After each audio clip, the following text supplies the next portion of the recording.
Hello everybody, welcome to the stream. How are y'all doing?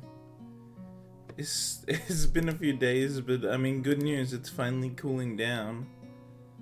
I believe tomorrow is the last day of summer. And, according to the news, according to the weather forecast, tomorrow will be the last hot day for a while as well. Because today is much cooler, tomorrow is meant to be like the only day for a while that's gonna like pass 20, and then apparently like the rest of the week, as in like, well, technically next week, is meant to, so the first week of March, is just meant to be like all good, all cool. And so,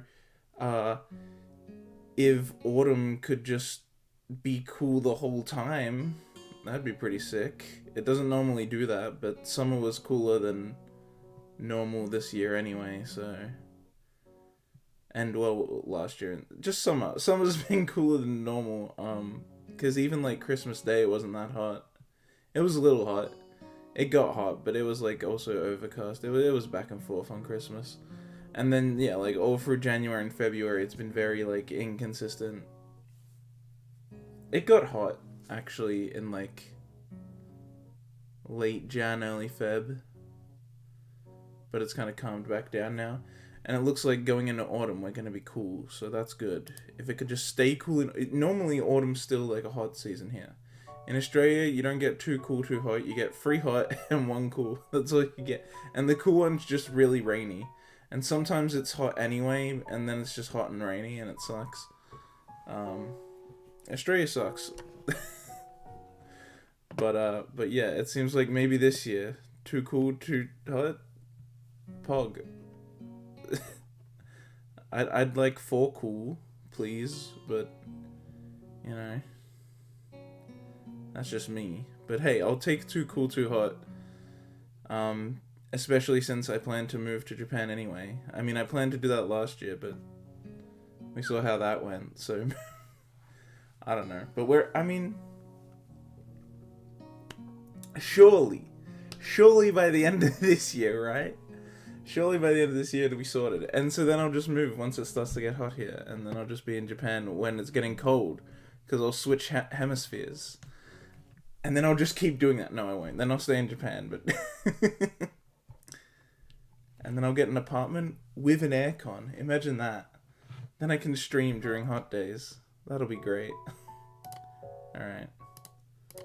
Let's read the fucking visual novel. Hey, visual novel man, read the visual novel. Yeah, alright. I will. How about that? Load. Whoa, that's loud.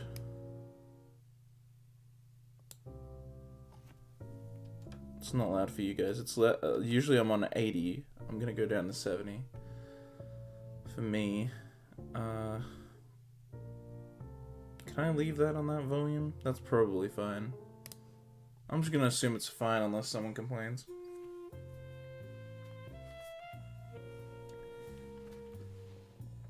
Alright. Where was I? Right. We're in a fucking restaurant with Lilly. We'll maybe get it done today. Lilly Act 4? Maybe. I say maybe because, like, I don't know. I don't know how long Act 4 is. I try to, like, guess how long it is, but by what I like to do is I like to go to the wiki and I go to like whoever I'm up to Act 4 and then I see where I'm up to just based on the paragraphs. I don't read ahead because I don't want spoilers, but I just check how many paragraphs it takes to get up to the point I'm up to, and then I'm like, okay, and then how many paragraphs are after that? And it's like, but the thing is, it's really inconsistent. Sometimes they'll give a whole paragraph to like a really short scene, and then sometimes they'll give 1 paragraph that covers like 2 whole scenes, and they just very briefly go over it. They just go, oh yeah, this happened, even though that was like a whole like 10 minutes of reading scene, and the wiki's just like, yeah, that happens, next scene, and then sometimes they'll go into great detail and give a whole paragraph just to 1 scene that's like even shorter than 10 minutes. And so it's kind of hard to actually tell. But I assume we're not even halfway through Act 4, so maybe.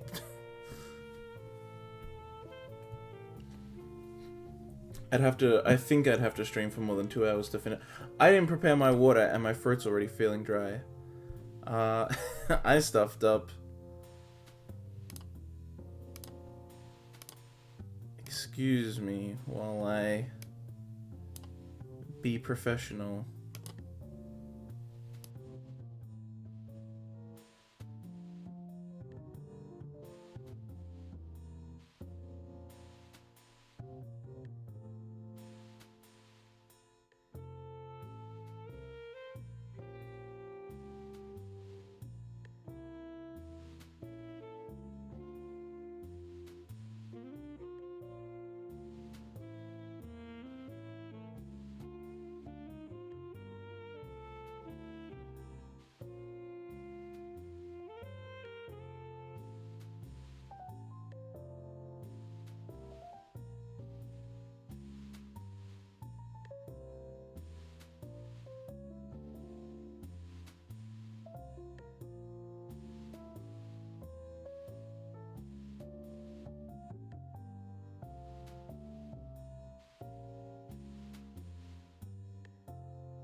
Alright, sorry about that.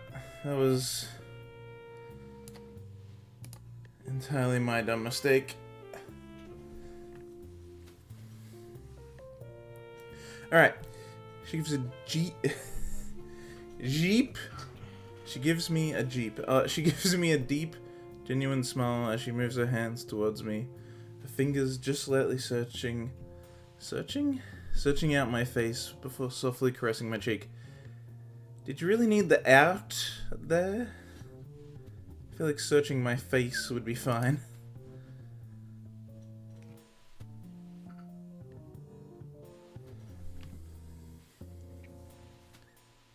Hang on.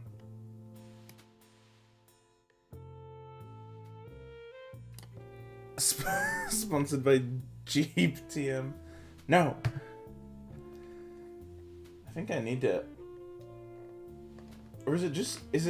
I'm not used to wearing long sleeve shirts, guys. I have one. I own one, and I happen to be wearing it today. And so my arms feel really hot, even though my feet feel cold. Because I'm not wearing socks. And so it's like... What temperature is it? I don't know.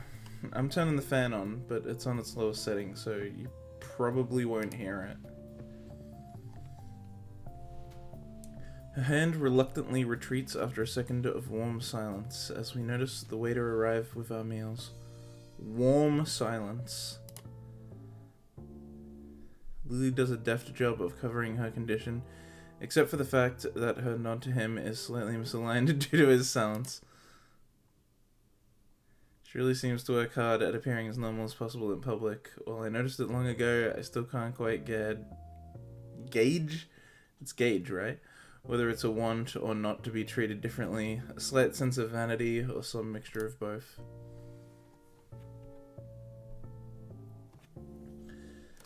The dish served lives up to the salad... What? Oh, lives up to the salad name, and the portion's pleasantly large. With sliced egg and tomato, it looks very enticing indeed. Oi. My fucking mouse, dude. Why do good mouses cost so much money? I had to... You guys have no idea how much money I had to fucking spend. Things cost... Why do things cost money, guys? That's the real question. I bought 2 games yesterday. Alright? 2 Switch games. Brand new Switch games. I had to get a new pair of glasses, which aren't cheap. I had to fucking get... I went to the movies with my friends. Because, you know, now that we can go out again, I obviously want to. I went and saw the Demon Slayer movie, by the way. I went... And then when I had my friend over a few days ago, you know, obviously I brought, like, snacks for that and everything. And so it's just like... Man, fucking money.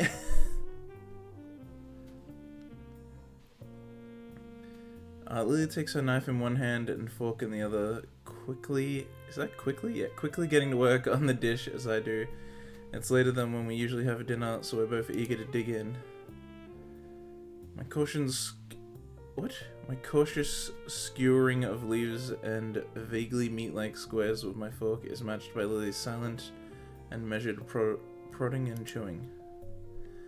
An occasional tap around the side of a piece of the food to work out its edges is the only giveaway of her lack of sight.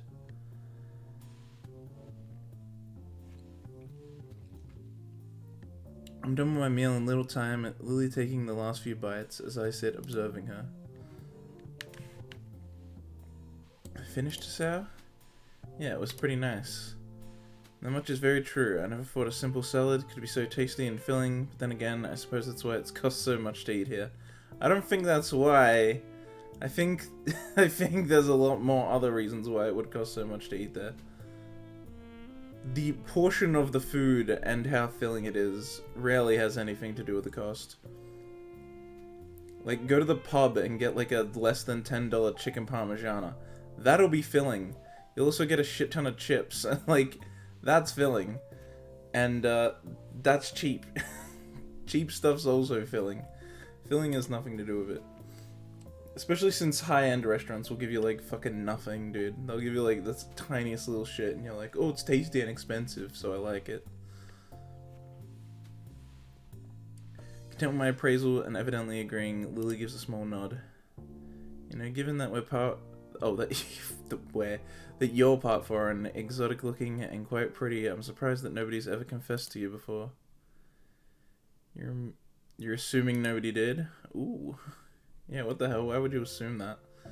Simple statement takes me off guard. I shouldn't be surprised, given that I was complimenting her just moments before.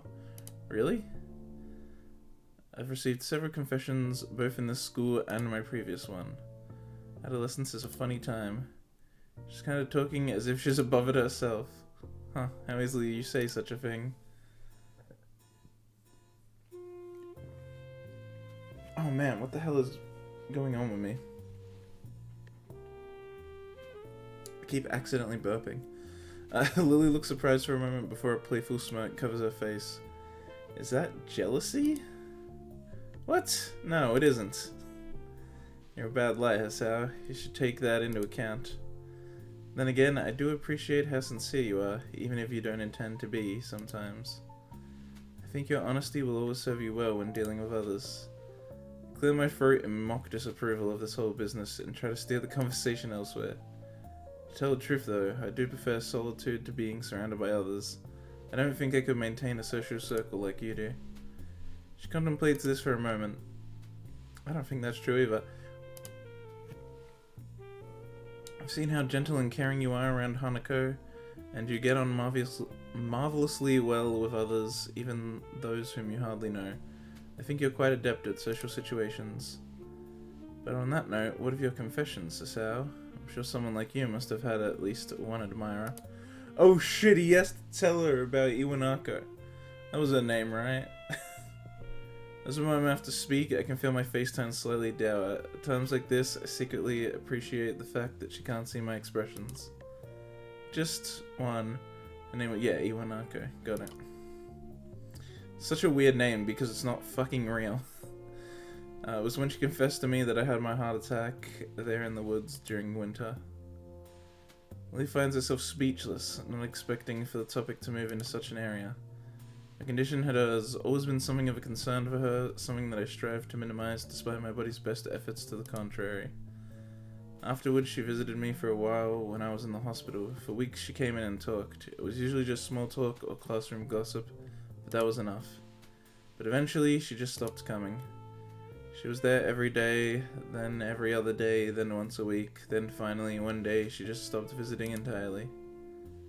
Did you ever see her again? Wrapped in my own little world, I shake my head before remembering the futility of the gesture.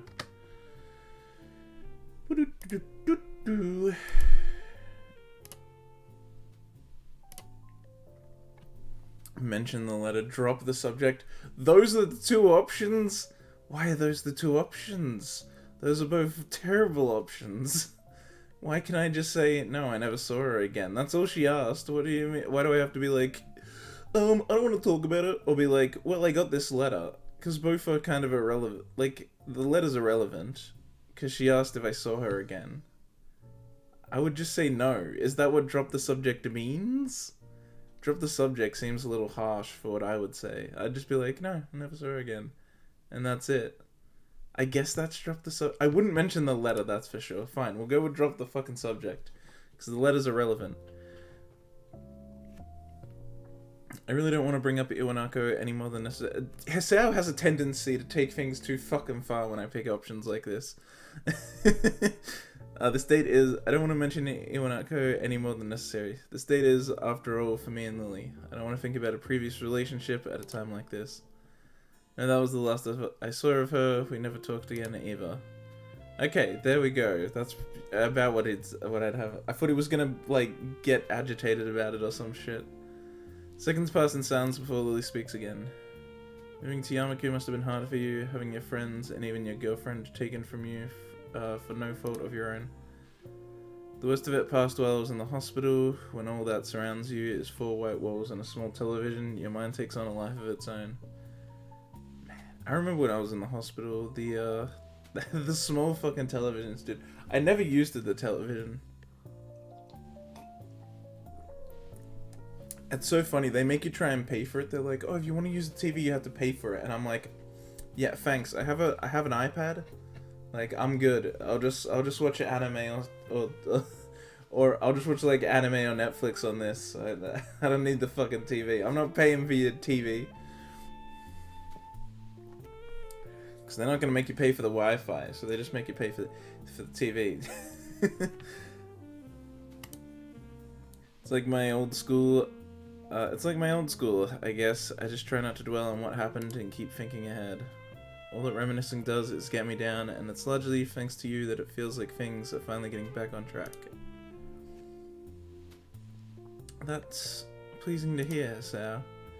She lifts her face slightly, her expression pensive. I guess I went too far and embarrassed her. I suppose you went through something a bit like what I did when you entered Yamaku anyway, right? I imagine the vast majority of our school students did, after all.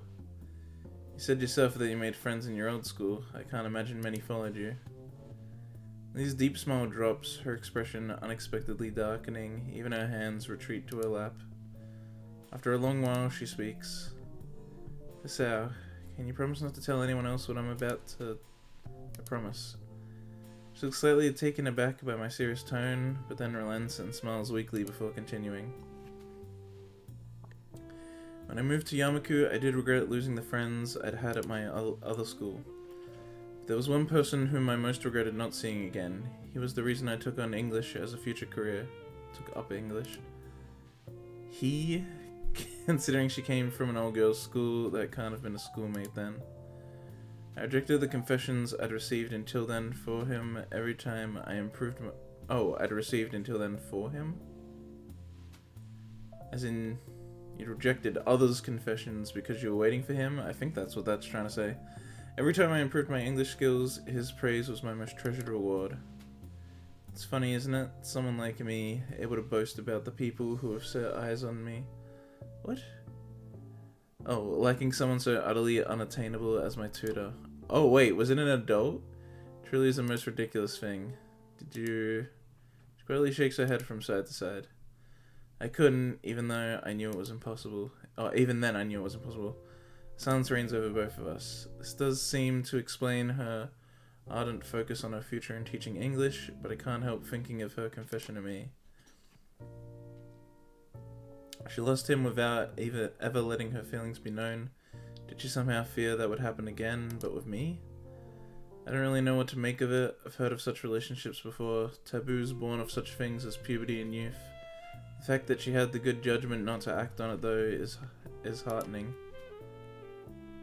That's kind of a weird thing to say, but alright. I know this must sound strange, but please don't think of me... Why would I think any less of you for that? To be honest, I think he must have been a very nice person if you liked him so much. Not only that, but you stopped yourself before going too far. For a moment, she looks somewhat lost. Most unexpectedly, though, it isn't a second before she starts to laugh. The sound takes me off guard. It's not a giggle, nor a strained chuckle, but honest and genuine laughter. I find myself smiling, and not just at her display of relief and happiness, but for her to trust me enough to let me see the most private of secrets. Before I realize it, I feel her palm touching my face. Her touch is gentle as ever, with her thumb slowly stroking my cheek. You're kind, Hisao. I really do love you. Seeing her face like this, with her palm gently caressing my face, I think tonight has been a wonderful night. I guess we've both had pretty weird pasts, eh? I think by most standards, our present is rather odd as well. I smile and hang my head. This woman can easily run rings around me, of that I'm quite sure. I look back around the room with its continued quiet hum of patrons. This place probably fits into the odd category too. Does it? Seems pretty normal to me. It is a tad overbearing. That's one word for it, yes. You catch the eye of a scurrying waiter, a short, scrawny guy no older than 20. Kinda reminds me of Kenji, though unlike him, the waiter isn't dressed for winter during midsummer. After a curt bow and an offer to remove our plates, Lilly asks for the bill politely and softly. Oh, speaking of pills, so I checked, alright? I checked all the other routes, and yeah, I was almost right. I was like, technically, 100%, did somebody say Kenji God? Someone did in fact say Kenji. Don't know about the God part. No, but so I checked all the other routes and I was technically 100% right. Every other route that I had seen, Hisao doesn't fucking use protection. He just fucking splurts it all out inside every girl he fucks. He doesn't give a damn. And so this route does address it, as we saw, because like Lilly says that she took the pills, but then I went back and I watched the Hanako H scene, because that one I hadn't actually seen, despite having done the Hanako route. So I went back and read that, and in that, for some reason in that one,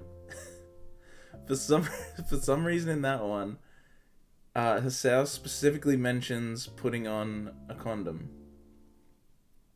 Don't know why he doesn't in any of the other routes.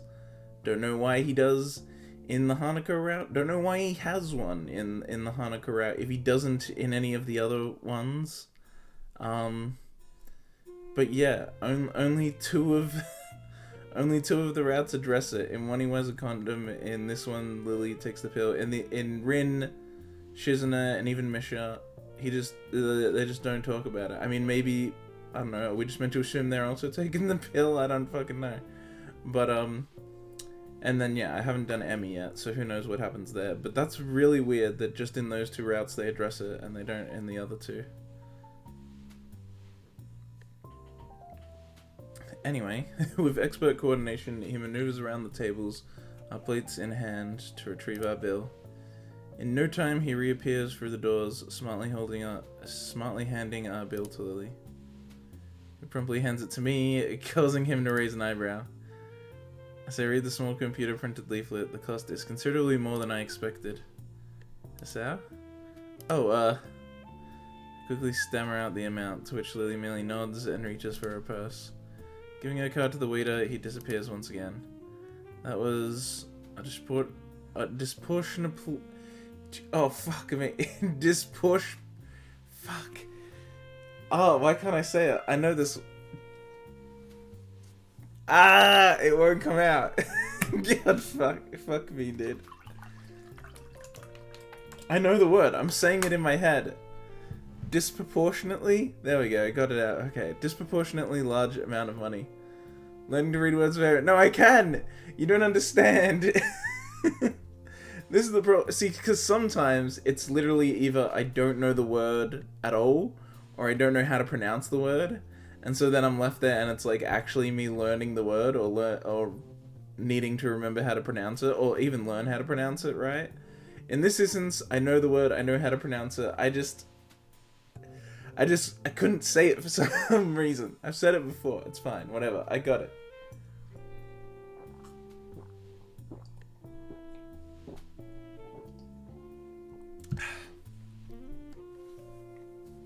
It's fine. I got it in the end.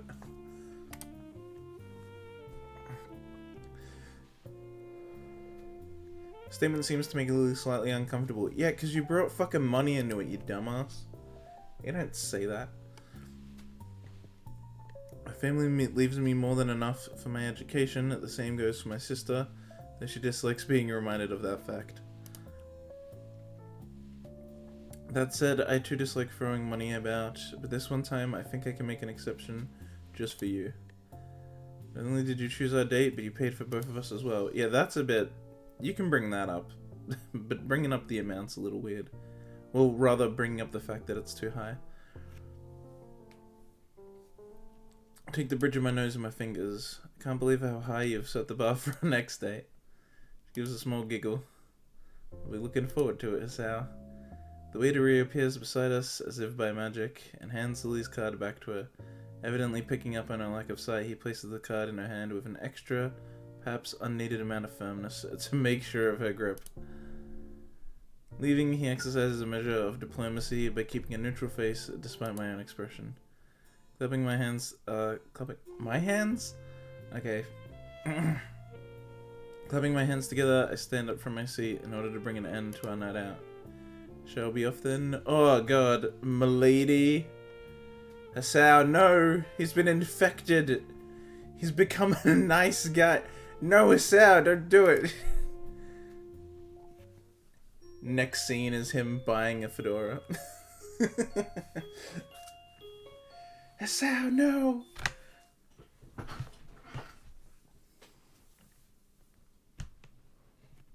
Yeah. Snap up. Oh, it was all a dream. It was all a dream, guys. It was all a dream. Oh, Act 2 as well. We're back in Act 1. It was all a dream. No, I snap upward out of my sheets and sit bolt upright in bed, as if an electric shock had just run through my entire body. Could you imagine if they did that? What if, like, every route was legit, right? Except for one, and one of them they just made it a dream.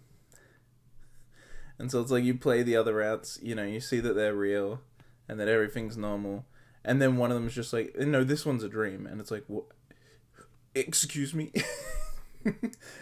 That'd be that'd be so funny. There should be, surely there's a visual novel that's done that before. Surely. There's plenty of visual novels that love to have those, like, that one troll route that does weird shit like that. There's gotta be one that's done something like that. The night air feels cold against the sweat of on my bare skin. My breathing short and rugged, nearly to the point of hyperventilation. Although that would piss so many people off. Because anyone who picks that as their best go would be like, are you fucking kidding me? Why does everyone else get their out? What about me and my go? Mind racing, I bring my hand to my head in an attempt to soothe my body's panicking state. It takes me a number of seconds to realize my hand is shaking violently, even as I press it against my face.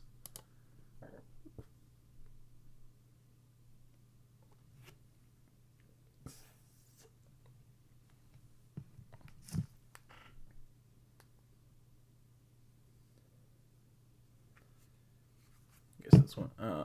Hang on, give me a second. I just got a message I need to respond to.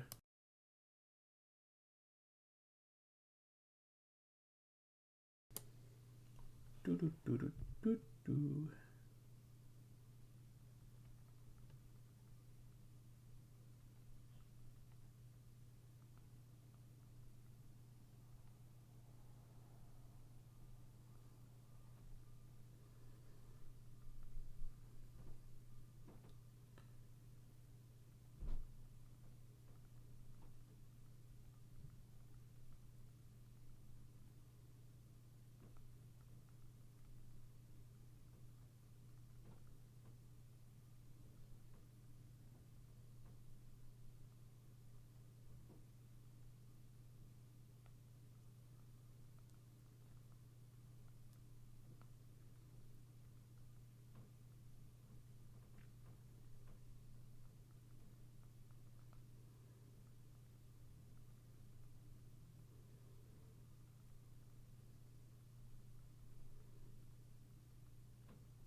Nice.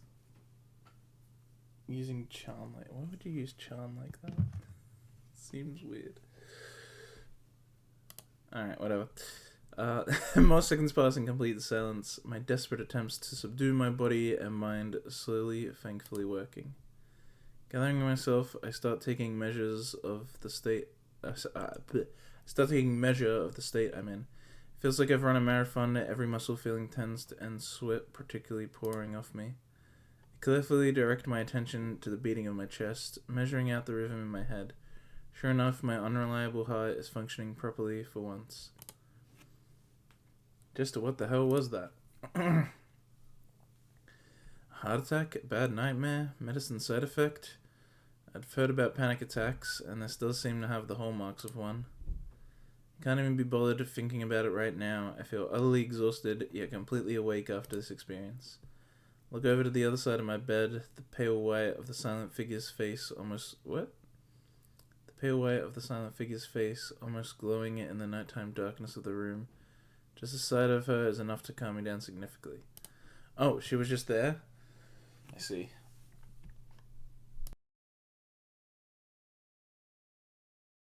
For a sec, I thought he was, like, describing a ghost, and I'm like, what? Her graceful demeanor persists even while she's asleep, her perfectly measured breathing and gentle face making it impossible to tell whether she's awake or truly sleeping. Giving in to temptation, I delicately run my fingertips over her hand. Her skin is soft to the touch, as it always has been, yet warm even in the cold night. It's times like this, silently appreciating each other's presence, that I feel we're closest. My fingers stop at her wrist, and I bring my hand back down on the bed beside me.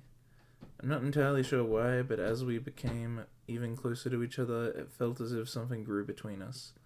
I'm not entirely sure what it is, nor whether it existed before we'd fallen in love. Everything is moving so fast, I don't mind it at all, but it feels unlike Lilly to be pushing things this much. Thankfully, there aren't any students milling around in the hallway at this hour of the morning, lest I be interrogated on why I'm carrying 2 plates of breakfast to my room while dressed in an... Ooh? What is this? No.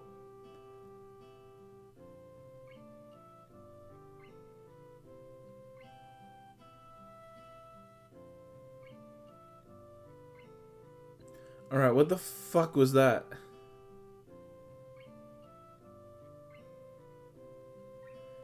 What the fuck was that? Holy shit, I dropped to like 300, I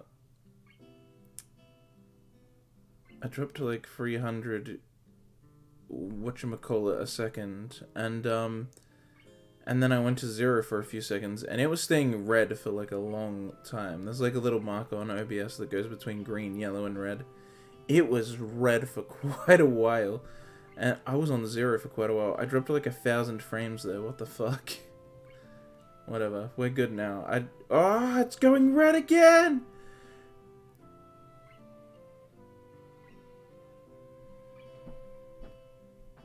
Why? Why is it doing that? Stop, don't do that. Bad internet. Thankfully they're... Right. I'm carrying 2 plates of breakfast to my room while dressed in an obviously hastily donned outfit. That isn't to say things like this never happen, of course. A single security guard patrolling between 2 sets of bedrooms situated right next to each other is a very small force compared to adolescent hormones. Come to think of it, the fact that it's Monday morning probably helps. I'm not really sure why, but Mondays seem to bother me less than they do most others. He's not the Garfield type. Takes a little creative use of my hands and elbow, but eventually I managed to work the door to my dormitory room open. Man, what? Trying to open doors when you got your hands full? Talk about a fucking pain, especially 2 plates, man. That's... you're gonna have a bad time.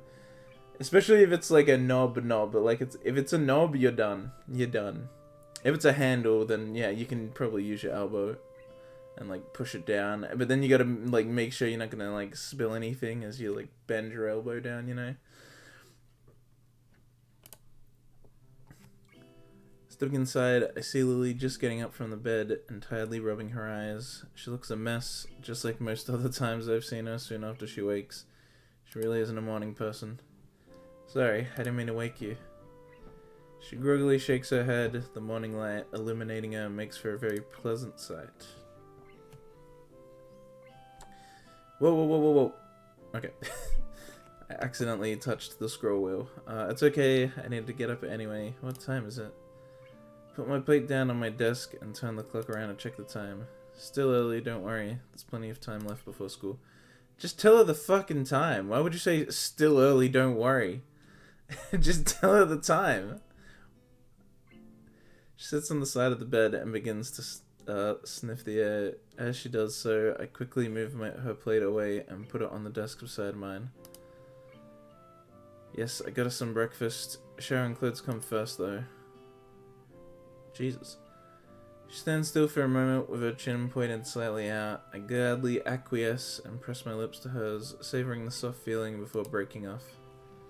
With a small, sweet smile, apparently quite satisfied, she slowly makes her way to the showers. She's just gonna shower in the male dorms? She'd have to go all the way to the female dorms, right? Why'd you get the food now? Why'd you get the... It's gonna get cold! I stretch to try and wake myself up a little more, briefly looking at the steamy... Yeah, they're gonna get cold! Rice, fish, miso soup, and some vegetables. Dude, they're all gonna be cold. A standard breakfast for a somewhat unusual day. Dude, she has to go all the way to the female dorms and the showers, and then it has to get changed and then come all the way back. It's gonna be fucking cold. You better hope you got a microwave, Sal, you fucking asshole.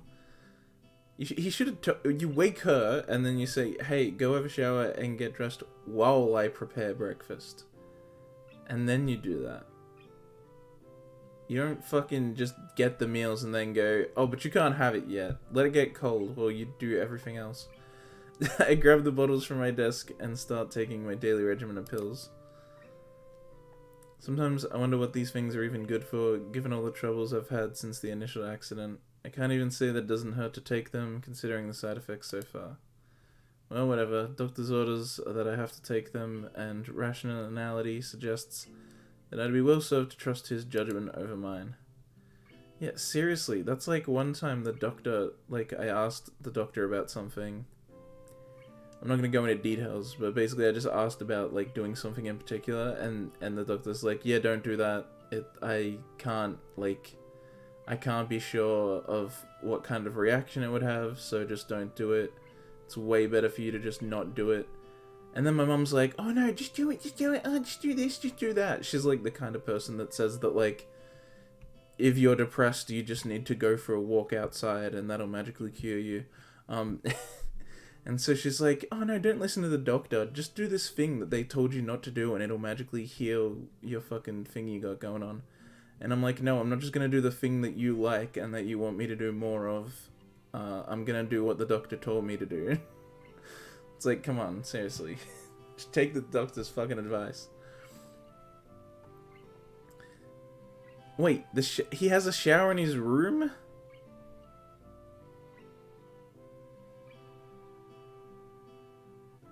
What? Wait. What? He doesn't have a shower in his room, though. Because it's a public shower, isn't it? It's that time we run into naked Kenji in the fucking showers. So isn't it a dorm-wide shower? Like, maybe it's close enough to his room to hear, but then you'd be like, well, why would Lilly be in the male dorm showers? This is... What? This doesn't make any sense. It doesn't take long for the noise of the shower to cease. A quick one apparently being fine for Lilly given the circus that... What? Emerging from the bathroom... Why does he have a bathroom in his room now? What? This was not the case before. I swear this was not the case before. Because naked Kenji exists in other routes when you're in the public shower area, which I assume is a dorm shower. He has a shower in his room, but sometimes he just goes to the public showers to check out Kenji God's god body. I mean, I think that has to be the only explanation, right? Why would... What? Was there, like... was this just a rule that wasn't established between all the writers? Because I know each route's written by a different person. Did the guy who wrote the Lilly route just not know that the other routes were like, oh yeah, dorm bathroom, obviously. What? That's such a... I feel like... What? Wouldn't you know that the fucking background exists? Wouldn't you know that naked Kenji asset exists? Like... How would you not know? I don't understand. Sometimes he just wants to see the Kenji dong. I mean... If they're all... Yeah, I guess... That has to be, like, the only explanation. If you have a personal shower, there's no reason you'd go to the public one, the dorm one, unless, I don't know, you wanted to fucking see Kenji naked. Emerging from the bathroom, she looks significantly more awake, having had the chance to collect herself. This is so weird. Plus, this isn't even, like, obviously, it would be a dorm one. You think a fucking...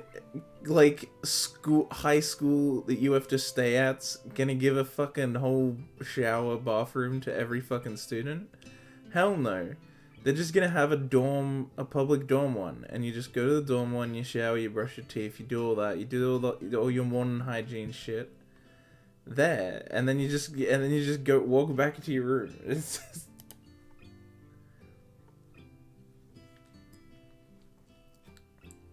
Without a word, I gently take her hand in mine and guide her to my desk. Considering I don't have a table in my room as she does, it'll have to do.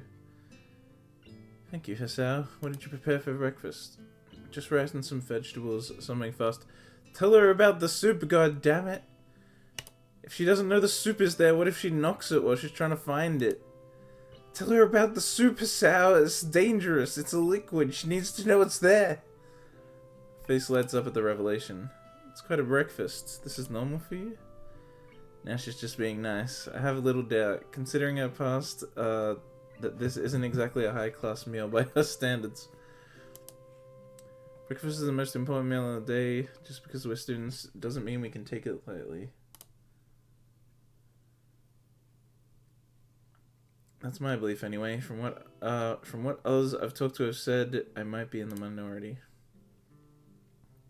Yeah, most people don't take breakfast seriously. I take a seat on my side of the bed and begin eating together with Lilly, her chopsticks lightly tapping on the outlines of the vegetables, just as I noticed her do during her day. Although that's a weird thing to say if he's meant to be from Japan. Because I feel like in Japan, they take breakfast. I think it's more common for even, like, teenagers and adults to eat breakfast.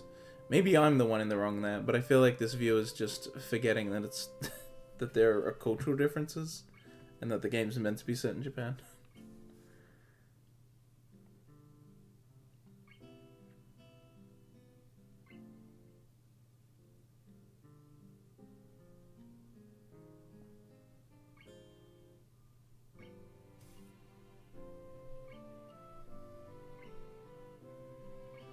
Hang on, more messages to respond to.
I take a seat on the side of my bed and begin eating together with Lilly.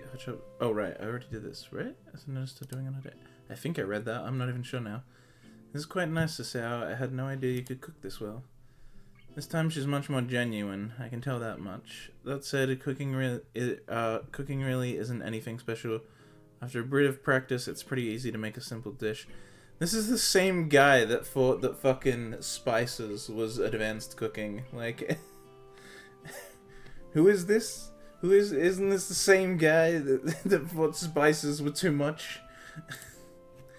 This man, did he even do how good is that miso soup? Check that. I'm suspicious of that.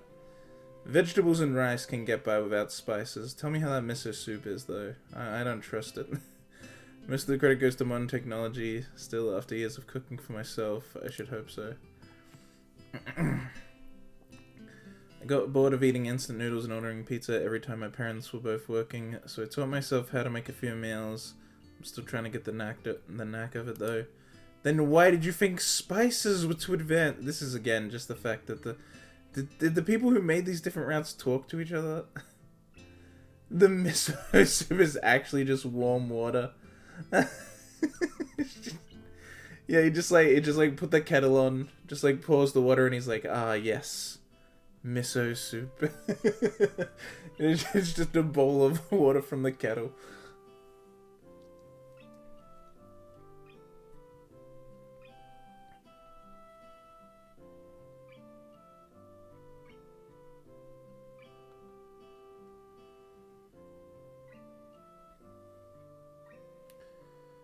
How do I spell cautious?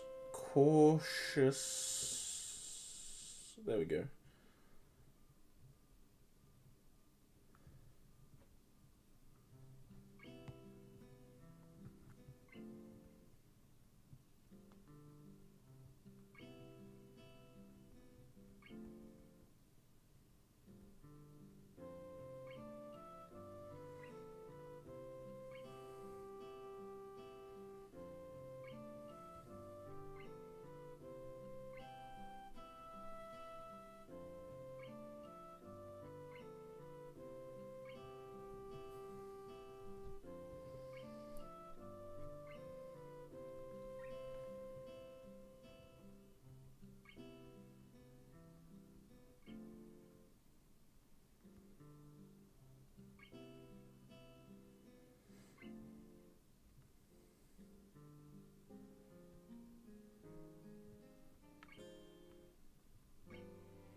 Sorry, I got this whole messaging thing going on with some...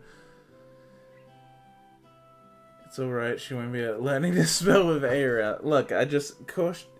It's not that I needed to know how to spell cautious, it's that I needed to know how to spell cautiously. And when I think of the word cautiously as a whole, I'm like... It just gets all messy in my head, so I'm like, hold on. Slow down, spell cautious, then add the Lee and you'll be fine.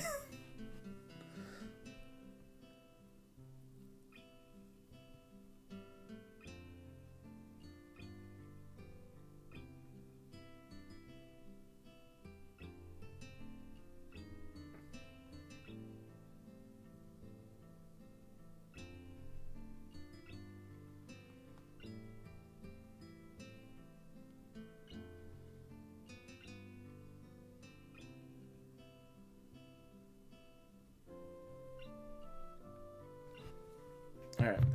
You'll make a good wife someday, Hisao. Sexism! I take a grain of rice and place it under my thumb before carefully taking aim and giving it a good flick.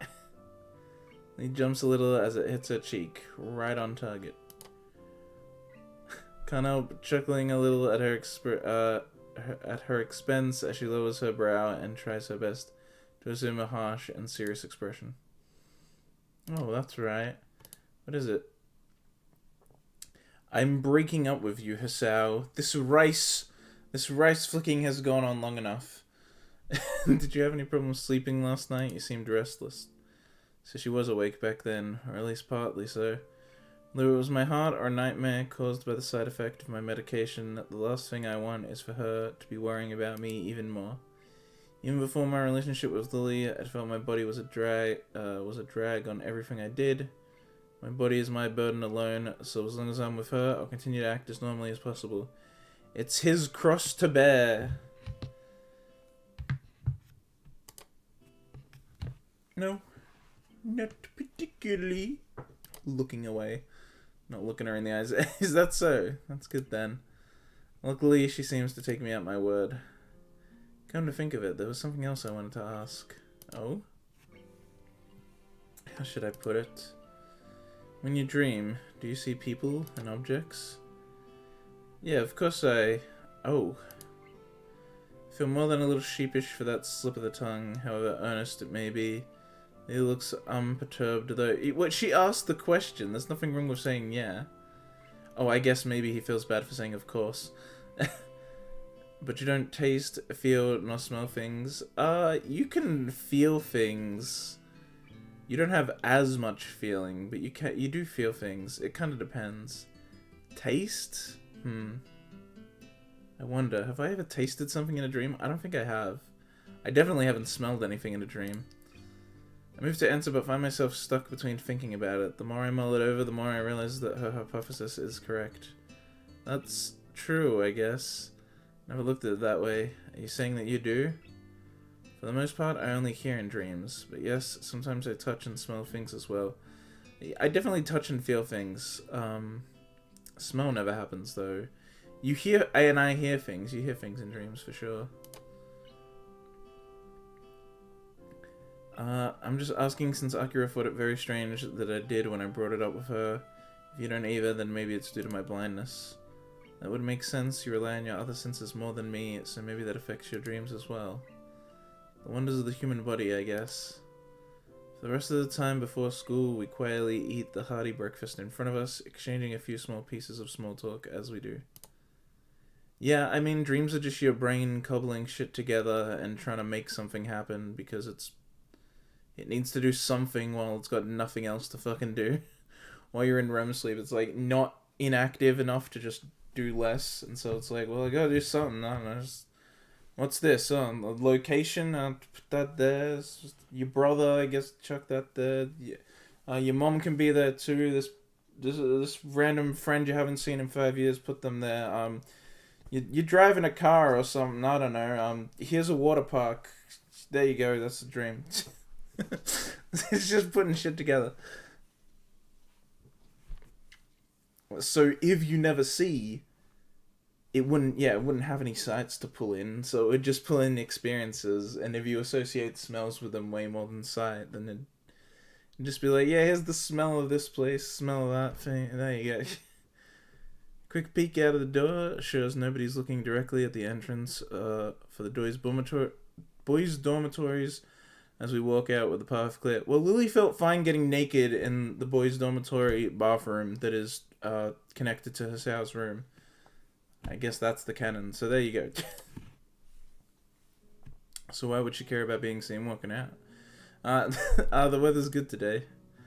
I stretch as Lily and I make our way outside, the bright morning sun beaming down on us.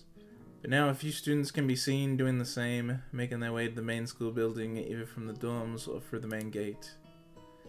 It does feel nice and warm. Our hands linked and our cane tapping the ground, we begin in earnest our trip to the school building and join the chatting throngs of students around us.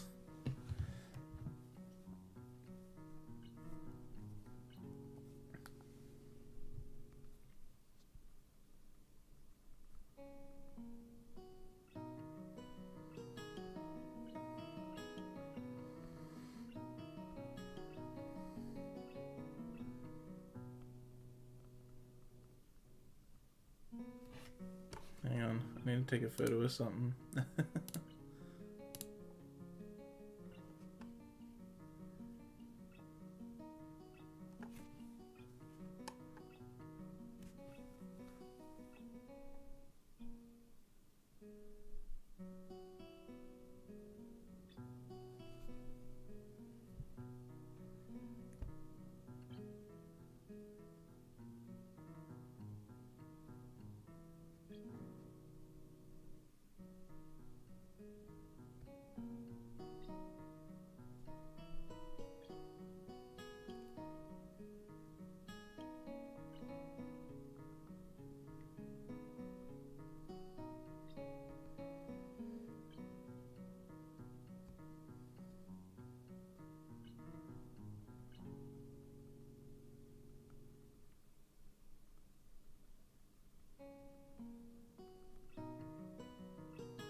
God damn it, I got too much shit going on. This isn't meant to be happening when I'm streaming.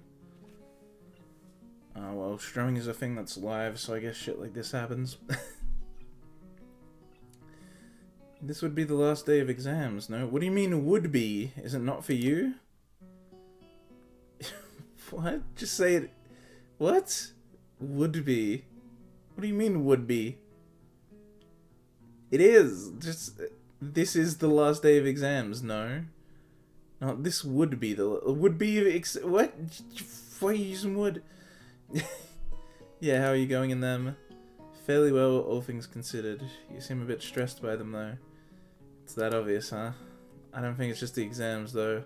A lot of stuff's been happening in a short amount of time, and I'm not doing that well on the humanities subjects. You're doing well in science, though, aren't you? Well, it would be hard not to do well in science for me. Come to think of it, didn't you say before that you weren't very good at science and maths? Shin looks very sheepish, my remark no doubt hitting home. Lily's sense of pride really can be a double-edged sword. Well, aside from that, have you ever given a thought to what you might do with the ability? Seems a pity to waste it. A bit, mostly at Muto's prompting. In any case, I'll probably end up doing science as a career in some form. Lucky bastard. That's good to hear, Sao. My dream job is a science-based one, but I'm not good at science or math, so... Or rather, I mean, I could probably do good at them if I tried to, but I didn't try to in school, and so... You know, it's a whole thing where you gotta take like a bajillion extra steps if you didn't take them in high school in order to get certain jobs now, but... So my dream job's kinda out of reach. As we enter the gardens, I suddenly receive an unsolicited pat on the back. Kenji God? The green-dressed culprit dances around to meet me, evidently not paying any heed to Lilly at my side. It is! Kenji God!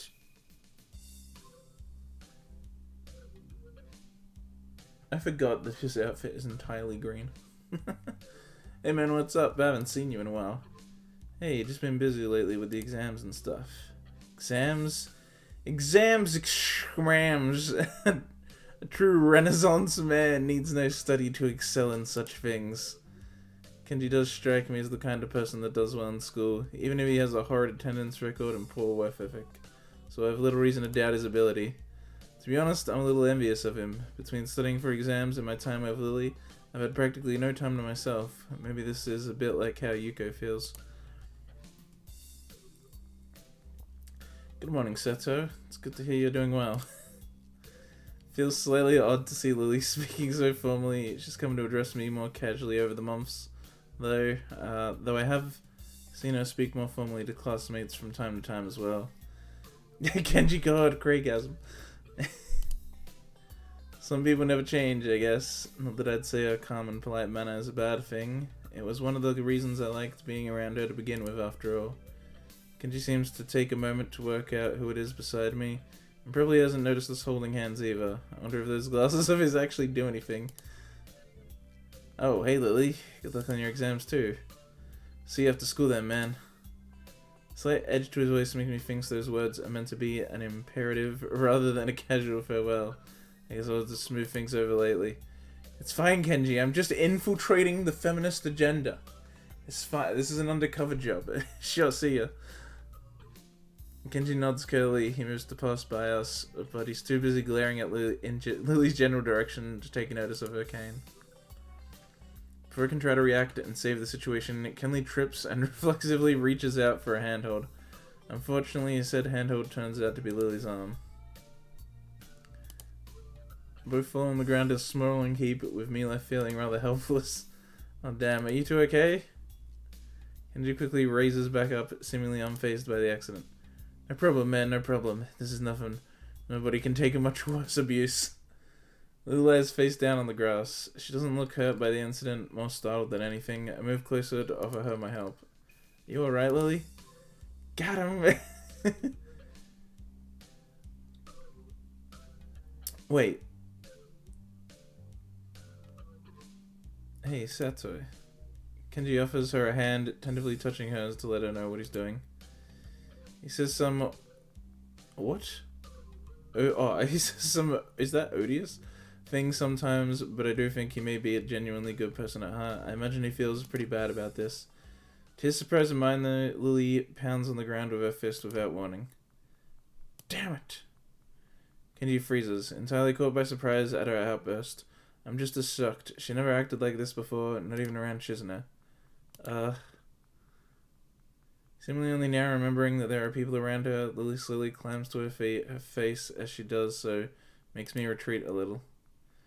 I only catch a glimpse of her expression before she turns away, but it's not something I'll forget soon.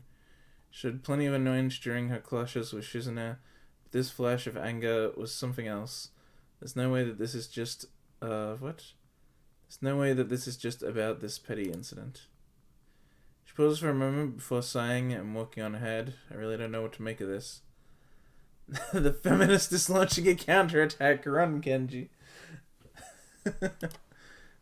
I'll talk to you later, dude. See ya. Yeah, see ya. Kenji scratches the back of his head, trying to find something to say, then shrugs and walks away, giving us a wide berth. Quickly catch up to Lilly. She turns her head a little to acknowledge my presence, but nothing else.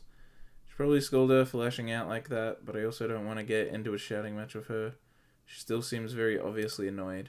Oh, she's still very obviously annoyed. In the end, I keep my mouth shut and wait for her to cool off.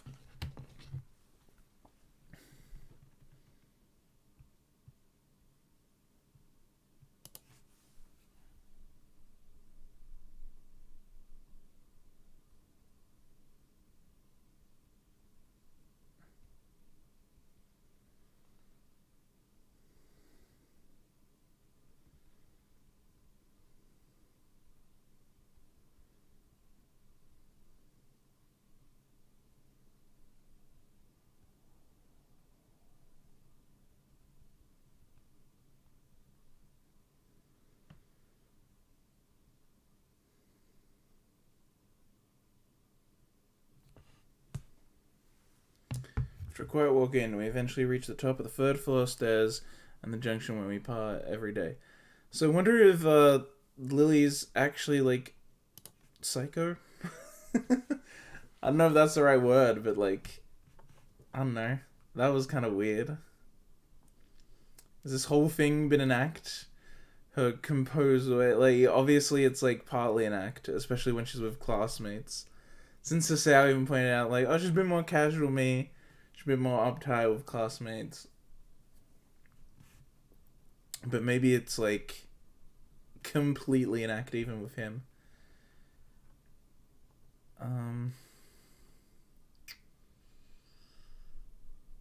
I turn to Lily before she leaves. While I do like the comfortable and warm silences we usually share, this was anything but. I don't want to leave things like this.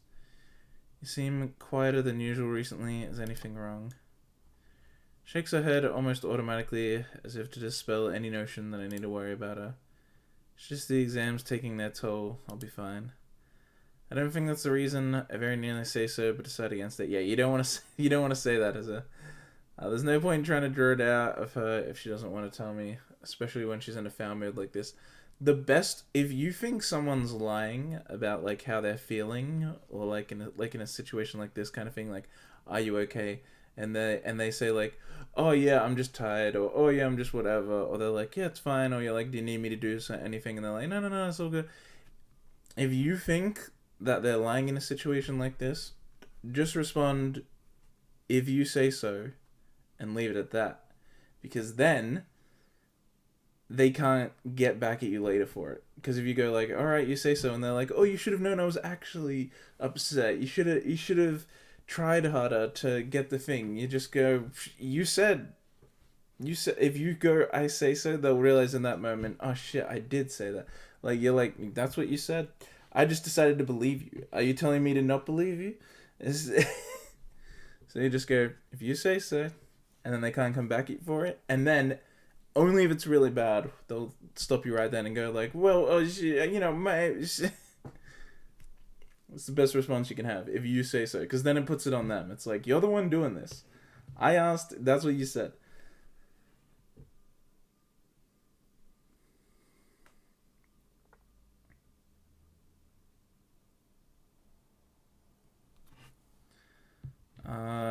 Yeah, there's no...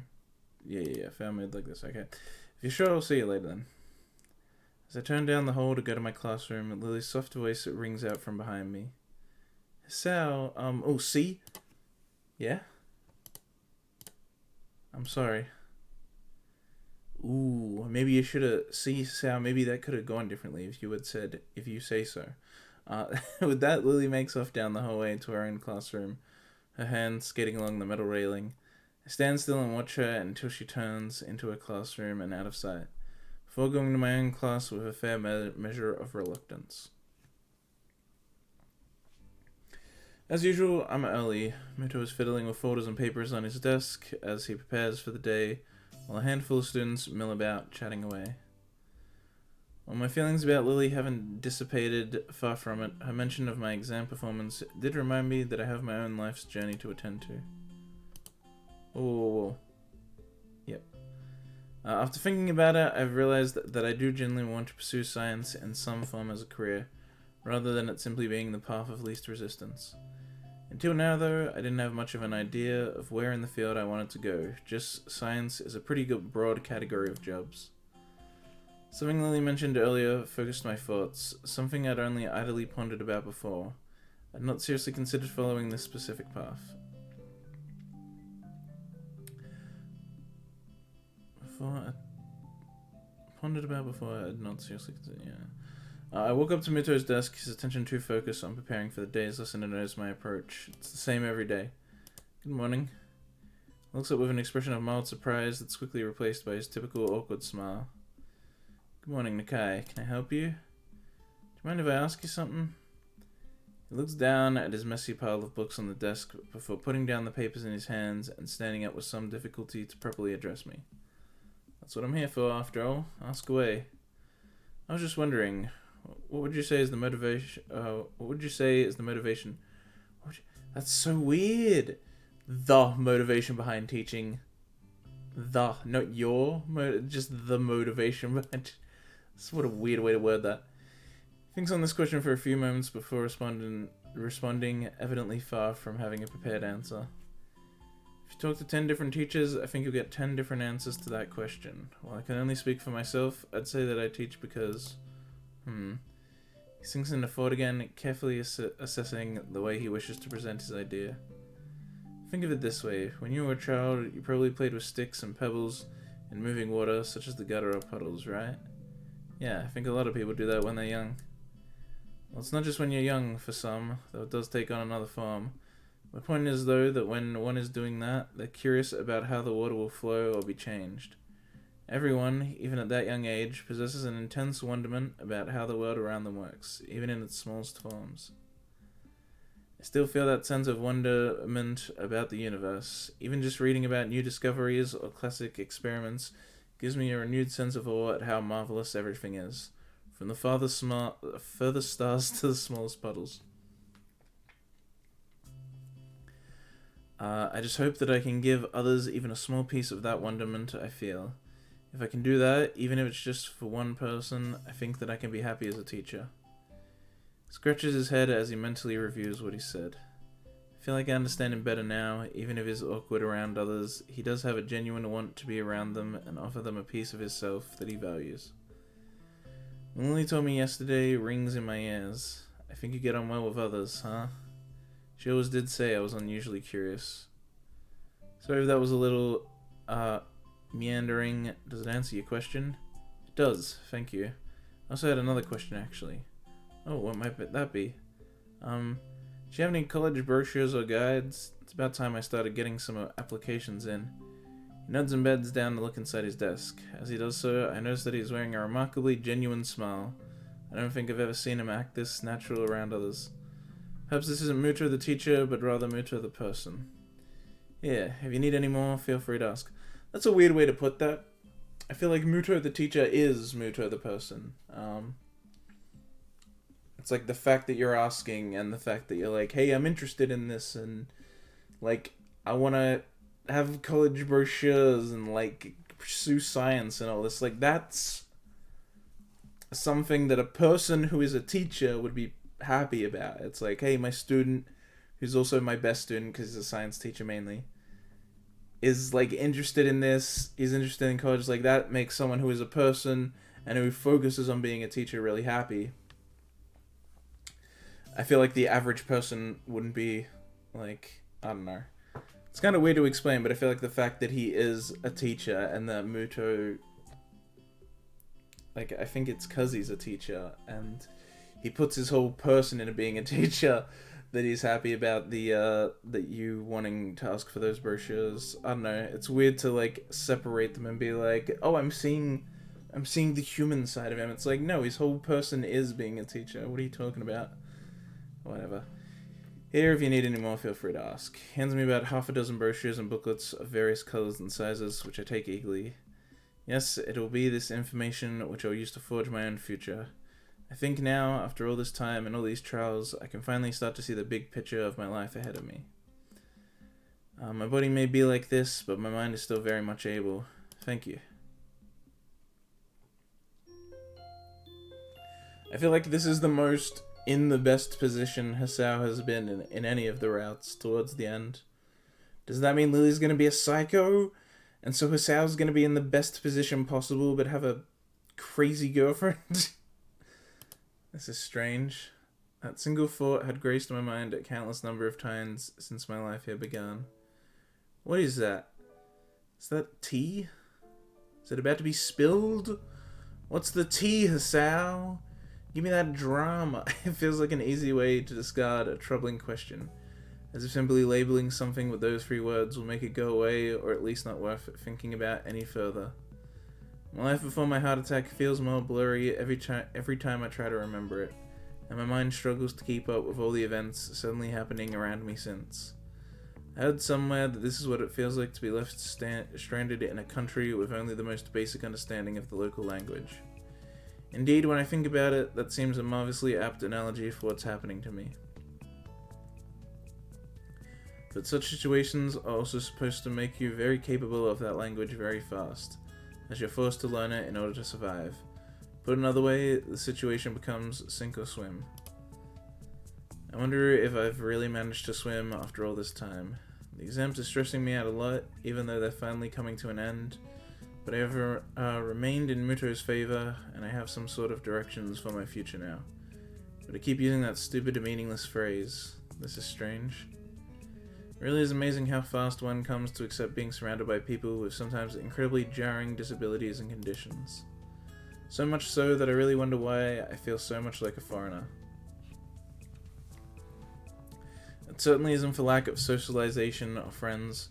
I've come to know most of my classmates on first name basis and know a few others around the school. Whether they're missing an arm or a leg, a student here are just like anyone else of their age.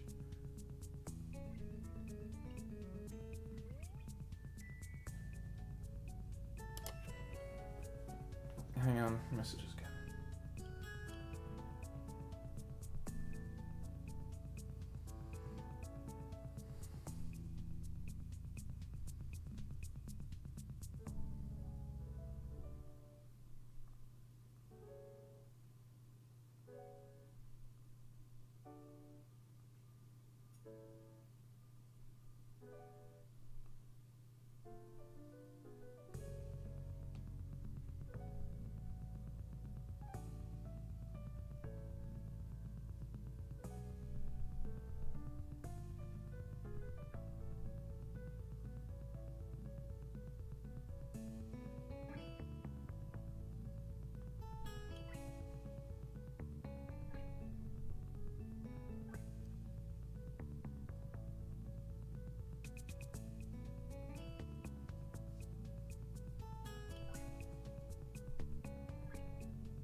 I could navigate the holes that I once lost myself in with an ease I'd not expected to ever have. Thanks to the school's logical layout, you can thanks to the school's logical layout, and can engage my teachers in comfortable discussion. I swirl around gently the tea in my cup, the reflected image of my face becoming distorted by the moving liquid. This is strange. I used to hate drinking tea. Maybe I'm thinking too much. The familiar sound of china rattling from the teacup touching an accompanying saucer rings out. Is something the matter? Don't worry, it's nothing. I was wondering why you're such a psycho bitch, Lilly. What the fuck was that? What was she doing? Why did she punch the ground? What did the ground ever do to you, Lilly? Take a long sip of the tea in front of me as the girls do. Just whiling away the time in Lily's room, sipping tea with her and Hanako, it feels familiar, almost nostalgic. So how's your work in the newspaper club going, Hanako? I want to know too. It sounds like it would be quite interesting. Hanako's face turns down at the attention placed upon her, though a smile belies the fact that she genuinely likes being the center of interest from the two of us. It's good. I think I'm getting better at it. Naomi and a couple of her friends handle most of the jobs, getting stories and stuff. I just do the computer things, like putting the stories together and getting it printed. It's nice, since I can sit and concentrate. I see Lily's low-tech nature isn't shared by Hanako. While sitting in a room compiling other people's newspaper articles into documents, it doesn't strike me as overly outgoing. It is heartening to see her widening her circle of friends. Baby steps, I guess. It's probably a bit much to be expecting her to become a socialite like Lilly. How are you finding Naomi? I'm heard she can be quite troublesome at times. And Lily's going into her mothering mode over Hanako. Letting go of her is something she'd had to learn. Hanako scratches her cheek, thinking on her answer. Naomi's nice. She's a bit loud sometimes, and a bit tiring, which is really helpful. Her friends are nice too. It's wonderful to hear, Hanako. I'm glad you find a source of such enjoyment. Lily's smile is warm and genuine, but I can sense a touch of wistfulness to it as well. Hanako seems to miss that entirely, but I don't think for a second that I'm imagining it. Hanako in the Lilly route is better off than Hanako in the Hanako route. That's true! She is. That's actually true. Also, only recently I found out, but in the pre-alpha build or whatever it's called, Hanako gets pregnant, so that's interesting. Apparently there's a line that's like towards the end of the I think Hanako has multiple endings in the pre-alpha, but in the pre-alpha one of her endings is that she's like, oh, I want to meet your parents, and it says like, oh really, and then she's like, yeah, and then he's like, why, and then she's like, I'm late, and then the route just fucking ends.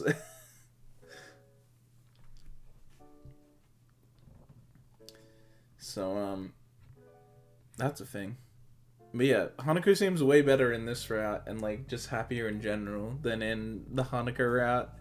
Even good ending, it's like the Hanako route gets pretty bad towards the end. And the bad ending, Hanako's destroyed by the bad ending. Lily's smile is warm and genuine, but I can sense a touch of wistfulness to it as well. Hanako seems to miss that entirely, but I don't think for a second that I'm imagining it. I suppose it's because I've slowly come to pay more and more attention to everything going on around me. With things seemingly happening faster and faster, it feels like I'll miss something if I'm not as observant as possible. With the exams, my newfound love life, trying to fit in some studying regarding my options for college and university, and my heart condition applying the brakes on everything at irritatingly random times, my brain's been in overdrive recently. It makes me appreciate the rare, quiet times such as these. I guess this is why Lilly came to appreciate her weekly walks to the convenience store and her tea parties with Hanako. Despite her like of being surrounded by others, they give her a moment of peace in a chaotic and busy life. Thank God the exams are over, eh? The comment draws an earnest chuckle from both of the girls. Seems like everyone's been a lot happier since the exams ended last week. So what are you doing for the summer holidays, Hanako? Only... Quickly count the days on my head. Today's Monday, and school finishes on Saturday. 5 days to go, after all.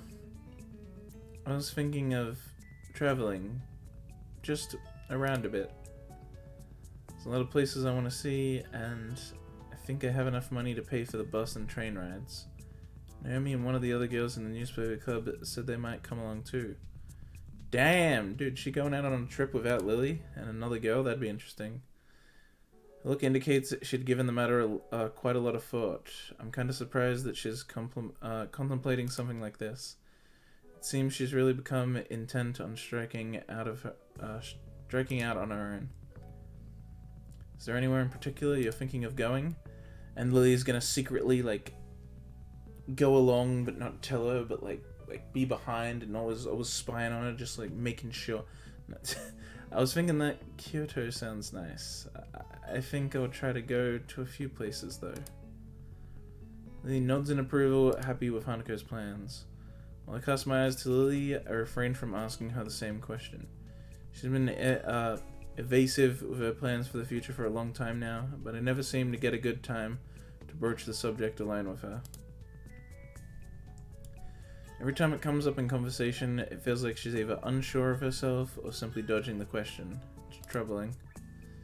Be sure to call sometime while we're out and about. I'll give you my number before, right? She's gonna go murder people because she's crazy, Hisao. Oh my god, dude, this whole route is changing. Just read between the lines, Hisao. Hanako gives a quick nod, a happy smile on her face. Is Lily gonna turn out to be a murderer? I'm just throwing out the wildest theories. Strange to see how happy people seem to become when they have a goal to work towards. Yuko seems to brighten whenever her university aspirations are brought up, and now Hanako is just the same. So why do I still feel this uncertainty? And why Lily too? Relationships really can be irritatingly troublesome sometimes. Oh, what time is it? Well, since this is Hisao, he's not going to tell you the exact time. He's just going to give you a genuine idea and then tell you how long it is until the next thing that he thinks is important to you, even though you might have something else that you're asking the time for. Oh. It takes me a second to remember that Lily's clock doesn't have any visual feedback. I really should know, given how many times it's been in her room. Nevertheless, I take my watch from my bag. Don't you have a phone? And quickly check it, the reason for our asking becoming clear. About 20 past 10, nearly curfew. Oh wow, we actually gave the time this time. Hanako rises to her feet, dusting herself off and neatening her gown after doing so. I'd better be going then. Good night, Lily. Hisao. Sleep well, Hanako. See you tomorrow. With that, she walks to the door and quietly makes her exit. Silence. And then Lily kills him. This seems to be happening more and more between Lily and me recently. After a few seconds, I finally find something to talk about. Oh yeah, I talked to Mido on Friday and finally checked out some guides on college on how to apply for it. That's good news. If you're going to be applying for colleges, I assume you have some idea in mind of what you might... Bleh. Ideas in mind of what you might do in the future. Hang on a sec. I'm gonna order some things online. Hang on, I just gotta order some stuff that's gonna arrive in like... What do I want exactly? Give me that because I'm feeling tired. I'll get some iced coffee because I'm feeling tired. I'm gonna try and do a stream for more than 2 hours. I don't know why I'm feeling tired. I really shouldn't be. I think it's because during 2020 I spent a lot of time sleeping in the middle of the day, so I think my body's all fucked up and wants to take a nap in the middle of the day all the time now. It's very annoying. I guess I woke up a little earlier than normal, but it's only 1:30, like, I shouldn't be that tired. Oh, actually, maybe it's because last night I fell asleep with my computer on. I accidentally left my computer on when I fell asleep, and so halfway through the night I woke up and, like, the computer was still on. And here's the thing. It fucks up my eyes so much. If I wake up and, like, the computer screen's still on, my eyes feel like they've been fucking burnt. Because I've had this light just beaming into my room all night while I was trying to sleep. And so I'll wake up, I, like, had, like, 4 hours of sleep and I'll turn off the computer, but, like... I feel like I had the worst sleep of my life. I then went back to sleep and eventually woke back up. But yeah, it like really fucks you up. I don't know if anyone else has that problem, but it messed me. I keep doing it too. I keep like, I'll like go to my bed just to lie down for a sec. And we all know, you know, ooh, lie down for a sec? I don't think so. You're not going to be lying down for just a sec. It becomes a whole goddamn sleep. It's like, I'm just going to lie down for a sec. And then I notice that I feel tired. I notice that the computer's on, because I remember this. Last night, I literally thought, should I turn off my computer? And I'm like, no, I'm not done using it.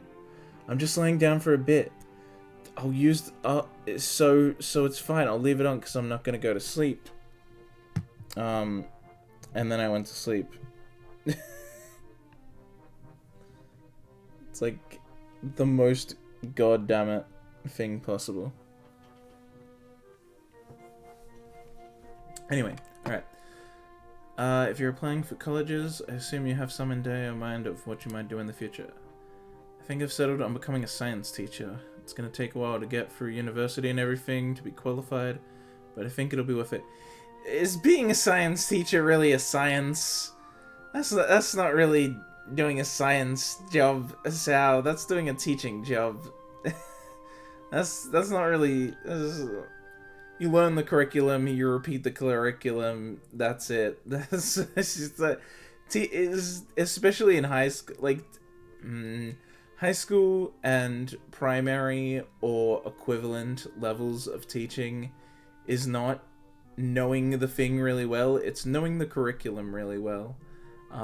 There are plenty of teachers that don't know the field outside of what they teach. I've seen it happen before, where a teacher tries to help me with something and it's not working, and then as they're figuring it out, I realize how to do it, and then eventually they're like, let me go check something, and they walk off, and then as they go, and I'm like, yeah, while you were messing around, I realized how to fix it, and then I just fix it.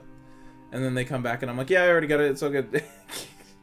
Never ask them for help again, because they just have no clue what they're doing. Once one thing goes wrong, it's like suddenly they need to know something other than the curriculum. It's like, oh god, what do I do? That's not a science, Asao. That's a teaching. That's why you get a teaching degree to do that. You get an educational teaching degree. You don't get a science level degree to become a science teacher. In universities, it's a lot better, because usually those people actually had jobs in those fields and then later decided to become teachers, or they're still actively working in them. At least that's my experience. In my experience in uni, like, all the teachers, like, it's like, yeah, all of them actually do that thing or have done that thing in the past. They're not just teachers and nothing else. Lily's face brightens considerably at the news. I suppose with her wish to become a teacher, she's delighted I'd take the same kind of path. So you've decided on a career of teaching. See, it's a teaching career, not a science one. Fucking Sao, I think that path suits you most excellently, Sao. Smile and nod at this time, even if I know she can't see me doing so. I know she feels it. I imagine Muto would have taken to the news well. That's one word for it. Hey Lily. Yes? I know you want to be a teacher, but for a second, I wonder whether I should really ask her the question on my mind, but that's quickly brushed aside by the fact that this is rather late to have second thoughts. Until post-grad where everything is new ground. Is it? I guess it is.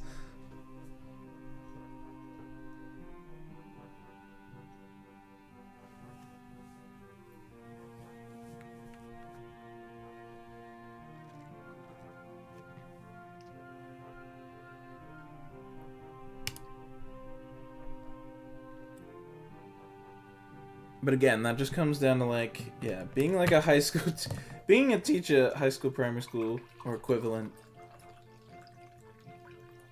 Very different.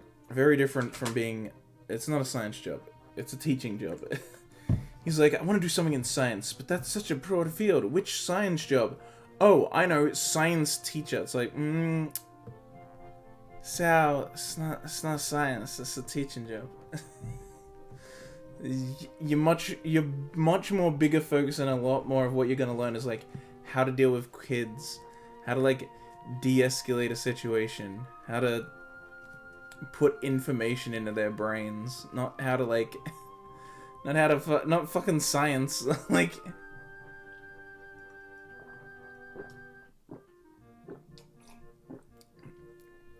Plus, you're about to finish high school. Like, it's all gonna be stuff you already know.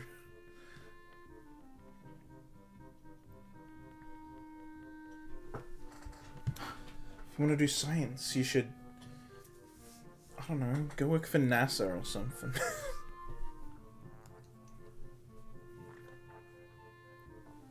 Do something in the space sciences. They're the coolest ones. Don't let anyone tell you they're not. Space sciences are the coolest sciences. Sciences? I don't know. Blech. Surely you don't still think I'd be offended by something regarding my blindness. Her accusing tone is betrayed by her grinning face, amused at my awkwardness in raising the topic. Some things never change. Good point, I guess. I was just thinking whether or not being blind would be a hindrance, what with your ambitions to become a teacher and all. She looks mildly surprised before giving the question some thought. I refuse to think she's never actually pondered this issue before. I wonder. Hasao, could you close your eyes for a moment? Okay. Raising an eyebrow, I do as she requests. I have no idea what she has in mind, and my question only increases as I peek out from one eye. Taking the black ribbon she usually wears in her hair from the cabinet beside her bed, she advances towards me while running it through her fingers to remove any stray hairs remaining on the piece of cloth. Oh right, she wouldn't even be able to tell if I was cheating. I suddenly click onto her intentions as I feel the black strip make contact with my face, wrapping around my head and over my eyes.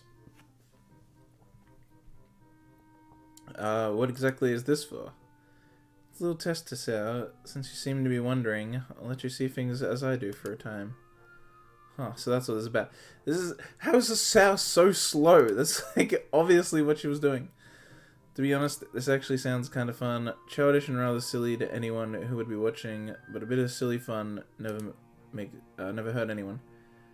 I stand up with a heave, my hands quickly moving out in front of me to warn me of any obstacles. Okay, now what? Now touch me. If you say so. Now then. So I make my way forwards towards the sound of Lily's voice. My walking speed could barely even be called a shuffle.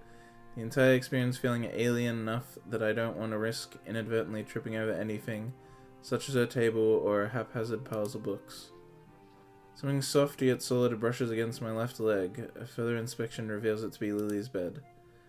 I move onward, finding myself thankful that Lily's room is so neat and tidy. Even the pile of books she has generally kept close to the wall, well out of harm's way.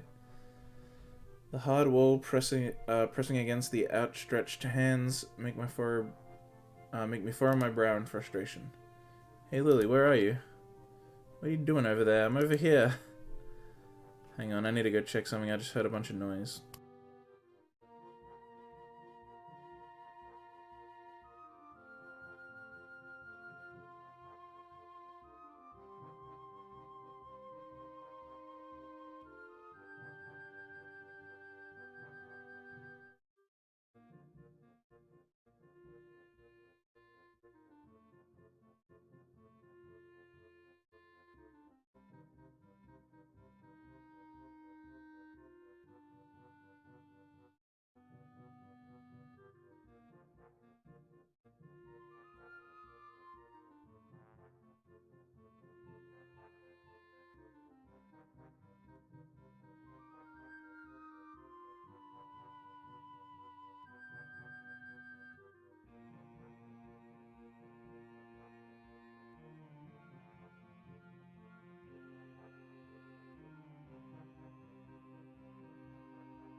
Is this not the start of some kinky stuff? I mean, blindfolding's not that kinky. I guess it is a little.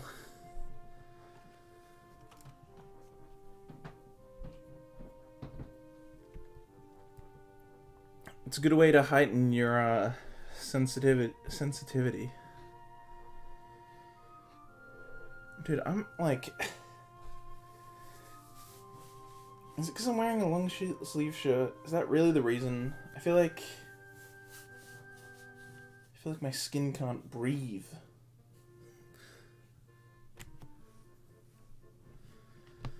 Lily's voice comes from the other side of the room. I'm actually... Yeah, it's starting to warm up. I'm gonna roll up my sleeves and put the fan on 2. You might hear it a little bit now, but it's still not super loud. It's not a free, at least.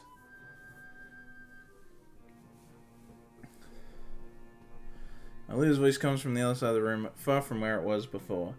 Even to my untrained ears, if she's going out of her way to avoid me reaching her, then is this just a game to her? Of course it is. Compared to a life where even the concept of sight is an abstract one, a few minutes in a blindfold are nothing. I guess she's made her point, she's more than capable of navigating her room, and further, I've seen how independent she is, even when compared to many of the others in Yamaku. Well, even as this is just a game, I may as well play it wholeheartedly. With a pace much quicker than before, I move towards the source of her voice, deftly sidestepping the table in the center of her room, thanks to remembering its position. Got you now. She gives an impish giggle, one just long enough to work out that she's passing just beside me. Wait, did I? Okay, I did. Because I went and watched the second Lilly H scene and the Hanako H scene. I wasn't sure if I had disabled adult content again. Maybe this is about to be some kinky shit. I don't know. I feel like he's going to fall on top of her and then they're going to have double blind sex. One just long enough to work out that she's passing just beside me. Quickly turn around and face the new direction. The table wasn't there before. Oh. Did she move it? I slowly sat up next to the table, raising my blindfold as I rubbed my aching head. Give an irritating kick to the table that's sitting right in front of where I fell. Utterly pointless, but the thing deserves it. Sao? They're still standing just to my side, obviously unsure of what's befallen me. Sorry, I kinda fell over. Are you hurt? My head hurts, but I think I'm okay. I think the table moved in order to trip me over. She giggles as she walks over and takes a seat beside me, her hand resting on my own. I suppose that's the end of that then. I think so. But I also think I get the point, although I do wish it hadn't involved such a headache. Lee suddenly looks blank. Point? And I return an extraordinarily flat look. That was just for fun? I just thought it might ease you up a little about the subject. You all seem to tiptoe around it after all. In regard to teaching, sight isn't that important. There are plenty of classes taught by entirely blind teachers, and more than enough resources for me to learn the subject. Yeah, but you can't tell if a kid's slacking off. Simple as that, really. I guess that also doesn't matter as much in Japan, though. At least not in primary school, because they don't kick you out of the class, even if you're disrupting the class, because they have weird rules about not impacting anyone's learning by kicking them out of the class, even though their disturbances could be impacting other kids' learning. Yeah, it's a whole thing. I slip my shoulders and give a snort of amusement. Yeah, I understand. I guess we'll both just have to work hard to reach our goals then. What is it? With a little hesitation, Lily pushes forward her chin and closes her eyes in an unmistakable gesture. I accept gladly, her lips touching. As they do, I suddenly feel her hand shaking...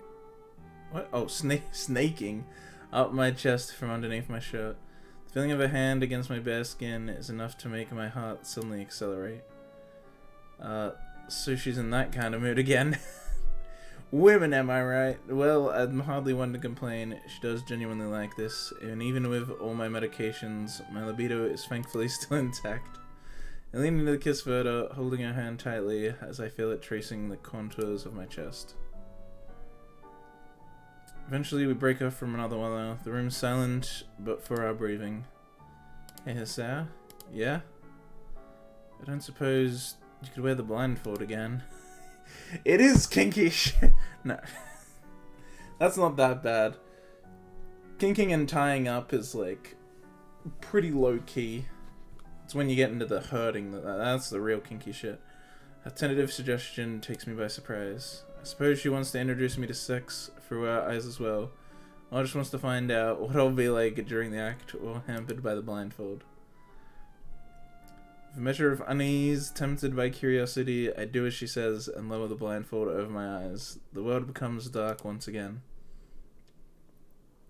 I reflexively tense as I feel Lily's hand gently brush the side of my face, entirely unable to anticipate her touch. I really need to get more used to contact like this. Even after the weeks we've been going out, it isn't as natural for me as it is for her. Silence. Hey, Lily? Shh. I obediently follow her instructions and quietly listen, trying to make out anything that's happening around me. Compared to before, when I was chasing Lily, the need to carefully navigate the room's obstacles now gone. I can take my time and concentrate much harder on listening. It takes a while, but I can eventually pick out the soft sound of her breathing in the otherwise dead silent room. In, out, in, out. It's not the only thing that's going to be going in and out. Measuring it against my own breathing, I realize it's definitely deeper than normal, especially for her. Another sound makes its way into my ear, one that I can't identify immediately. I don't think I've heard it before, but... It's a gun! She pulled out a gun, Sal! Take off the blindfold! You're in danger! My heart skips a beat as I realize the source, my hand also reflexively reaching out towards it. Her face feels softer than usual under my touch, her head just barely turning in acknowledgement towards the fingers on her cheek. Sal? I go but take a moment to try and calm down. I need all the concentration I can muster while I'm like this in order to fully take in my surroundings. After a few deep breaths, I think I've managed to collect myself. With a touch so light that it wouldn't disturb a feather, I start to move my hand down her body, and I can feel myself losing focus again, thanks to those thin, silken pajamas of hers resting so perfectly over the curves of her body. If she's like this, then that means she has to be sitting against her bed and facing me. Now, to continue. Alright, this must be her hip. If I just move slowly downward. There we go. It's having a snack.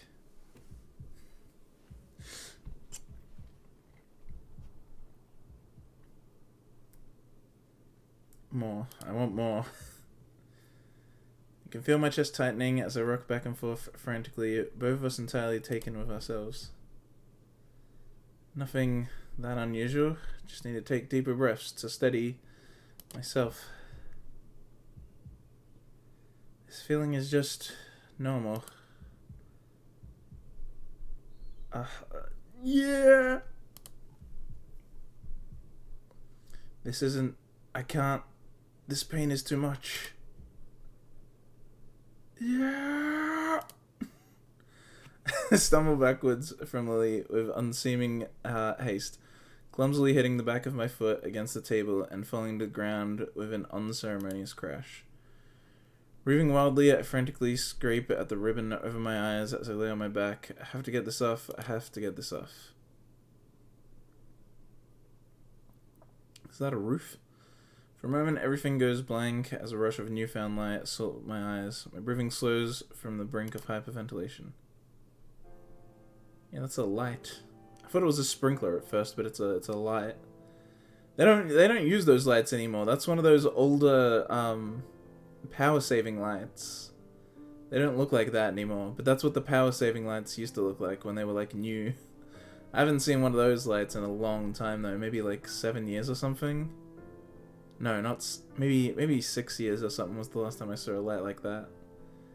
They don't make them like that anymore. At least I don't think they do. I mean, I'm sure there's some houses that use them, if they have the old fixtures, maybe. But that's like what the lights first started looking like when power saving lights started becoming a thing, instead of the big bulb ones. Hang on, I gotta go grab something.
Sao dies in sex end. That should just be all the endings. Sao just fucking dies. Like during sex. Oh, that'd be so funny. Could you imagine that? Like an...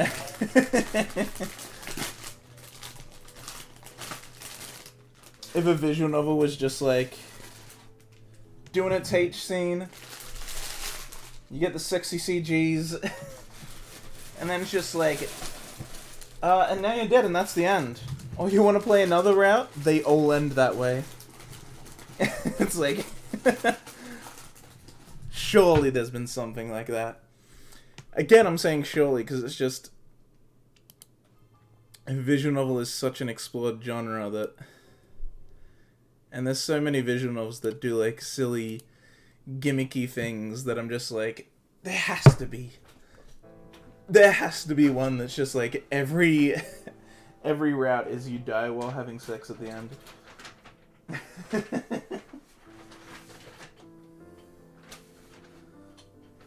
That has to exist. I refuse to believe that doesn't.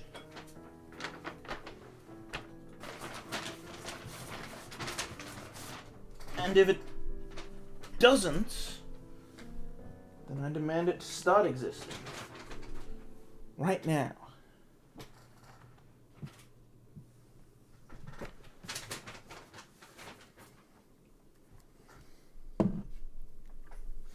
Alright. Whoops, didn't mean to do that. Yeah, guess what? So, you know how I said I bought 2 games the other day? One was Bravely Default 2, because that just came out yesterday. So we got it right away. And the other was Atelier Ryza 2. And I haven't even started playing 1, because I got 1 for Christmas. But that's the thing. I just got the first one for Christmas. I've wanted it since it came out, but the first time I went to buy it from a store, it was sold out. And then it was sold out of the next store. And then the next store's like, oh yeah, there's one left in the entire country, and it's in Alice fucking Springs. And I was like, what? I'm not, yeah. There's one left in the country, and it's in the middle of the fucking desert. I'm like, ugh, god damn it. And so I'm just like, alright, I guess I just can't get it for now. And so it took multiple years for me to even get a copy. Because they didn't do a second supply batch, because it's a somewhat obscure weeb game. And also it's, it was an EB Games exclusive. So I was just fucked out of getting it. And so I was at EB Games. I don't normally shop at EB Games. I normally shop at JB Hi-Fi. I only went to EB Games because I had EB Games gift cards. They're more expensive, so I don't shop there. But if I have gift cards, I can only use them there. So it's like, yeah, it's not my money anyway. So yeah, I bought Bravely Default 2, and I saw a copy of Atelier Ryza 2, and I was like, oh shit, there's one here. And I was like, you know what? Even though I haven't played 1 yet, I don't want to repeat. I don't want a multiple years long quest to try and get a copy of this in Australia. I'm just grabbing it now and grabbing Bravely Default 2 and getting out of here. And when I actually got it, the guy in the store was like, oh, last one. And I was like, holy shit, thank God I grabbed it. Like, just don't want a repeat of that nonsense.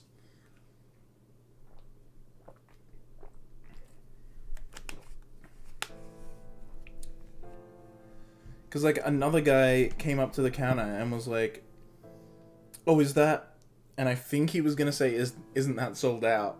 But then the other guy, like, pulled out the cartridge of Atelier Ryza 2, and then he's like, no, last one. And then he put it in the case. And I was like, ooh, last one. Anyway, onward with Sao dying. Seconds pass, and I carefully measure out the rhythm of my heartbeats with every ounce of concentration I can muster. My heart is normal. It's back to normal. My body feels utterly bizarre as I lay dazed on the floor looking at the ceiling. The adrenaline from before is still pouring through my veins, but my mind is completely exhausted.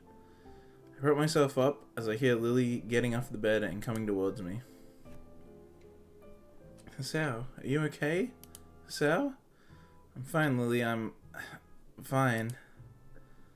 She gives a sigh of relief, her worried expression collapsing.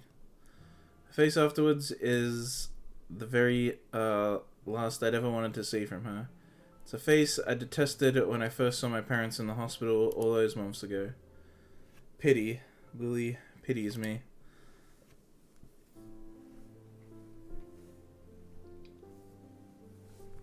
I just close my eyes and turn away, powerless. I feel like throwing up. I can hear the sound of Lily moving away and quickly attending to herself, the ruffling of her clothes being pulled back on after a moment of searching just barely audible. Sorry. She slowly shakes her head as she finishes buttoning up her top. Her kind smile looks so fragile, so delicate, that it makes my heart sink. Approaching carefully, she feels out the edge of the low table before taking a seat next to me, putting her arms around my chest. I'm sorry, Sao. I shouldn't have pushed my desires onto you. You don't need to apologize. I'd normally be fine. You've seen that much before. Guess I shouldn't have tried to push myself so far. My eyelids feel heavy. Calmly sitting next to her like this is probably letting the adrenaline work itself out of my system and letting my mind relax. So that's why you never took the lead? Yeah, I guess it's a good thing you like to, huh? Yeah, but in other routes he takes the lead. He doesn't in Shizune. Well, he does. He does in the route, but with Misha. He takes the lead with Misha. He takes the lead with Hanako. I think he took the lead in Rin. Rin's one is kind of like they're both equal there. But yeah, Lily totally takes the lead in the Lily route. And Shizune does, at least when it is Shizune. Joke seems to lighten her expression a little, a fact which helps let me feel less unease about my unreliable self. His head comes to rest on my shoulder as I struggle to keep my eyes open. With more difficulty after each blink, I feel completely drained. It's okay, Sao. It's all okay. No sooner does she say this than a small, quiet tune escapes her lips. Entirely too tired to think, all I can do is listen to a soft humming. It's a soft, almost melancholic tone. It sounds familiar, but the more I try to remember its origins, the less I seem able to concentrate. The feeling and scent of her head gently resting on my shoulders and her warm body against my sides is soothing. The soft humming of her voice, too, relaxes my mind as much as her warmth relaxes my muscles. This singular, quiet moment, after all this... Oh, right, fracas, it's that word that I saw last time. Yeah. It makes me realize just how exhausted I've become. I can feel my eyelids slowly becoming heavier and heavier. Even with the chaos of before, I wish this moment would last forever.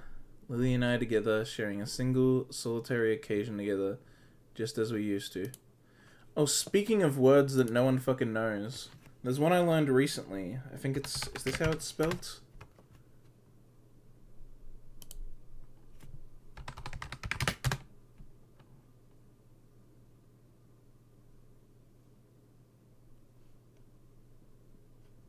Is it maybe this?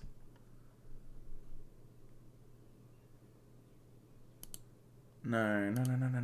How does it... Fuck, I can't remember how it's spelled, but... I won't say it for now, but maybe I'll remember to bring it up next stream if I remember how to spell it. There's this really weird word that sounds like it shouldn't be a real word, and but it means something really, like,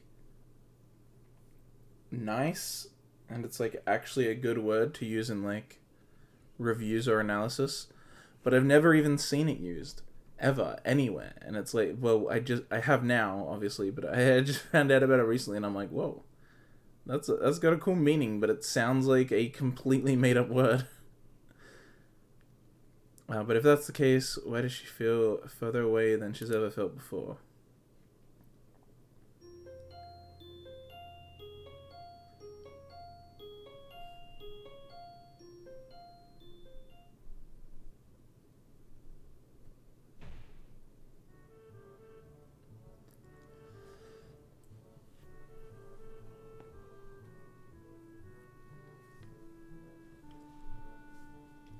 Oh, man. Yeah, it's been 2 hours, but we're gonna keep going. I feel pretty good, actually. Because... wow, it's actually cool now. It's not fucking hot every day. The loud clatter of books falling into the return slot abruptly breaks the grip of silence over the school library. It's become a habit for me to come to the library at least once a week. Not only does the reading itself keep me busy, but discussing books with Hanako and Lilly also does. Obviously startled, Yuko suddenly twists towards the direction of the noise. I'd have thought her used to people dropping books by now, since she does work here. Look at her. Look at this best girl right here. When can I date her? Oh, hello, Salb. Back again? It takes me a moment to respond, my mind still distracted by the familiar melody of Lily's humming that's hardly left my ears in the several days it's been since I fell asleep to it. Oh yeah, just returning some books I borrowed. She casts her eyes downward, presumably to the bin the books dropped into. You're a very heavy reader, aren't you? It's become a bit of a routine now. Passes the time, at least. Wish I had free time to pass. From small talk to depression in less than 5 seconds. I think that's a new record for her. She seems a bit down in general today, even compared to normal. Considering she has to work two jobs just to support herself, I could see how that would take a toll on her lifestyle. Come to think of it, the pay for a job here can't be all that bad. The idea of staff is such a prestigious... Oh, in such a prestigious private school, going hungry strikes me as counterintuitive. Yeah, tell that to all the fucking teachers that get paid jack shit. Working 2 jobs must take a lot of time. I'd probably never manage it. You're lucky being a student. Do you think you'll be able to go to university? If she's asking, then I guess that's the expected result of having this kind of education. Private schools like this don't exactly come cheap. I guess I have the money, I think. Fucking privilege! Check your privilege, Sal.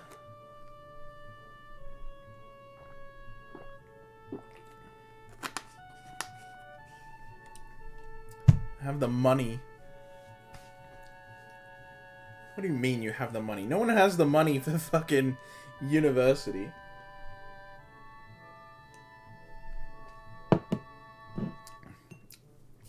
The banks have the money, and you as a citizen have the right to go into debt. That's what's really happening. I've got plans which will require going to one. Not true, you can become a teacher without going to university and getting a teaching degree. It's hard, but you totally can. You just can't go to, you know, a good school. But you can totally teach without a teaching degree. It's not that crazy. And my grades are good enough, it's more a matter of how I'll pay to do so.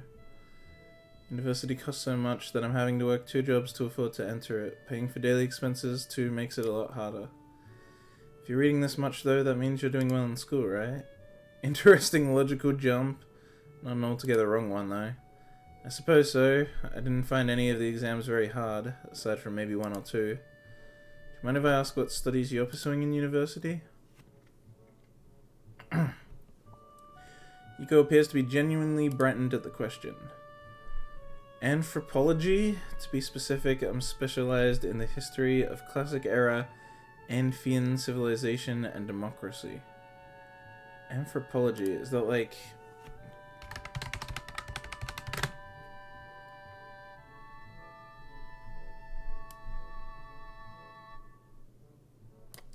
scientific study of humanity concerned with human behavior, human biology, and societies, both the present and past, including past human species. Interesting. Specializing in the history of classical era, Anfian civilization, and democracy.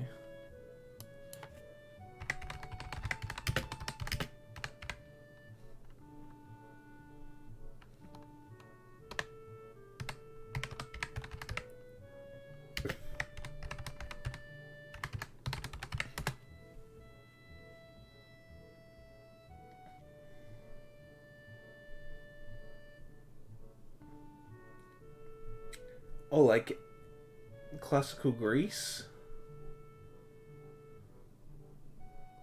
Is it do you mean like Athens? Is that what that Athenian is? Period between the Persian Wars at the beginning of the 5th century and the death of Alexander the Great. Classical period was an era of war and conflict, first between the Greeks and the Persians, then between the Amphians and the Spartans. Yeah, there it is. Amphian civilization and democracy. Alright. Interesting. I do love some good history. She really seems to know her stuff. Such enthusiasm is to be admired, and it's nice to see her genuinely excited about something. Let me fuck her, please. Look how cute she is, and she likes history. Dude, why is there not a Yuka Raz? Look how cute she is, man. She's the best. I guess even someone like Yuka can be happy if she has a visible road ahead of her. Plus, she's a succubus. Genji told us so. Both of us jump at the sudden interruption coming from my pocket. Apologizing profusely and quickly shuffling into the hallway as I fumble with the cover of my mobile phone, I glance at the screen. Weird, it's a mobile number I don't recognize. Considering I can count the number of people with my number on one hand, I briefly wonder whether it's some telemarketer that lurked out. Hello? Sound Nakai speaking. If you think it's a telemarketer, don't say your name. Just say hello. Oh, here's a good way as well to get rid of telemarketers. Once they start talking, just say, I don't own a house. And then they'll hang up. They'll hang up right away. They're like, oh, this guy doesn't have enough money. Just be like, I don't own my house. They'll leave right away. They only want rich people. Or old people. If you just go, I don't own my house, they're like, not interested. Jeez, pick up faster next time. Anyway, guess who? Ooh, is this Kenji? If it only takes me a second to recognize the distinctively deep request. What? Bruh, these words. Bruh. Brusque voice. Bruh.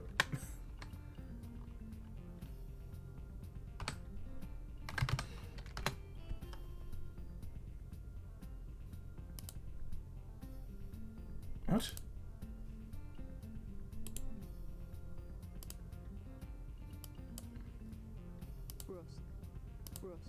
Brusque. Abrupt or offhanded in speech or manner. Brusque? Maybe I have heard that word before. I didn't know it was spelled like that.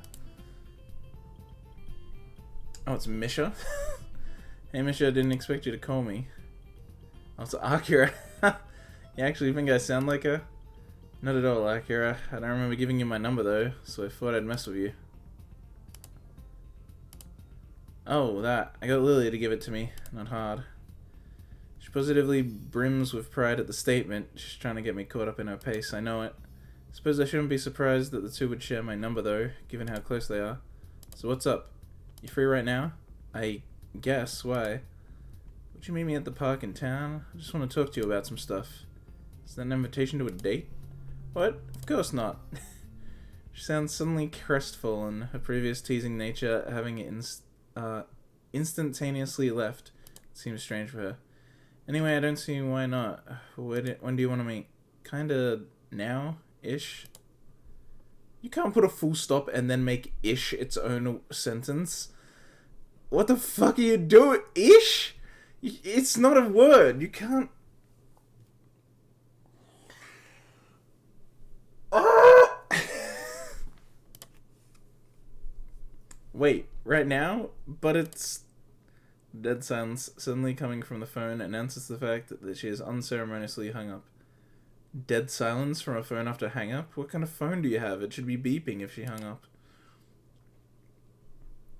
For a long time I just stand there staring at the call-ended message on the screen while replaying the conversation in my head.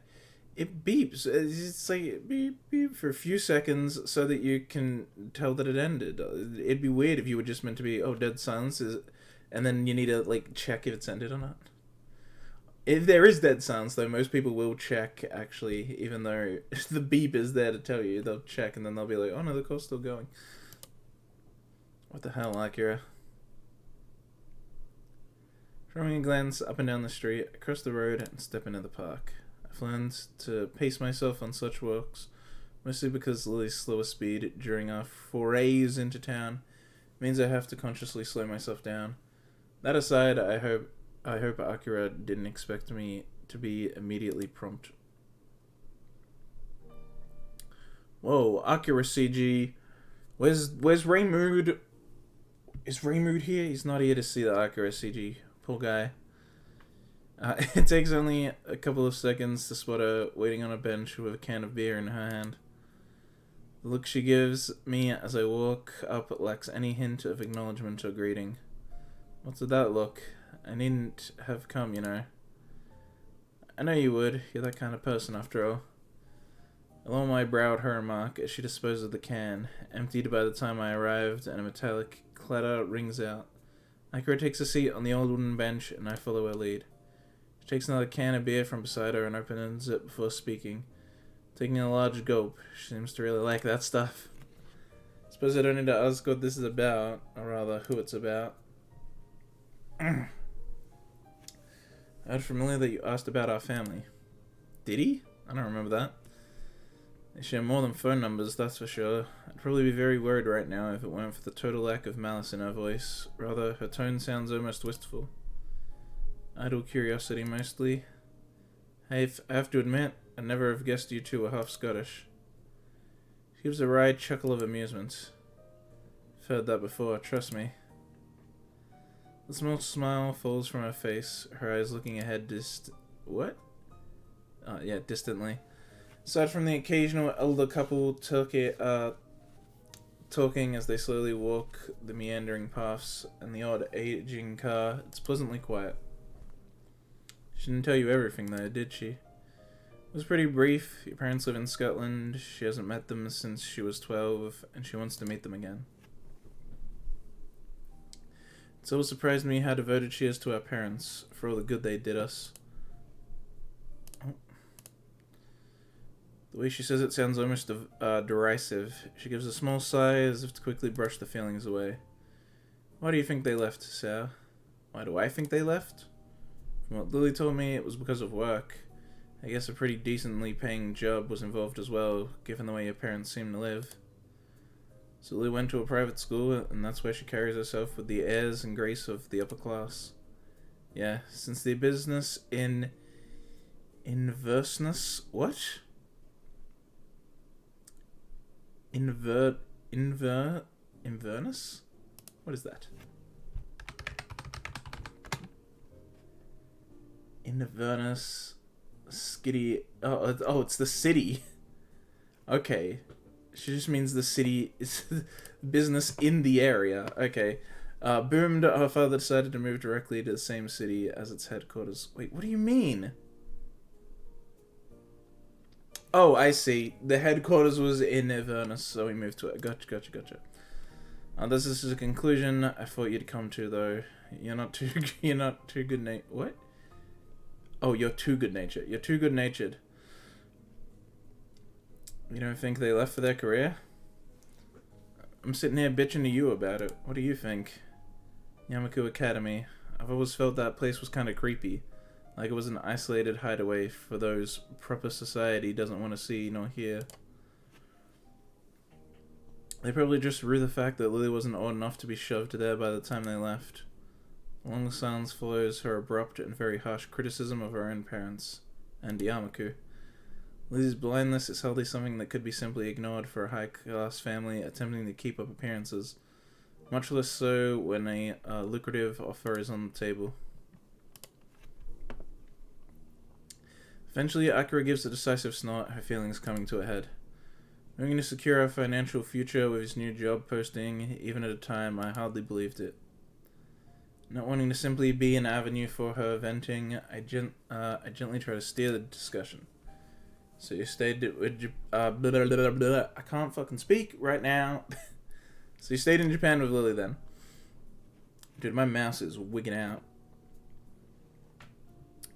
Either I stayed with her or she went to live with an ailing grandma and grandfather. What about Shizno's family? If you're cousins, then our fathers hate each other. I'd have been more than happy to tell them to go screw themselves and live with them anyway, but Lilly wouldn't have wanted that. I'd also had an offer for a job by then, so we did our best to keep our parents' house in proper shape and tried to continue our lives as if they'd never left. So you just lived by yourselves? Basically. Lily had school and I had my job, so we weren't exactly languishing? Of her schooling, her study, and having to do chores while I worked through... What? Though I can't help feeling like I failed her. In the end, I tried to be there for her and screwed it up. Expecting a 19-year-old to be a mother for a blind child, it's ridiculous.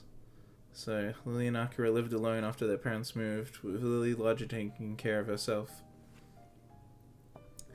I guess that explains her apparent independence compared to many in Yamku. Is maybe that why she freaked out when she fell? She felt like her needing help to get up is like a big damn it moment. I may have lived alone much of the time since my parents both work, but that's just something else entirely. Sorry for making you listening to my moaning, Hisao. I would love to listen to your moaning, Akira, but, you know, I don't mind at all, but do you mind if I ask why you're telling me all this? You always were curious. Context, I suppose. Life isn't a fairy tale, Hisao. Some people have to learn that the hard way. She takes a long drink from the can in her hand, her face becoming more depressed than distant. I broke up with my boyfriend a few days ago. After I leave, we're not going to be able to see each other again. But that's how life is. You can't just set your life up and expect it to stay that way forever. Sometimes stuff happens, then you have to roll with, even if it means hurting yourself or others. She takes a long breath before looking up at the bright orange sky. Damn, if I smoked, I could take a nice long drag right about now and look kind of cool. What? I mean, yeah, I guess. I want to respond to help her in whatever way I can, but I feel utterly useless. This kind of situation is one I've never been in, and I simply don't have the experience to say anything meaningful to comfort her. Akira looks over and evidently picks up on this, much to my embarrassment. I must look pretty pathetic right now, whining about this to someone I barely know. Hardly, and I'm pretty much an expert on looking pathetic. She gives a chuckle, the act feeling like a personal victory for me. You're good, kid Hisao.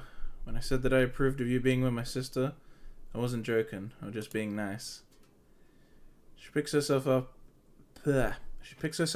off the seat with a grunt, one that seems ill-fitting given her age, and throws the now empty can into the bin after one last swig.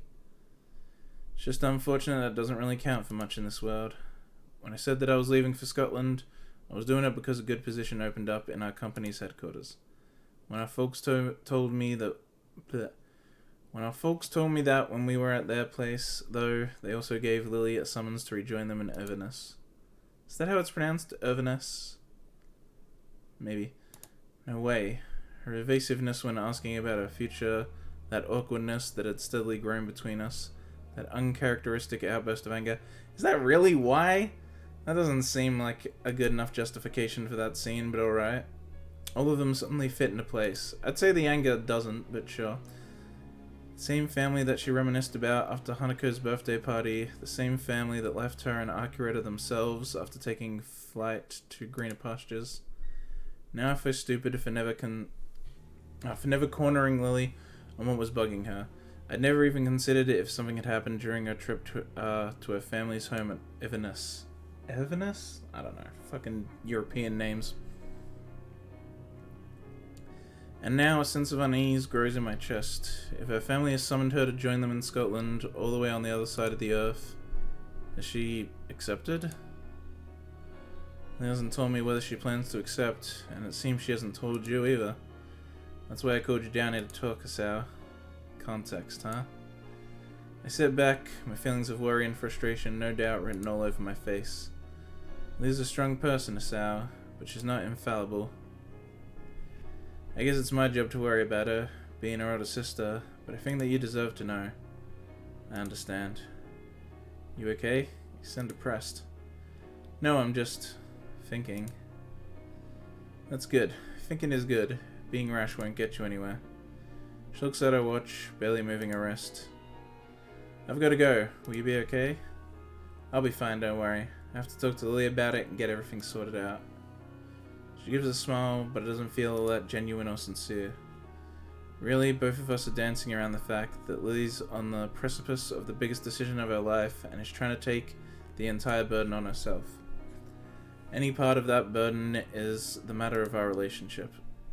By the time I look up, Akira is already walking off with her hand held up. For the first time in a long while, I finally have an answer to something. Perhaps not even that, but at least I now have the right question to ask. Will you leave or stay?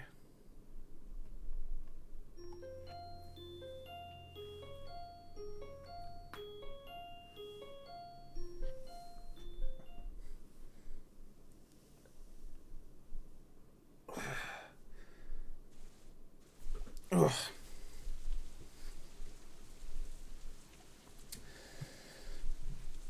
Bro, why is it getting... Actually, I think I know why. I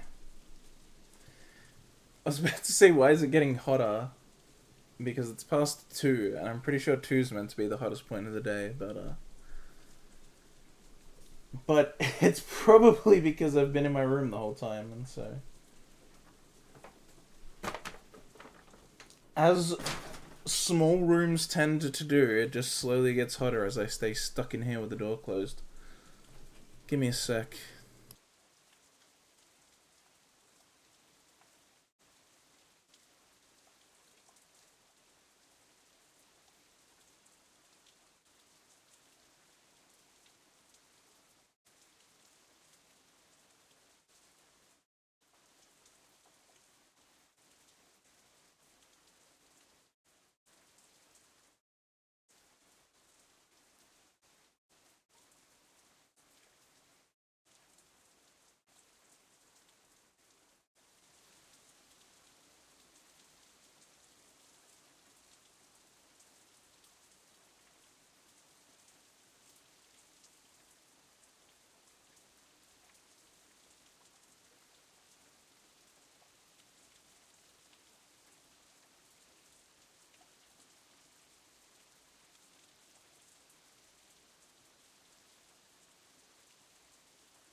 Alright.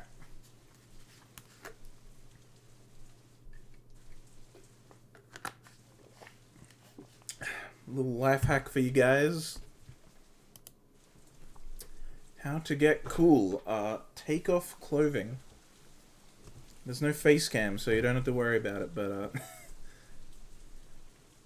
hurry, Lily. I'm moving as fast as I can. Can barely make out Lily's voice over the deafening pounding of the rain.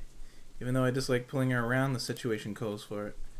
I turned forward, my free hand over my head in a futile attempt to keep at least my hair dry. My vision seems to be in grayscale. This really is rotten weather for summer, and the last kind of climate I'd want for a date.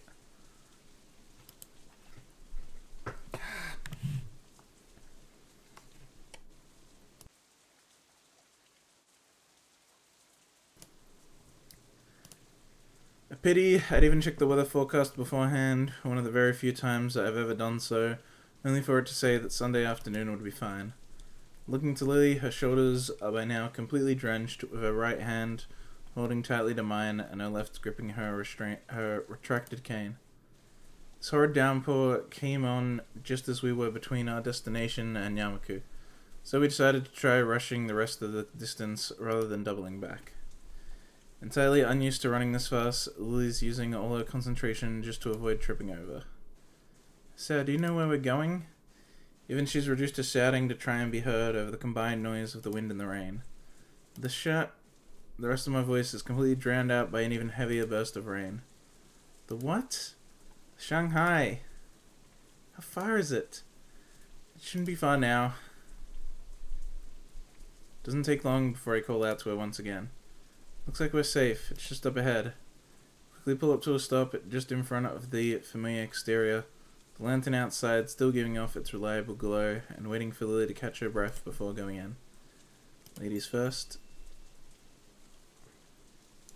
The tiny bell inside rings out when I hold the door open for her, a smile and a polite nod being my reward before entering myself.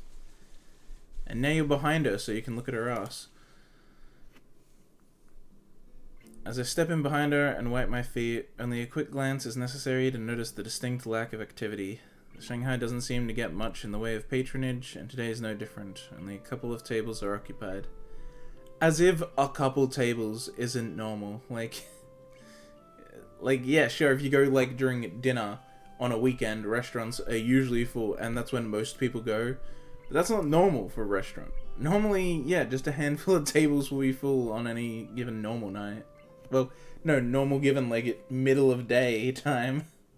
That's why so many only open, like, just for dinner, or just for lunch, then close again, then open for dinner. Because, like, any other time, it's like, yeah, it's just gonna be a few people, like...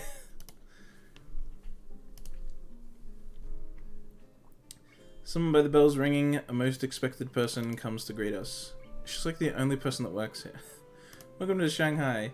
Eagle lips chipper today, trying to predict her moods. It's pretty hard, but it's a nice change from the norm. Hello, Yuko. Hey. Good afternoon, you two. She takes a deep bow, somewhat taken aback, as she rights herself again and gets a better look at us. What happened to you? You both look... Her eyes drift towards the glass of the door behind us. Oh dear, she didn't notice? We're inside now, at least. I think that's the most important thing. How can you not hear the rain, like, on the roof? It's nice and cozy. You're lucky to be working inside today. It's been nice and quiet. I like days like this. Oh, wait, sorry. Is there anything you'd like? French vanilla tea, please. I'll have the same. Right, coming right up. You haven't shown us to our table! She quickly skitters off with a determined look on her face, trying very hard not to forget our orders. If nothing else, she's at least dedicated to her job. I lead Lily to an empty seat before the two of us settle down. As usual, there's a large difference between an exhausted, flopping down... What? There's a large difference between my exhausted, flopping down into my seat, and Lily's delicate sliding into hers, her cane set beside her. How is Yuko gonna know where we're sitting, though? For a while, I just idly watch the rain falling outside. The occasional person runs down the street, trying to stay as dry as possible, hands often tightly gripping a rain-soaked umbrella. Lily sits just as quietly as I, her eyes closed, as she intently listens to all that's happening.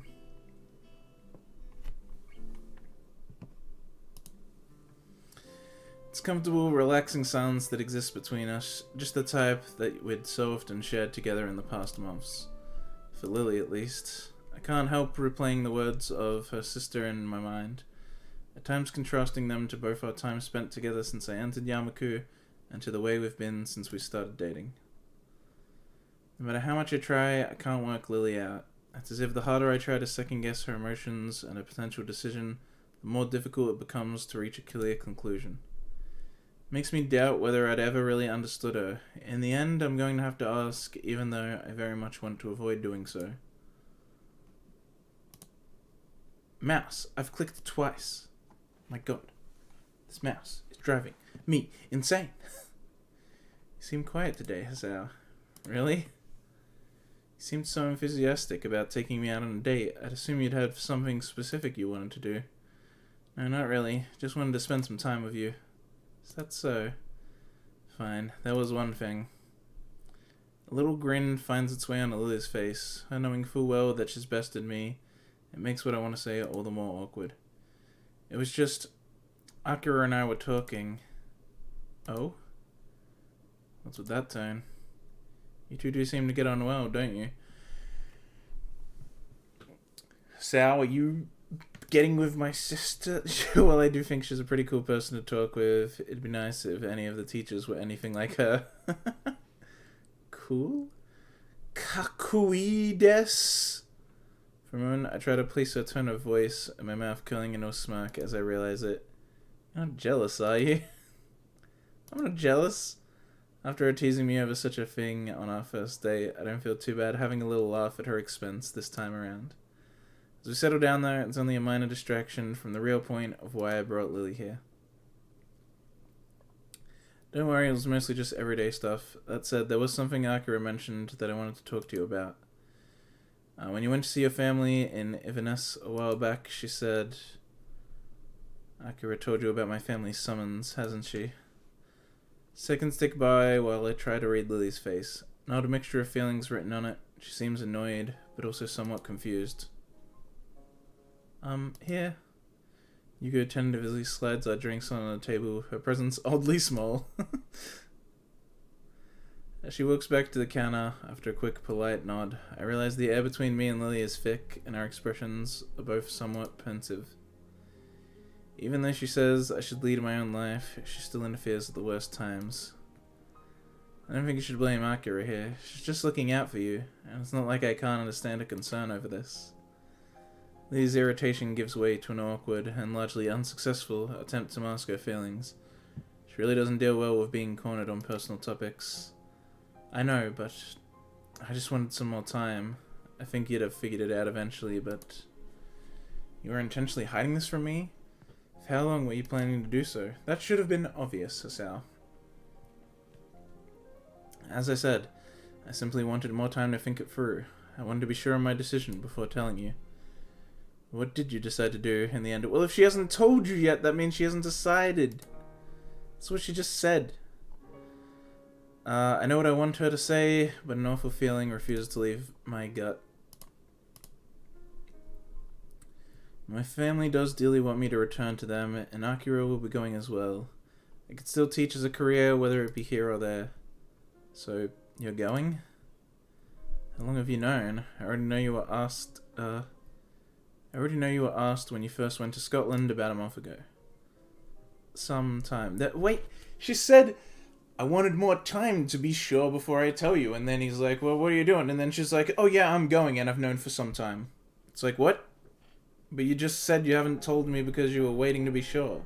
But now you're saying you've been sure for, like, some time? What do you mean?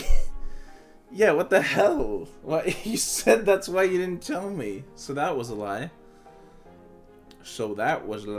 My frustration very nearly boils over. The fact that she's done this affects me more than it should. For her to not only be leaving, but to have been actively hiding her own plans from me, and after seeming for so long to be the one solid pillar of support and reliability I could depend on.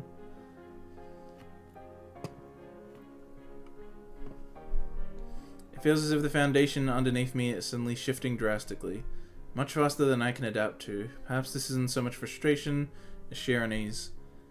Dramatic piano noises, it's true. The emotionally dramatic piano. Is this played in every route? Maybe. I don't remember it in the Rin route, though. I remember it in the Shizune. I definitely remember it in the Hanako. Did it play in the Rin route? Surely it must have. I just don't remember it. Maybe it was when she was getting all pissed at me and the Rin route was just so long ago. It was like in 2019 or some shit. I'm sorry, I wanted to think this through completely. I wasn't trying to take advantage of you. Please. I know, Lily, I know. This is just really sudden. I guess this means that once you go, we'll be breaking up. One of the few times I've seen since I met her, she's genuinely lost for words. Why would you say that? You just got here. You gotta, like... Even if it's true, like... Ask later. I mean, or maybe Hisao's opposed to long distance. I don't know. I've been in long distance, and it's not easy. Mainly because it does make things grow distant. It's very hard for someone to, like... It's hard to explain, but it's like... It's hard to, like, I feel like a relationship is very, like... What's that word? It like, begets itself. It's like a snowball rolling down a hill kind of thing. Like, being with someone and being happy with them continuously reminds you that you're happy with them, and you keep thinking, yeah, I want this to continue. And so when you're in a long distance relationship, it's hard to be like, to keep that going, basically. Like, it kind of like, I don't know, it doesn't make the feelings run out, but it's like almost like, because you're not constantly with the person and constantly seeing them, it's almost like, is this the best? When is this gonna become normal again? You know, like, when are we gonna be close again? Is this like, you know... And you start remembering being happier when you're with them, as opposed to now where you're never with them. And then that can make you be like, should I get a new relationship? It's the whole thing, but like... And so I do get why some people are completely opposed to even trying it. Maybe Hisao is just against it. I don't know. She doesn't look surprised, no doubt because the fact had dawned on her once she became sure of her decision. But rather, she appears genuinely unsure of how to deal with the situation now that it's in front of her. Yeah, here we go. We could try pursuing a long-distance relationship. They're getting more and more common these days, after all. Yeah, we got flip phones and stuff for Sows. We can do it. Even if she says that the tone of her voice gives away that she doesn't truly believe what she's saying. This is a fairly older game. It's even more common now. He's far too old-fashioned to be able to cope with a relationship without any kind of physical presence. And even I am, to an extent. All we would ever do to each other would be a voice from the other side of the world. In the end, trying to rationalize everything is futile. Any attempts to try and connect to what's happening with the future or past just seems to get more difficult the more I concentrate. Those quiet moments when we were just walking side by side, the precious time we spent with Hanako and Akira, the casual chatter we had during lunchtimes, the times we made love, the confessions of our feelings to each other, all pointless, all just a fleeting moment in our young lives. Okay, that doesn't make it pointless, Hisao. You ever heard the saying, better to have loved and lost than never to have loved at all? A relationship is... It's character building. Let's call it that. It's character building. It's good to have relationships. I would say I was... Like, my first relationship, my first, like, proper one, was not great. It didn't go well most of the time. It didn't end well. It was a bloody disaster, honestly. But it was very important because it character built. No, it made me more confident, and it made me make my next relationships better. Yeah, no. Calling it pointless is silly. I feel like every relationship, even the bad ones, have something that can help you. You know, everyone has multiple... It's very rare for someone to not have multiple relationships in their life. So you just... Don't think of it as pointless. Just think of it as something that happened that can then help you in other ways later. You need to think of everything like that, really, but relationships especially. We're just two children pretending to be adults, aren't we? What the fuck, Sal? Being in a relationship is a very both adult and teenage thing. It's not... Oh, well, we're not adults, and this relationship's only an adult thing, so we're just pretending. Now, fuck off. Teenage relationships can be real, they can be fake, but they can be real too. A long, long silence hangs in the air between us. The noise of the other patrons drinking and talking only makes the situation feel more strange and disconnected. Lily's face remains low, her dejected expression clouding it. I'm sorry, Sao. A simple apology and no more. She's left entirely without any further response or comment. With a long sigh, I gather what's left of my thoughts and ask the final question I have for her. When will you be going? We'll be leaving with Akira, so it'll be a little less than a week. And you hadn't told him yet? The beginning of summer holidays? Just a little afterwards, yes. Tone is unusually slow and steady, her apologetic and depressed mood all the more written on her face as she tries to hide it in her voice. In the end, I can't even keep my promise of going to Tanabata with her before she leaves. I look down, seeing my face reflected in the by now lukewarm cup of neglected tea sitting in front of me. I really thought I'd left this kind of expression behind. For a while, I just stared down into the still surface, trying to sort through my emotions, to get at what course of action I should take. Whether it be right now or in the future. But, just as before, the effort is wasted. I glance up to see Lilly gently sipping her cooled tea without complaint. Her face drawn and shoulders slumped. She looks to be deep in thought too. A strangely cold atmosphere coming between us as we isolate ourselves to mull things over. Even as Lilly's cup slowly empties, mine remains untouched. It's a long time before I notice the rain dying down outside and the few other patrons of the Shanghai having left. The chill of the rapidly darkening evening permeates the dormitory halls. While trudging down the corridor to my room, I see an unwelcome movement from up ahead. It's Kenji. Sure enough, the opening of the door opposite mine heralds the arrival of a bespectacled Kenji. Hey man, what's... Whoa dude, you look awful, I think. You okay? Really has an act for making any situation better. I don't really want to go into it. It's late. Okay, that's cool. If you ever want to talk about it, here. I look at him for a moment before surrendering my stern front and awkwardly scratching the back of my neck, embarrassed by my standoffish response to him. Thanks, Kenji. Hey, it's cool. That's what friends are for, right? Yeah, you're right. See ya. Open the door to my own dorm room and close it behind me as he quickly waves me off. The solid thud the door makes against the doorframe sounds out a final call for the life I've led since coming to Yamaku. I just stand in my darkened room, fruitlessly attempting to work out what I should do from this point onward. Just what should I do? Save us, Kenji God! He can't save us. He'll be like, oh, one less feminist in Japan. Success. What a bro. Yeah, Kenji true bro. Manly ending. Manly picnic ending only. Kenji route ending. All we need is Kenji and whiskey. Manly picnic.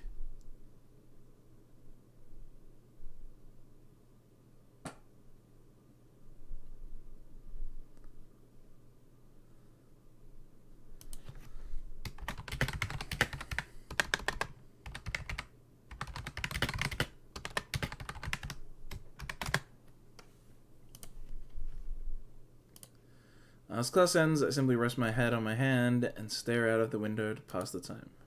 Kenji a real PogChamp? Can we get a Kenji PogChamp on Twitch, please, instead of that weird snake shit they added? It's been a few days since Lilly told me her plans. I haven't been to our ordinary lunchtime... what? Lunchtime haunt? It's haunt. Yeah, what the fuck? A place frequented by a specific person. I've never seen it used in that way. I've always seen it used in the verb. That's so weird. Alright. Lunchtime haunt since then. Not that there would be much point. It's very weird. Hanako's been busy with the newspaper club she's newly joined, and has even begun talking in class with Naomi every now and then. Even Lilly, aside from the fact that a meeting between us would have been awkward in any case, has been run off her feet with class representative duties as the summer holidays approach. And now they're just about here. With the end of today's bell, the summer holidays will have begun. Suppose that all I'll end up doing will be visiting my parents for the duration of for the duration and lazing around in my old home now that my previous plans are entirely askew. I was about to make New Year's Japan jokes, but then I was like, oh right, summer's the middle of the year there. Never mind. Meanwhile, Akira and Lilly will be en route to Scotland to live out the rest of their lives there. No matter how hard I try to rationalize the idea that once the summer holidays begin, my life will return to the way it was, it simply refuses to happen. Everyone's moving on with their lives. Lily's rejoining her family. Akira's moving up to moving up in her father's business. Hanako's gaining new friends and hobbies, and even Yuko's moving ahead with her university aspirations. This is the everyone happy but protagonist route. A classic. You need one of those. You need the one where everyone's happy except the protagonist. Even I'm moving forward in the end. Are you? With the grades I've gotten so far in Yamaku, much less after such a rocky beginning, the path to get into teaching science as a career seems straightforward. See, the Shizuna bad end is everyone's sad route. This is the everyone moves forward but protagonist route. Protagonist stays sad. I guess Lily's sad, but whatever. We won't count that. I suppose I should at least be happy about that much, but it doesn't really seem to help. Hik-chan. Quickly stopped my ruminating and turned to face the bubbly voice beside me, putting on the most upbeat expression I can muster. As expected, Shizuna stands flanking her. I have a sneaking suspicion they want something from me. Hey Misha, Shizuna, what's up? Well, Shik-chan and I were thinking, since we're just two poor little girls that need help with all the work we've been given just before the holidays begin, sure I can help. But Hik-chan, we're really What? I think I broke a Misha. Misha.exe has stopped working. Even Shizuna raises an eyebrow at her accomplice's shuddering stop in her tracks. So you help us, Hik-chan? I just said I would, didn't I? It's either like I have anything better to do. Maybe helping them with their work will help take my mind off the situation. Misha seems genuinely ecstatic with my response, but Shizuna's expression is clouded and difficult to read. I find myself quickly averting my eyes from her own, as it's almost looks like a face of pity. No doubt it must just be my imagination. Nah, she probably knows something's up. There's no... Even on the Shizuna route, it sounds like this is pretty evasive to help. This is hardly the first time I've been in the student council room. Indeed, I found myself down here often, either to help Lilly with class rep work, or to sort out one thing or another with the student council itself. Now though, it's quite a different place. Computer? Oh my god, dude, I had this exact laptop. I had this exact laptop when I was in primary school. Oh my god, like grade 5, 6 or whatever. I kinda had this exact laptop. I didn't actually own it, but I got to use it at school. Oh man, there was like, I can't remember what it was called, but there was like this side class that I was a part of. There was only like, I think 5-ish students from the whole school that did it. And it was like all the other kids in my class would, they'd still be off in normal class or whatever, and I'd get to go off to this like side thing, and it was like you had to pick something that you were gonna do that was computer based. So it had to be something you could only make on a computer. And we used one of these. We used one of these bad boys. They're really shitty mouses.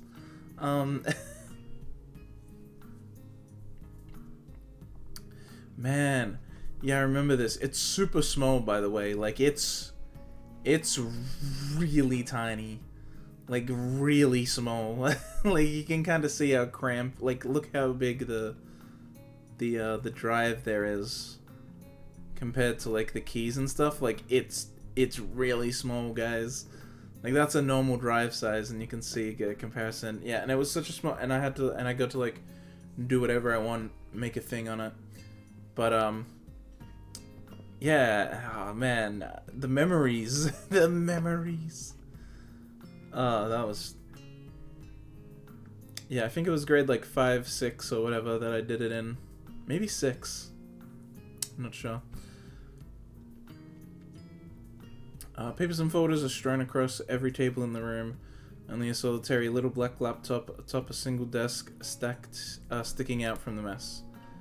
Looks positively ancient, and I'd guess it has been valiantly serving its task in archiving information for years and years. When did this game come out? It can't be that ancient.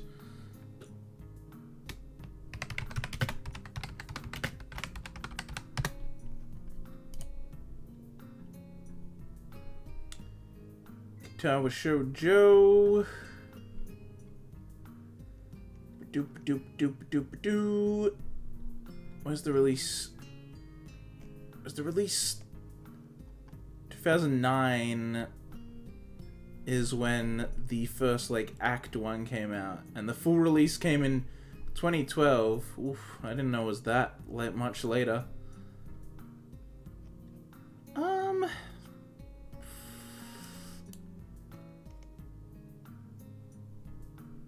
2009, let me think. Free.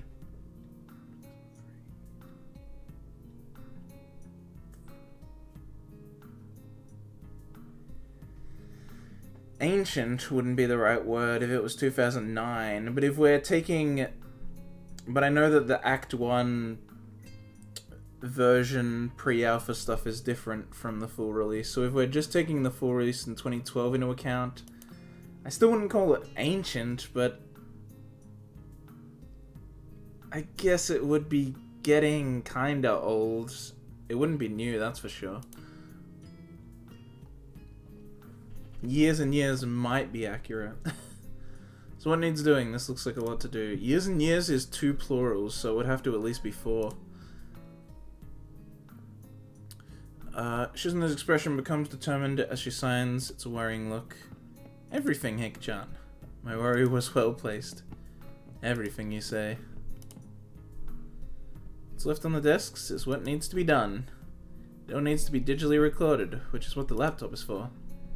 And I'm guessing that I'll be the one doing this. Hik-chan says she saw you with the computers in the library a few days ago, and that you seemed really good with them.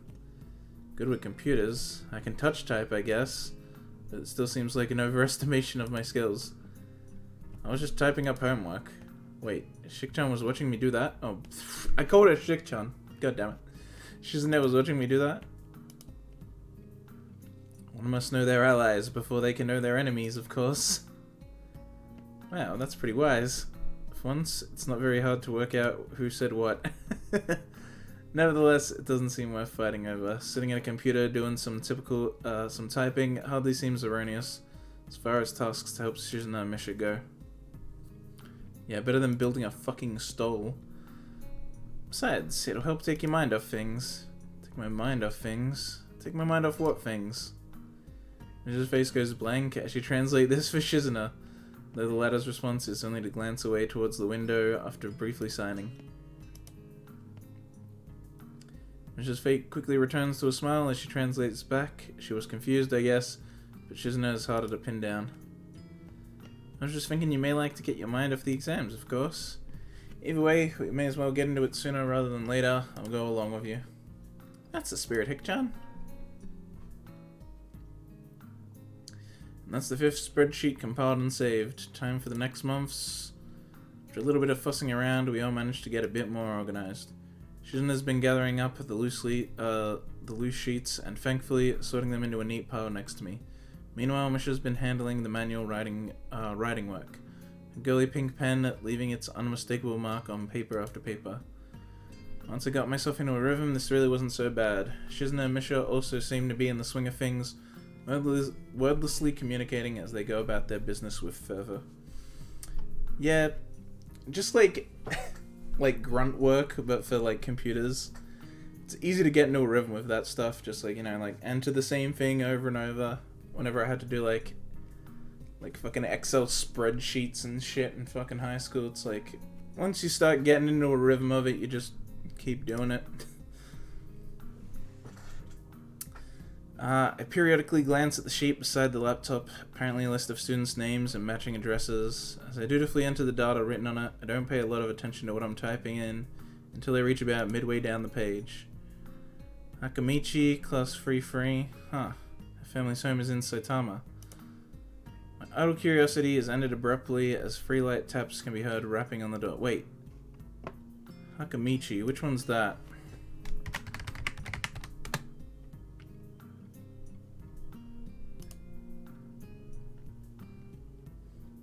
Oh. It's,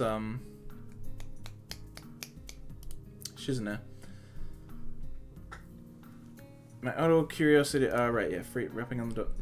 Misha quickly skips over to check who it is, tapping Shizune's soldier on the way past to let her companion know what's happening.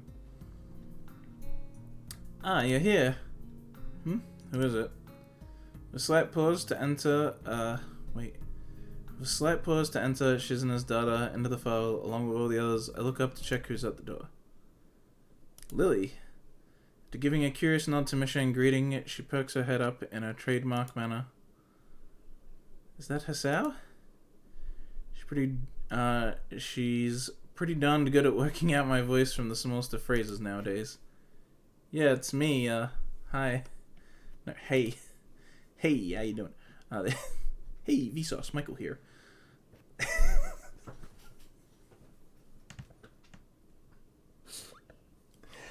Oh, I'm a dumbass. That made me laugh too much. Fucking, hey, Vsauce. Oh, that shouldn't make me laugh so much. Especially since me making the dumb joke. I'm sorry, I need to look it up.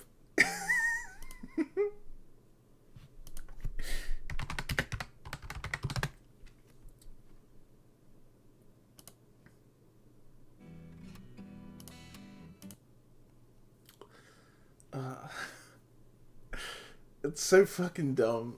Ever since it became a meme, it's actually the funniest shit. Oh my god. Hey, Vsauce, Michael here. You are alive. Or are you? The music. Oh my god. Because now I'm just imagining like Hisao going, hey, Hisao here. The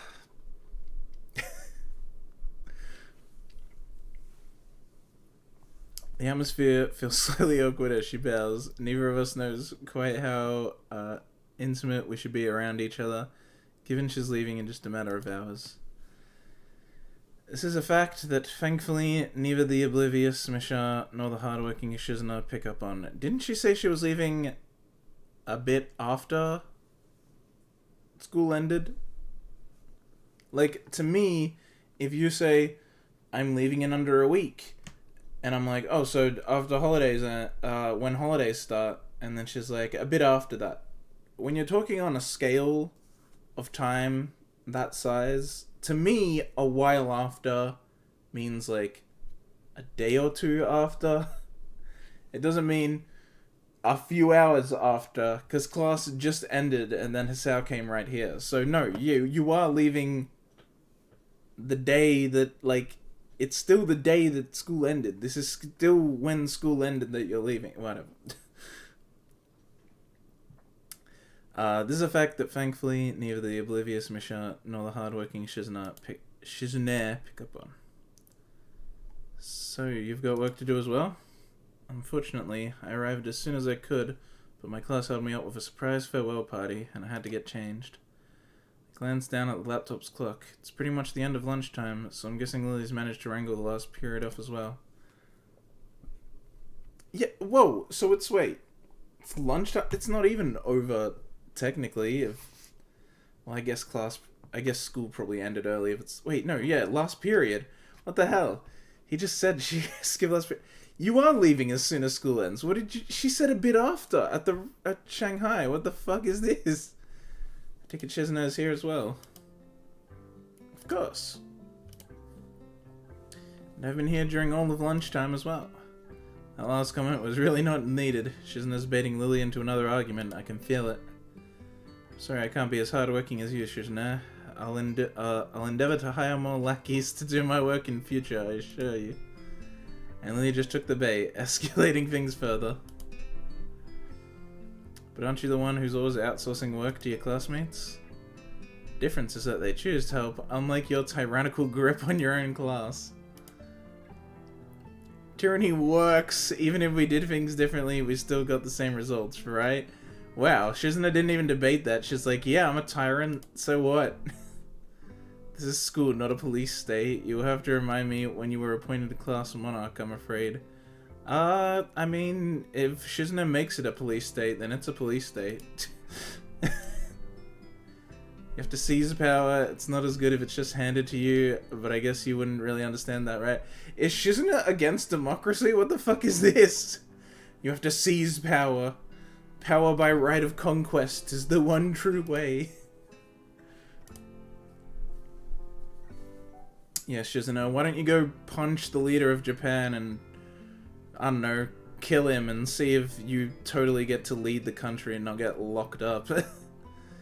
You'll have to remind me when monarchs were elected into their positions. Lilly positively bristles at this. Shizuna's two-hit combo forces her onto defense. Yeah, for all your, what? For all your vaunted power, you cannot get one person to help you without forcing him. But Hisao volunteered. He's such a hard worker, he's doing this instead of meaningless socialization, right? Is that so, Hisao? This is bad. I've really ended up between a rock and a hard place.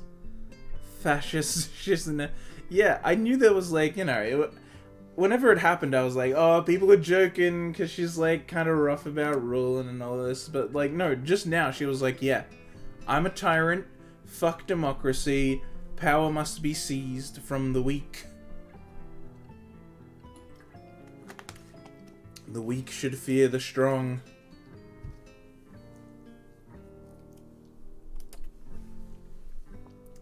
As much as it may pain me to do this, the truth has at least a chance of stopping this argument here and now. It's okay, Lilly. They didn't harass me to come or anything. Yeah, but they would have if you said no, Hisao. Lilly gives me a disapproving grimace, slightly radiating her strong feelings of displeasure in my general direction. She can be quite scary when she wants to be, though thankfully that isn't often. Hik-chan, you make that sound like it's a regular occurrence. It isn't? In the end, it doesn't matter. So long as everything's getting done at a good pace, let's just get this work over with so we can go home. Shizuna snorts derisively and gets back to marking off the sheets in front of her, while Lilly sighs and finds her way along the room with her hand following the filing cabinets lining along the wall. This would mark the only time I've managed to successfully defuse one of these situations, but the grudging ceasefire built around mutual fear and respect makes this feel more like the Cold War than any real peace. Yeah, Cold War. Let's just spy on each other. And make sure we have enough nuclear bombs. I can't take all the credit though. Lilly's leaving has surely affected Shizuna to some extent, to make her give up so easily. Moments before getting back to my work, I noticed Lilly reaching up to grab something from above a filing cabinet. I almost offer to help, but her height gives her ample ability to take it down safely. When she sets the strangely shaped device on the desk beside me, I realize just what it is, sort of. As she takes the old green covering off and sits down, she pulls out the gun and fucking... At first glance, it seems to be an odd Metallica blue typewriter, but it doesn't take me long to realize it's far from ordinary. It's a braille writer. It has far fewer keys than expected, and these, those it has show no lettering printed on them, only the shadow cast by the tiny braille dots on them give a hint to the thing's purpose. Blind typewriter? Oh, this. Well, you're not far off. It's normally called a Perkins Brailler, but it's basically a typewriter for the blind, yes. It presses braille into the page rather than text, which is why it has fewer keys. I was right. Huh, that's really neat. I thought you would... Well, I guess braille is only a few dots. It's not like you need that many. How would it press? I feel like that would use a lot of, I don't know, ink? Does it? Because if it like just dents the paper, I'm like, that would be really easy to just be pushed down when you run your finger across it.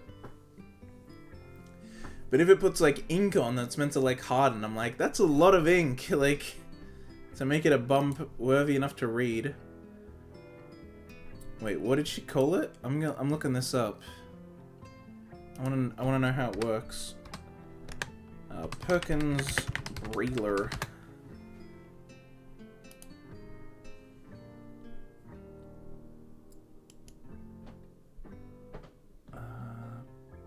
Perkins Brailer. Brailer.perkins.org. Oh my god, it looks exactly like the picture. Holy shit, it's they're expensive. The one she has is here, and it's over $1,000. There are cheaper ones that are like $800.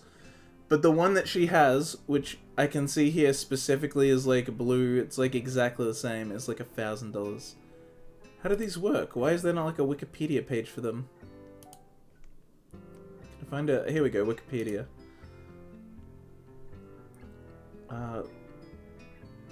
With key code, yeah. Space key, backspace, bit of a...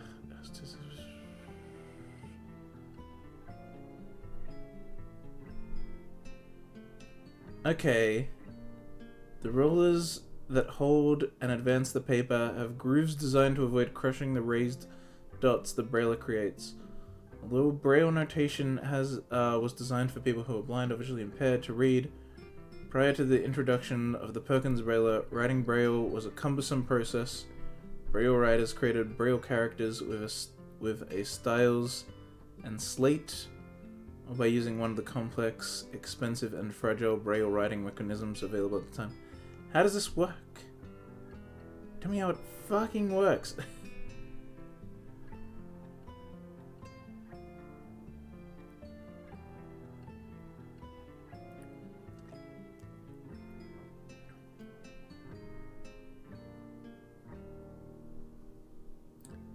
Tiny pins.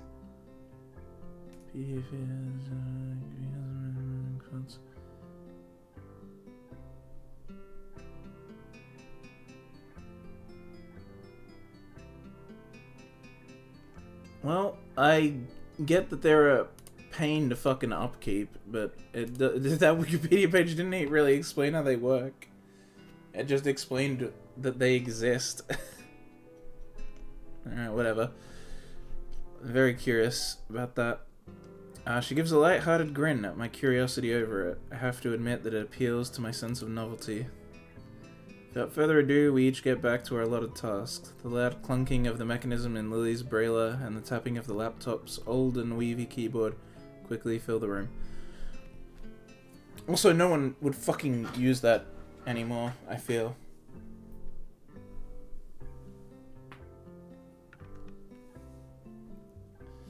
Everyone has phones and computers now. Just get shit up on that.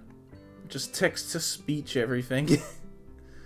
I know that's actually how blind people use computers. They just text-to-speech everything.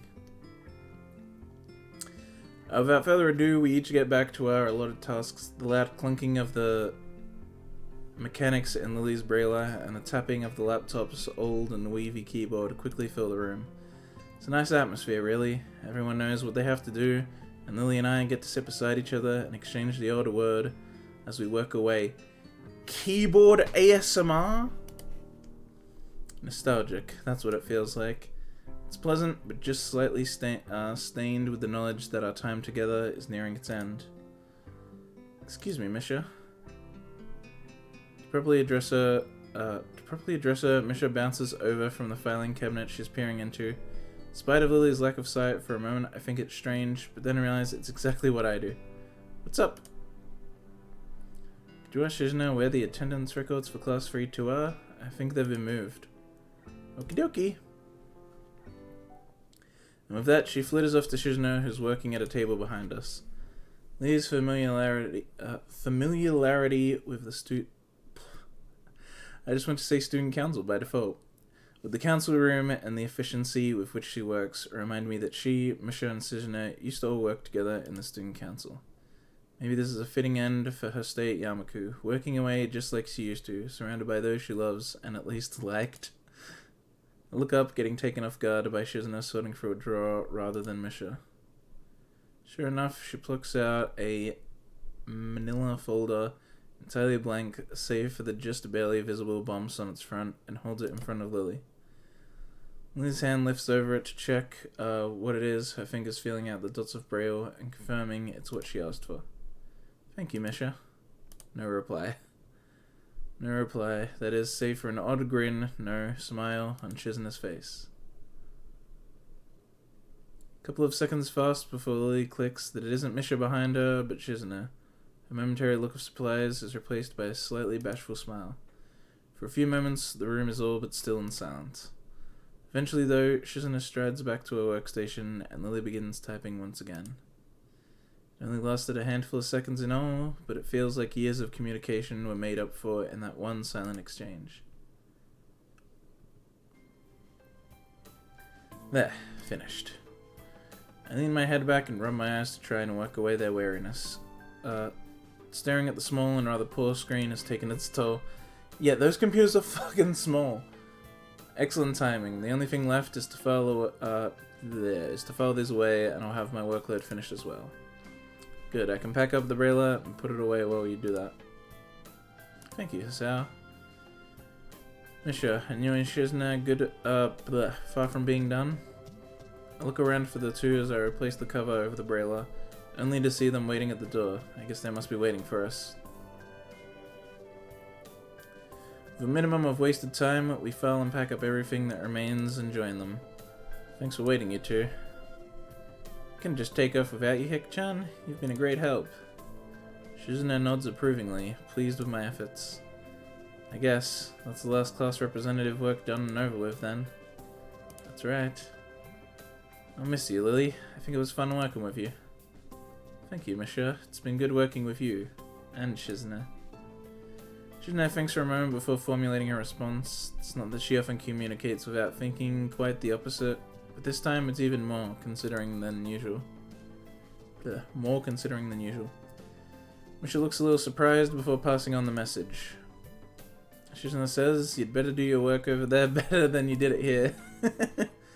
Far from taking offense, Lilly giggles into her hand.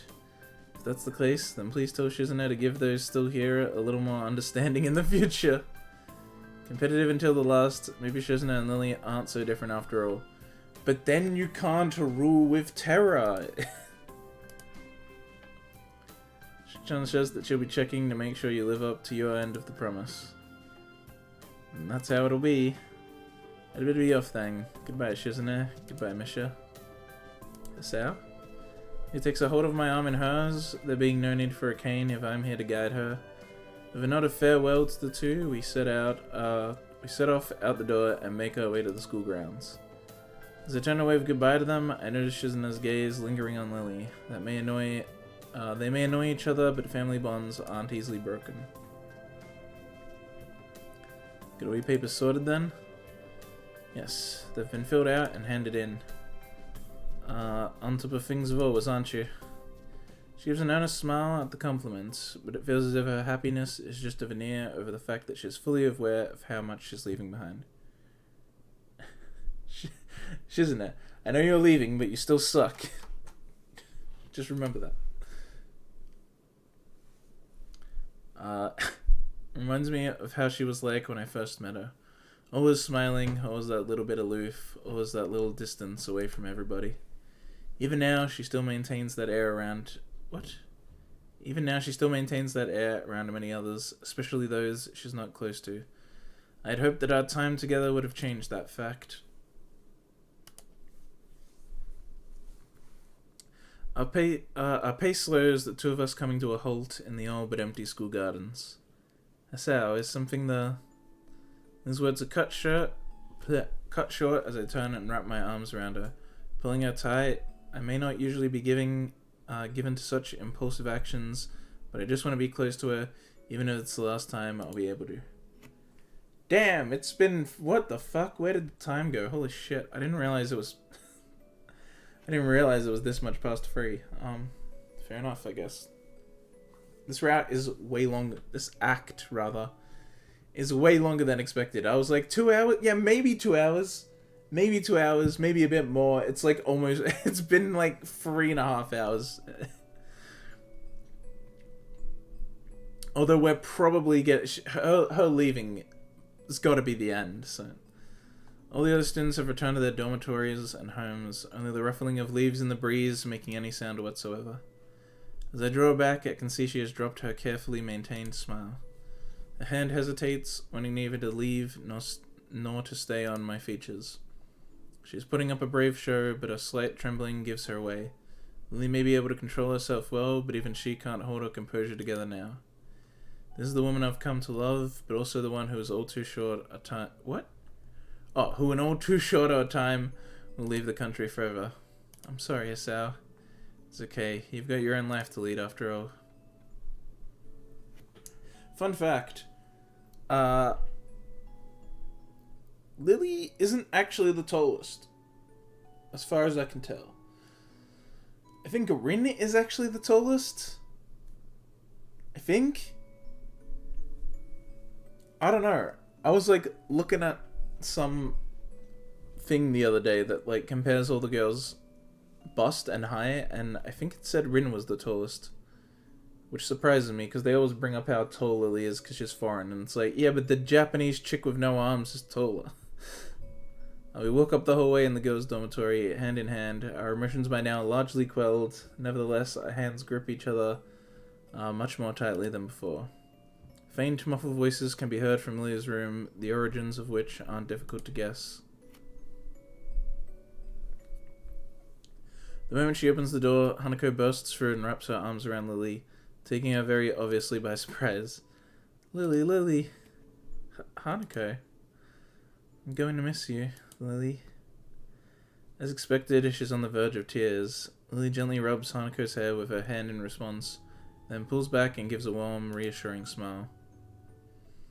Looking beyond Hanako, Akira can be seen getting up from the side of Lilly's bed and scratching her head. Her eyes turn from Lilly to Hanako to me, a stilted, weak smile hanging on her face. I try to return a more genuinely happy look, but the result is probably just the same. So, everything set? Managed to hold back from killing Shizune? The comment draws an amused giggle from her sister. Yes, I have everything in order, and yes, I managed not to. Have you packed everything you need? Got the 2 bags right here, but there's still some stuff left at the Hakamichi's home. I can pick them up while we wait there for tomorrow evening's flight, though. Oh, okay, well, if the flight's tomorrow evening... Yeah, I guess it's technically a bit after the ending, then. Why did Hisao say she'd be gone in a few hours, then? If it's evening the next day, that's like... And he was saying that at lunchtime. It's like at least 24 hours away. I would not call 24 a few. Akira gives the 2 large black traveling bags on the floor a hearty pat.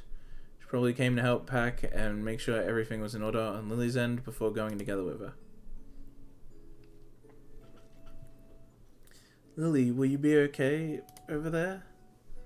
I'll be alright, I assure you. I'll have Akira looking after me as well, and you know that she's reliable. But don't worry, Hanako. I have your phone number after all, so we can stay in touch. With Akira's help, I could send you things over the internet as well. Hey, don't use me just because you won't learn how to use a computer.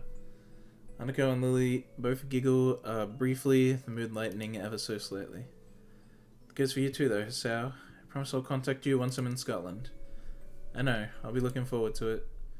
Her offer may be kind, but we both know that this is tantamount to breaking up. Neither of us has any illusions as to how well we'd manage a long-distance relationship. With nary a word of prompting, the 4 of us begin the long, solemn walk to the school gate. The numerous lamps scattered around the Yamaku grounds fail to do much more than provide pinpoints of light in an otherwise dense darkness. A car parked on the road just outside the school grounds comes into view, its shining black exterior reflecting the dimly lit lamps of Yamaku. I call out to Akira in an effort to alleviate a bit the heavy atmosphere. To alleviate the heavy atmosphere. That's so poorly fucking written. To alleviate the heavy atmosphere a bit. It's very, very easy. Alleviate a bit the heavy atmosphere. It's like alleviate the bit. The heavy, it's like oh. God damn it. That your car? What kind is it? Don't know much about cars, do ya? It's a Lancer Evo, solid and speedy. Let's look that up.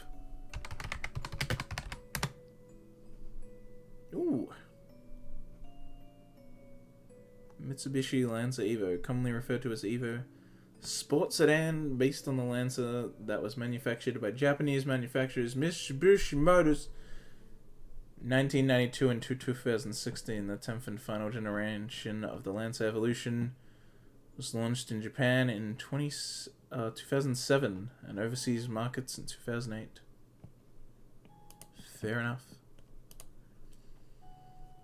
Well, it's not as if her comment on my knowledge is off the mark. I've never really taken an interest in them. Me neither. I don't even have a license and I'm 24, so... Should give you an idea. I don't even know what, like, basic people know. I feel like most people end up having a basic level of cars just because they usually end up owning one and driving one, and so they at least know what, like, their model is, and, like... Eventually people get a basic understanding. I'm like, I'm not even there. I'm not even there. I'm not even at the basic level.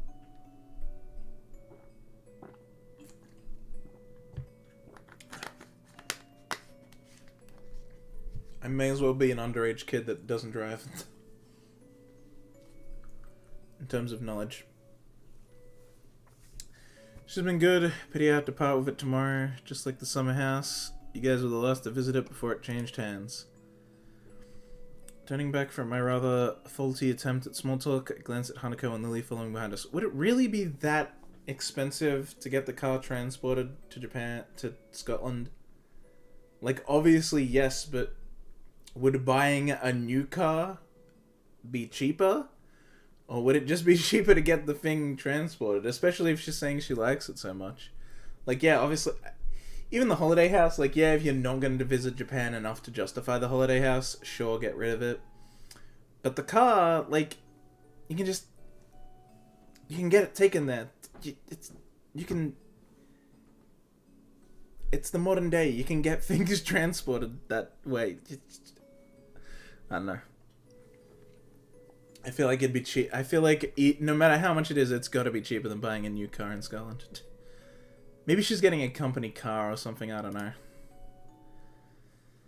Alright, Hanako should be leading Lilly, but it's rather definitely the other way around as she clings tightly to Lily's arms. It's a desperate sight. So I guess this is it. Indeed. Although the time for everyone to say their farewells is now, nobody really wants to take the first step. It's as if the longer nobody speaks, the better the chances of them simply not leaving. Lilly, do you really have to go? I'm sorry, Hanako.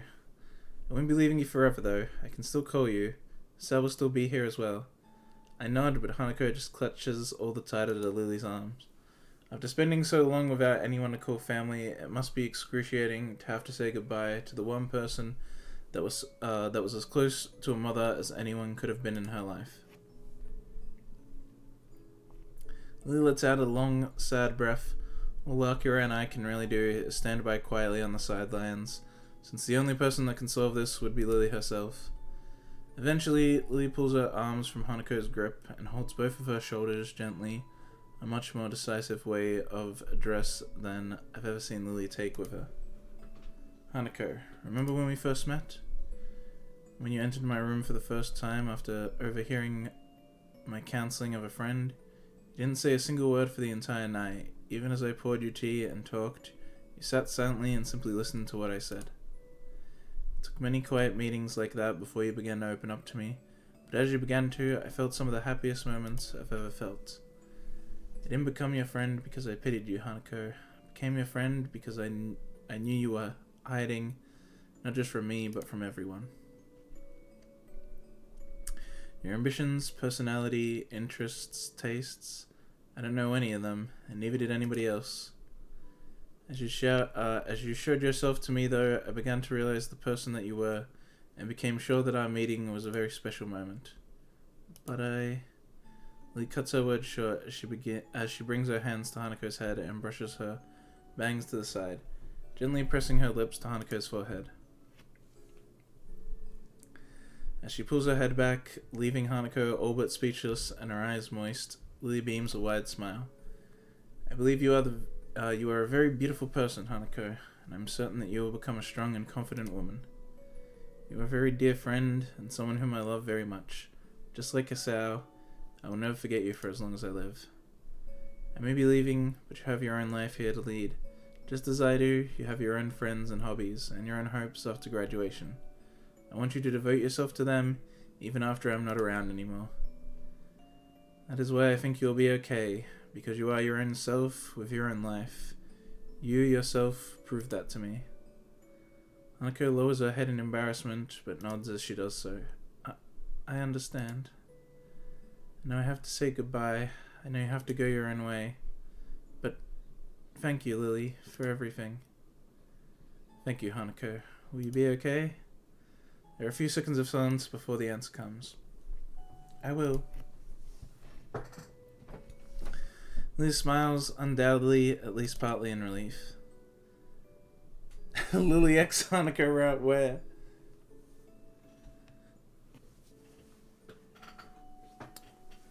No alternate routes. Honestly, that's a pretty rare thing.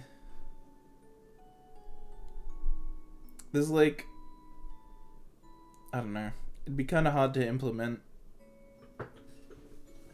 But what if there were like different routes of like routes where people get together that aren't the protagonists, but it's like, unless you're playing one of them, would that even be interesting? I don't know. That's a weird idea for a visual novel that probably already exists. Again, every good idea for a visual novel already exists. That makes me very happy then. Goodbye. Goodbye, Lily. And farewell to you as well, Hisao. Goodbye, I'll miss you. She pauses for a moment before walking up to me, her right hand outstretched in front of her, takes a hold of my shoulder. Her left hand slowly and daintily reaches towards my face, taking my cheek in her palm. For a while, she simply holds my face, her fingers just slightly moving to take in its contours. Usually, her hand would be warm when doing such a thing, but the night air's given her skin a cool edge. I'm not sure how long we stay like this, her clouded eyes pointed just below my own as she wears a wistful, almost distant smile. Eventually, though, I take her cold hand in mine. It's difficult to do so, but with a slight sigh, I gently remove her hand from my cheek. Hope you have a long and happy life, Lily, no matter where you might go. Thank you, I'll make sure to. She takes a long, trembling breath before turning slowly towards Akira's direction. Akira? Okay. With a nod, she takes Lily's hand and begins to guide her to the car parked outside the gates. They both walk slowly and deliberately as if their movements had been rehearsed in advance. It's strange to feel like this now, watching somebody leave Yamaku. The feeling of unease I have now reminds me of the first time I walked through those black wrought iron gates that always looked far too pompous for what they were. That was a long sentence. I think I actually... No, wait. I think I just didn't stop at that. Full stop, maybe. As they leave, all of us know fully well that our lives are irreversibly changing. I'd always told myself that I just have to take life as it comes, but everything's changing so fast, so suddenly. In the end, Lily's an irreplaceable part of the lives of both Hanako and me. The noise of Akira opening the passenger door for Lily brings me out of my thoughts, her hand waving back as Lily gets in. See you guys, take care of yourselves. Goodbye, Hanako. Goodbye, Hisao. Hanako's hand quickly shoots up, her face brightened by her enthusiastic farewell. Goodbye, Lily. Goodbye. See ya, Akira. Goodbye, Lily. The door shuts as we all put on our best happy farewell faces, Akira getting in the car herself and starting it up in short measure. Lee's hand can just be seen waving through the tinted window, both of our hands waving high as well. Just as every other time I've done such things, I can't quite work out precisely why I, or Hanako, waved to her given that she's never seen us doing so. But it doesn't matter. Even after the black shiny car goes down the hill and disappears into the dark night, we carry on waving and seeing Akira and Lilly off. Oh. Yep. And then they're gone. A strange stillness takes over as our hands return to our sides. I don't quite know what I should do or how I should feel. Ooh, hang on. In the end, we just stand there silently staring down at where the car disappeared from sight. Goodbye, Lilly. All I can do in response to her quiet, mournful goodbye is to place a hand on her shoulder. She looks at me for a few moments before looking back down the hill, secure in the knowledge that I'm still around for her. And then it becomes the Hanako route. All routes canon route. Let's go. Imagine that. Hey, here's another good visual novel idea that's probably been done. What about a route where you get with all of them and it's canon? I know School Days had that, and that technically is the canon route because the anime did it, I guess. But, like, maybe one where it doesn't piss everyone off. But, like as you break up with one and then you get with the next one. What if that was a thing? And so by the end, you've been with all of them, but it's like a more natural jump from one to the other because you break up and then later get with another. But that'd be really long because then you'd have to pace like how long the break is between, because if you like instantly went from one girl to the next, it would eventually seem insincere. If you've been with so many in a row, you'd have to like have a whole act of like not being with someone, and that would make the whole thing really long and the pacing would be crazy. You'd probably have to make it be like a full all 3 years of like high school or something like that.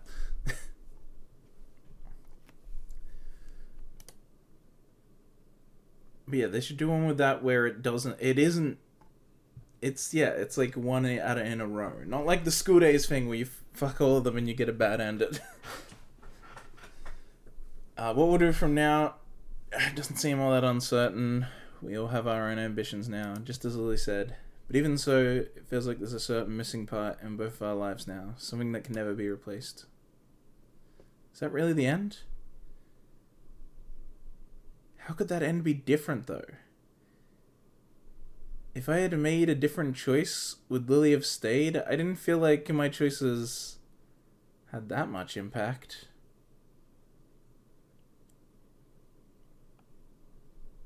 Interesting. All of the Apelia routes were canon by the end? What's that?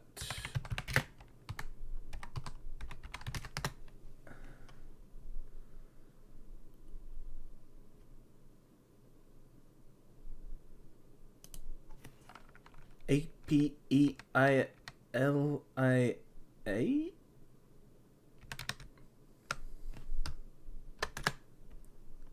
What is this? I find Aprilia, an Italian company.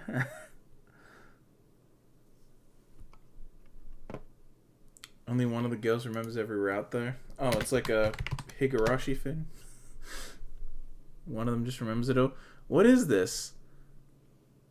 I can't find this, whatever it is. It wasn't on VNDB. Game. I don't know, is it not a game? Is it?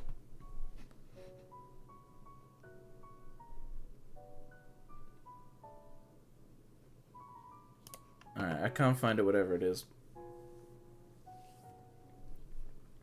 Also, I'm very confused about this. Where does the... So, like, okay. See, there's, like... So, this is Act 1. This Hisao here, right? Is Act 1, right? But then there's, like... So, then 2, 3, 4 for Hanako. 2 free for Lily, 2 free for Rin, and 2 free for Shizunet. What's this one? What's this one? With Sao just chilling and he's got his resting his hand on his head on his hand. I don't know when that got there. Alright, so let me check the options for the other Lilly endings. How to get them.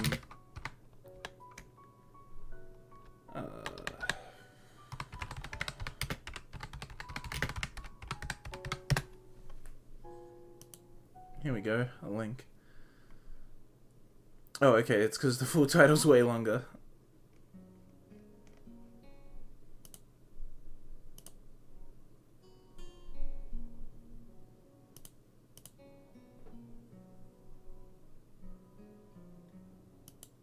This looks really weird.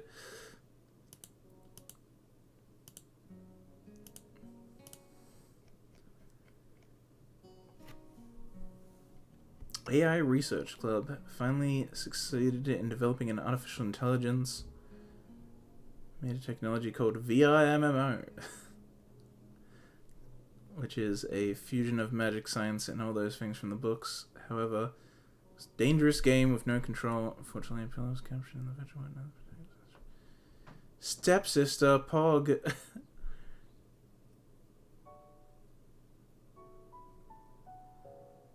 Oh, there's a Chunibyo!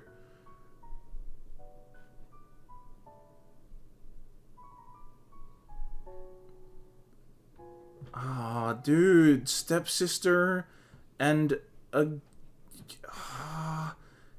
and a Chunibyo girl. Let's go.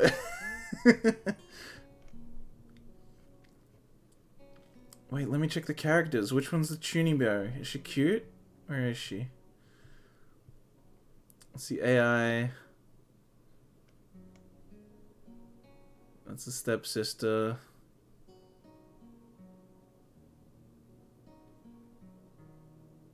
Oh, it's the protagonist's older sister. Middle school second year syndrome during her adolescence. Hell yeah, dude. She's cute and she got titties.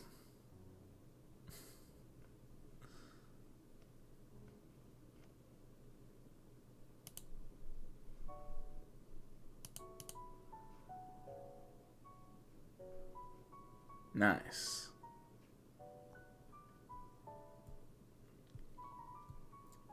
Is this protagonist's sword is literally an extension of his penis? Ah, I see. Also the one with all the quantum physics. Ah, this is the one. And the Chunibyo is the childhood friend. Let's go. Is it? It says here the protagonist's older sister. Oh, older sister is in quotation marks. Never mind. Yeah. Ah. Chunibyo girl. Let's go. I love Chunies. That's why I made Eira one. Look at her in the corner there. With a fucking eye patch. It's perfect. Alright, anyway. How do I get different endings for Lily?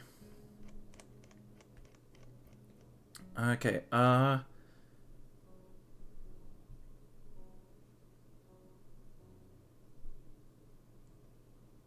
ooh, wait.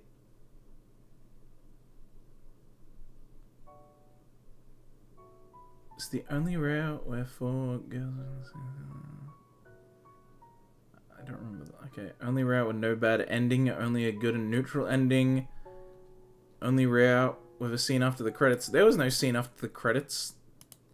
I guess that means I probably got the neutral ending, huh? I guess if I get the good ending, there will be. But her route is basically just so you can talk with her dad, who is significantly more relevant to the underlying plot. What a hatami? Oh, that was probably meant to be what? What a meme! Yeah, but do I get to be with her? Cause that's still Pog. She's Junie. All right. Yeah, it takes us out of dinner. June talks about travel over summer. Let me check.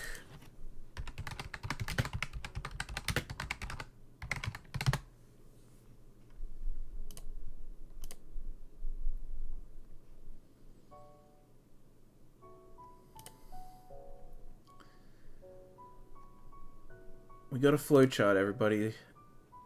You know shit's real when we're breaking out the flowchart. What do you mean the page isn't working? Fine, fuck it. I'll do it myself. No. In my opinion, the old flowchart was a mess, so I made a new one. Oh, is that why the other one was not working? Alright, let's see. Lilly arc.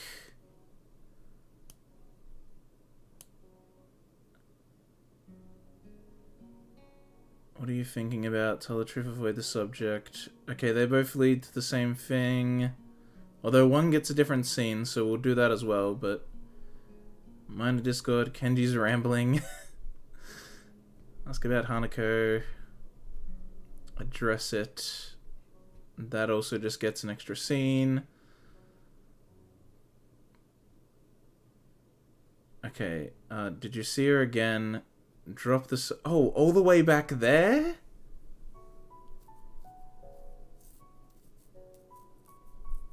Oh, okay, interesting.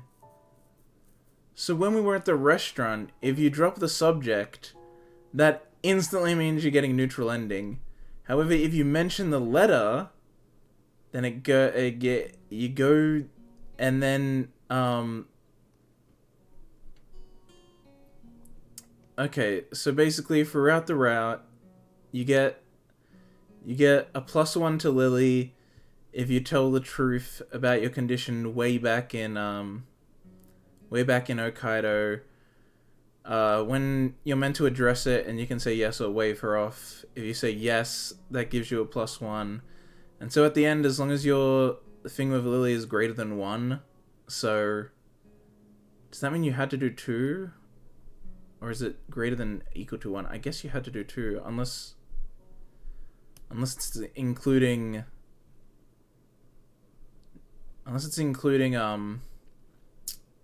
Act 1 stuff. Anyway, if it's greater than 1, if it's not greater than 1, then you just get the neutral ending again. But then if it is greater than 1, then you get Under a Bright Sky, which is the good ending. Okay, interesting. So all the way back in the restaurant with mentioning the letter. That's so far back. My god. Alright. I guess that was the last choice. Yeah, shit. Alright. Mention the letter. But then if I don't have enough plus with her, I think I said no to all the other things. That's the problem. Okay. Let's... You know what? Let's go further back.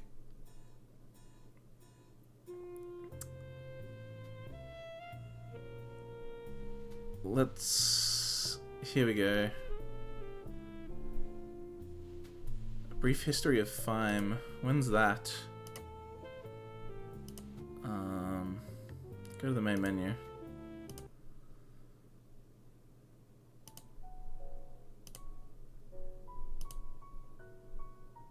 Okay, yeah, it's on her route.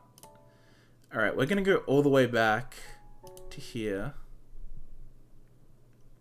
Oh, I told the truth. Okay. Then we're fine. In that case, yeah, we'll do the end and we'll check out the extra dialogue for those other scenes later. Mention the letter. There we go. Okay. The memory of that single letter Iwanako sent me comes back to my mind. What? Hold up. I accidentally clicked something. I never saw her again, but after I was sent to Yamaku, she wrote me one letter. Lily's face shows an expression I know well. I've bequeathed her interest. I'd be slightly offended that it's simply a matter of curiosity for her, but she's never been very good at masking her reactions. In hindsight, it really didn't say much what was going on in my old class, how she was faring, and Almost as an afterthought that it was probably best for the both of us that we didn't see each other again. After reading it, I ended up reassessing a lot of things I thought I'd managed to work out. For the most part, that letter reminded me that the world around me was still moving and just how much I'd become isolated from it. And I guess it almost reminded me of what I'd lost. She gives the information some thought before her face lights up in realization.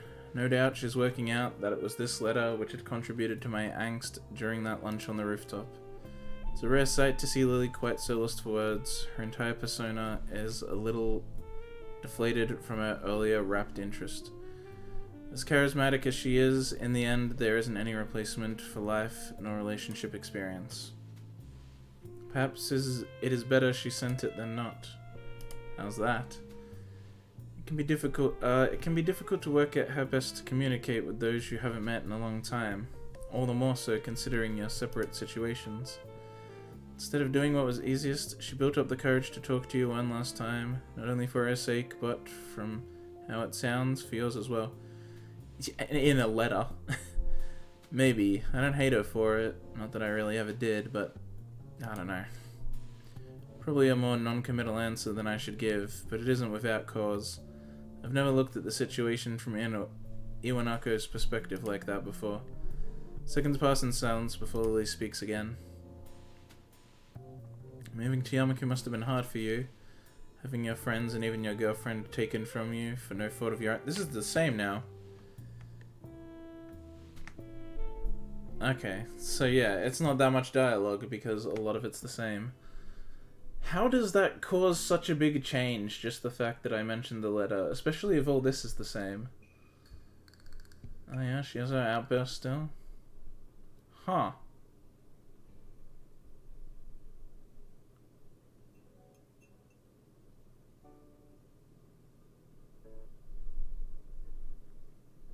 And we still have blindfold sex?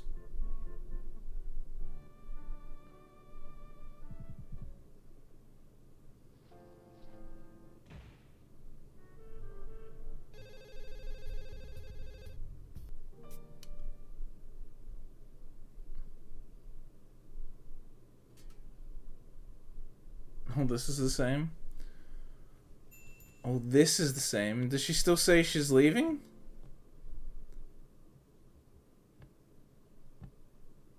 Dude, she still totally says she's leaving. How is this different? Do I have less than one with her? Oh, I might have exactly one. Does it need to be greater than one? Maybe I only have one? Bruh, I must only have one. I totally only have one! What the fuck? Okay,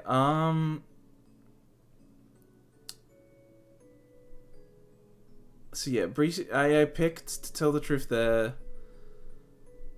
Oh, I should have kept that flowchart up.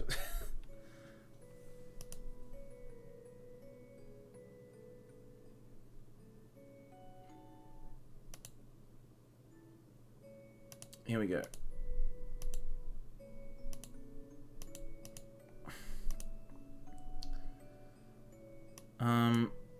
So let's see. A brief history of Fime.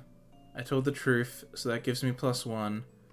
It must reset to 0 in Act 2 then. I guess it means greater than 1 after starting her route. So then Prelude, yes, we'll give her 1. Prelude, here it is. Or do you? No, yeah, by that point, that was definitely on to farewell. Address it, right?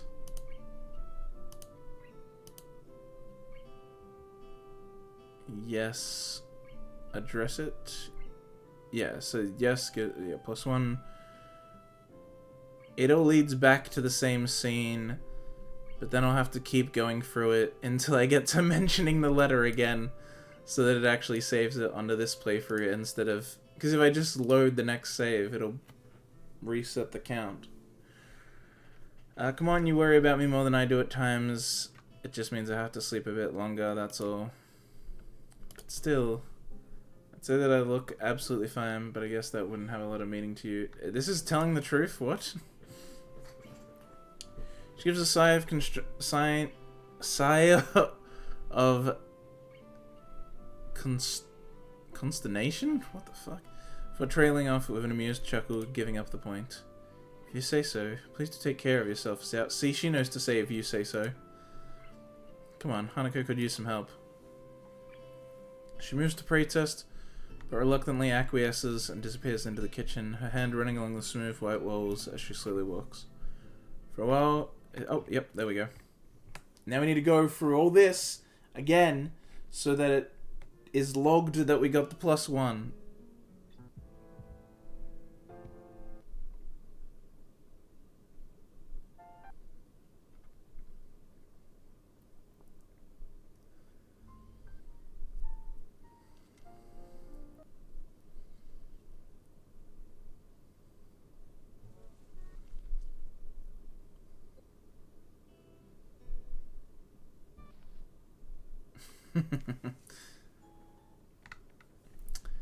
Now, interestingly, on the flowchart, this doesn't change anything, so let's just talk about school to see that alternate dialogue.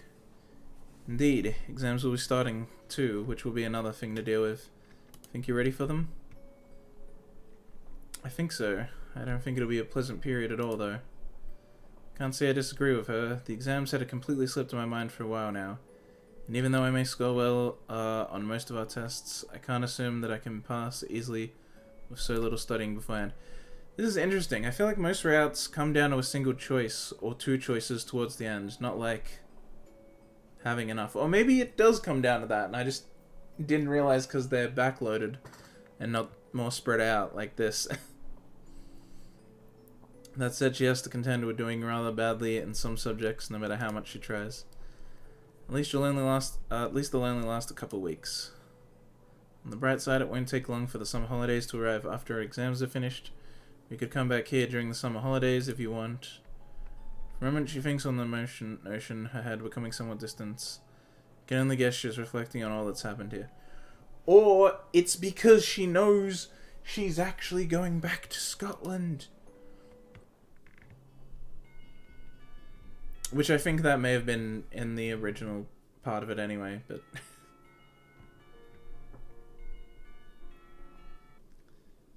That was a quick double bell right there.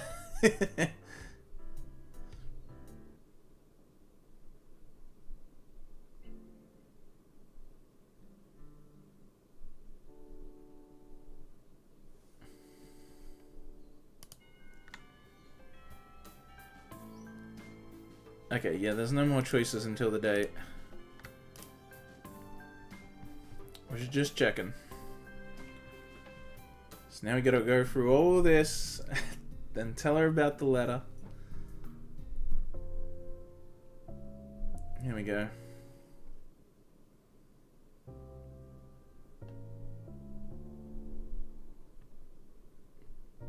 So clearly, if I was to date Lilly in real life, I would fail completely and get neutral ending. I absolutely failed. The game's like, go back and do every choice different, you failure. It's fine. Lily's not my type anyway, so that makes sense.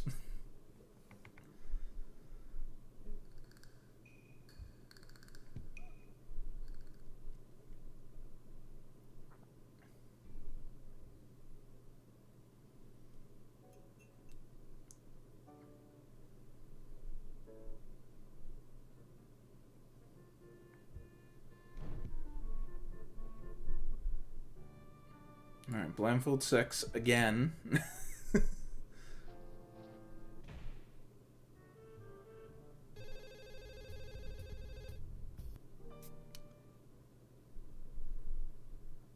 At the park with Akira again. Alright. Is she still gonna go to Scotland?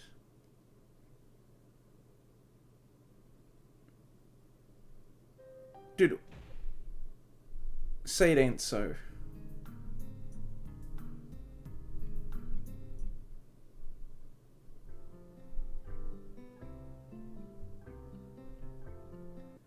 But I mentioned the letter. But I mentioned the letter. And I did the other thing. What is this?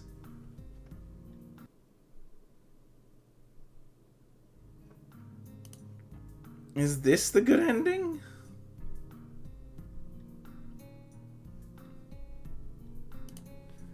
What scene am I in? Current scene, false cadence. That's not listed here as one.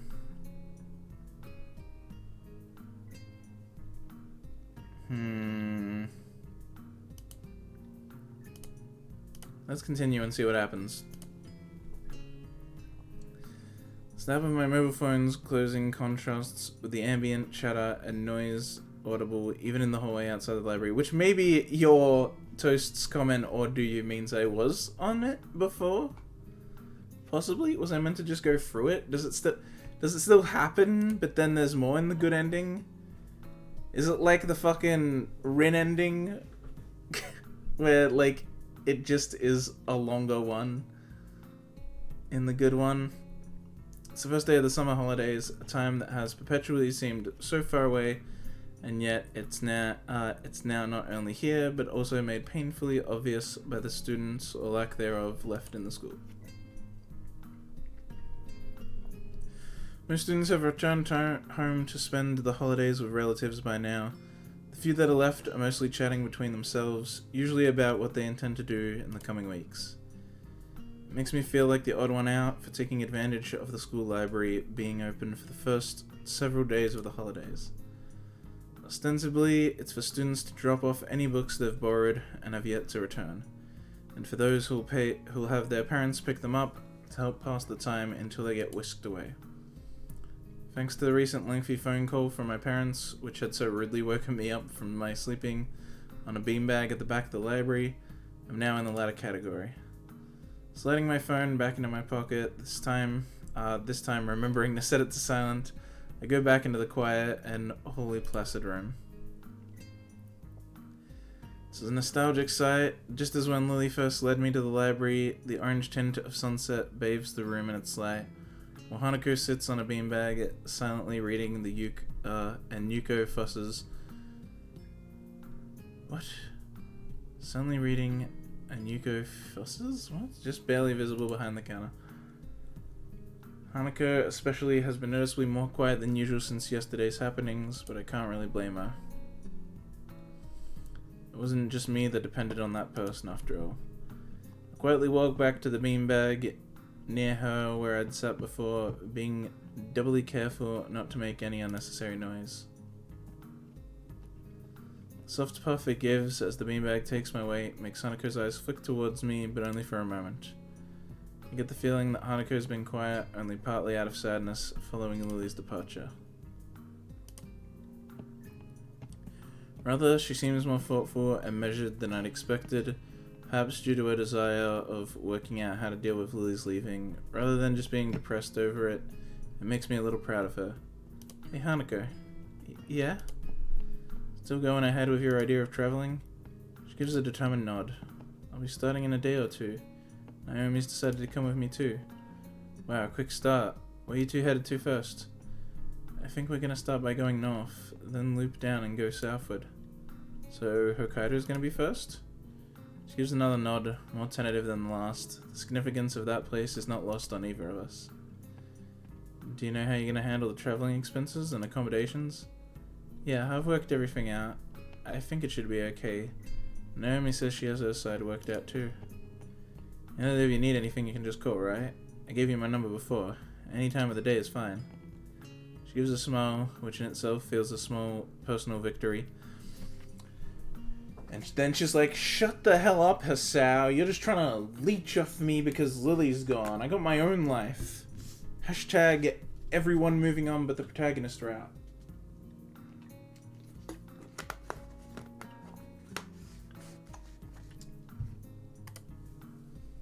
I know.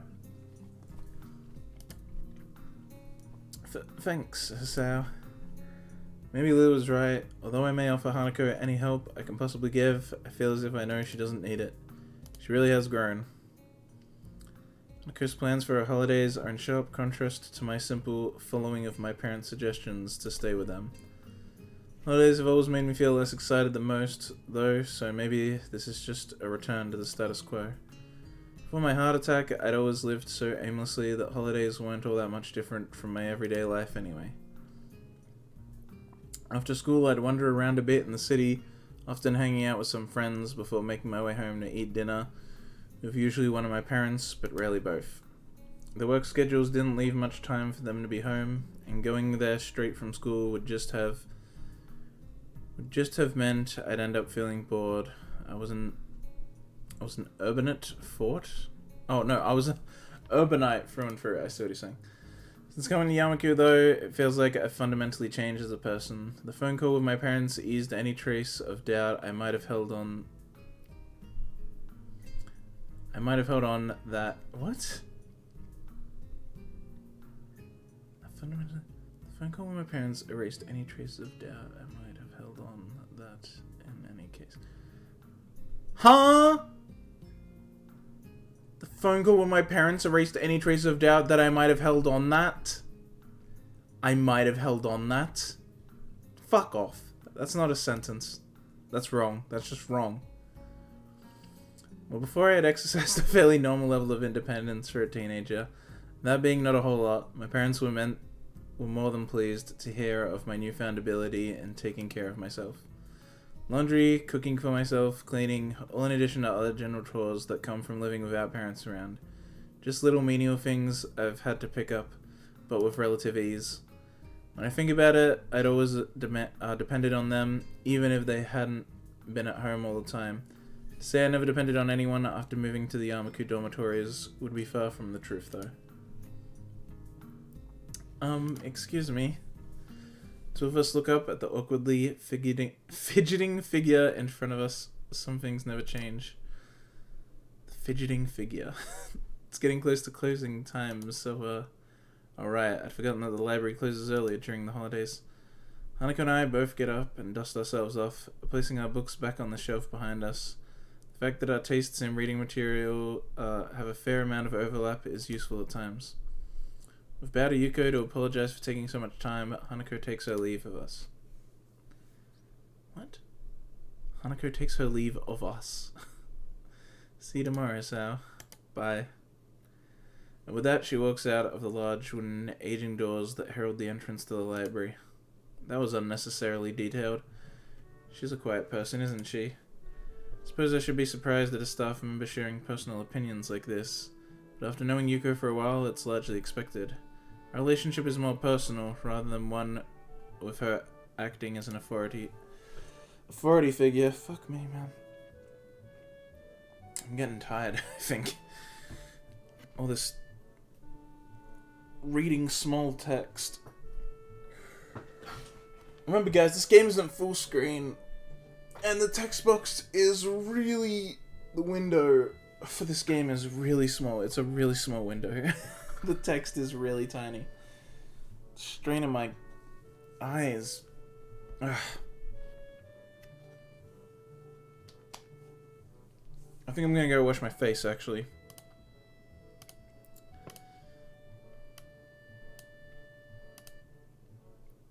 I'll be back in a sec. I really won't be long. I'm just gonna wash my face and maybe pee if I feel I need to.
Alright.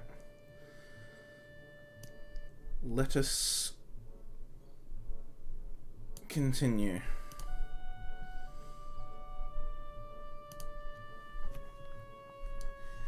Yeah, I think that's just how she is.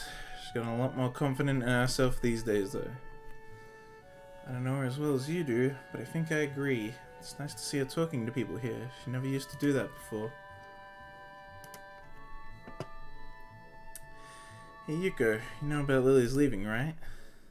She told me herself a few days ago. Might be hard leaving everyone behind like she is. She quietly looks back to me after she says this, probably remembering... Oh. Probably remembering that I went to her for advice on the relationship between Lily and me before. Are you gonna be okay? That's a difficult question. It's something I'd rather not think about for now, though, given more pressing issues. Something seems kind of off about this whole deal, don't you think? Yuko appears to think for a while, absent-mindedly scrunching her face up in a variety of creative ways as she does so. Dude, she doesn't have as much context as you. She can't really answer that. I don't really think I really know her well enough to make that kind of judgment. Yeah. I'm sorry, I can't be more help. Oh, that's fine. I'm just sort of thinking aloud. I give a deep sigh and scratch my head in frustration. There's just so much stuff happening at once that I have no control over. It feels like I'm being swamped. I think everyone goes through times like that. What's important is to concentrate on what you can do, rather than what you can't do. At least, that's how I see it. If I didn't think like that, I don't think I'd be able to manage my life as it is. She says it with a smile and a light tone, but her words are far from any kind of joke. Being pulled between two jobs as she is, just to hopefully make enough money, not only to live on, but also for university, must be exhausting. Perhaps that's why coming from her, this feels like it has more meaning than it has come from... what? Oh, than it had to come from most others. Guess you've got a point there. Thank you for your advice once again, Yuko. She bows deeply and smiles again, before making her way back to the counter where she spends so much of her time. Tiny wings of the cardboard crane in my fingers are only just visible in the dim light of my room. Just a little of the moonlight being able to peek through the curtains and around their edges.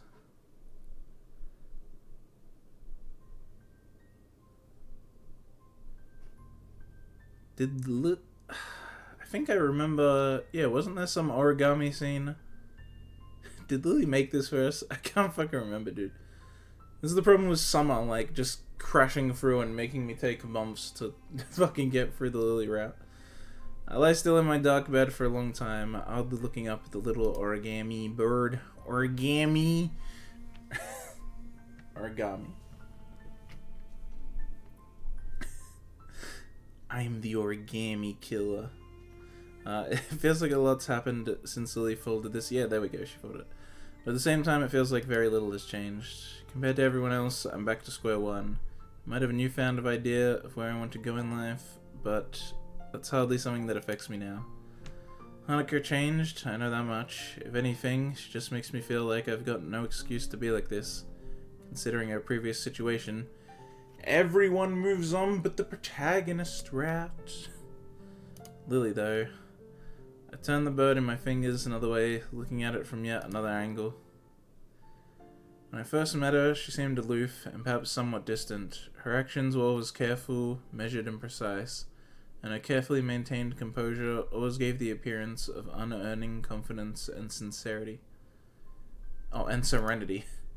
In times, she became less formal, just a bit, but enough. It felt good to see her lowering her inhibitions around me, and opening up even just a little, of her own accord.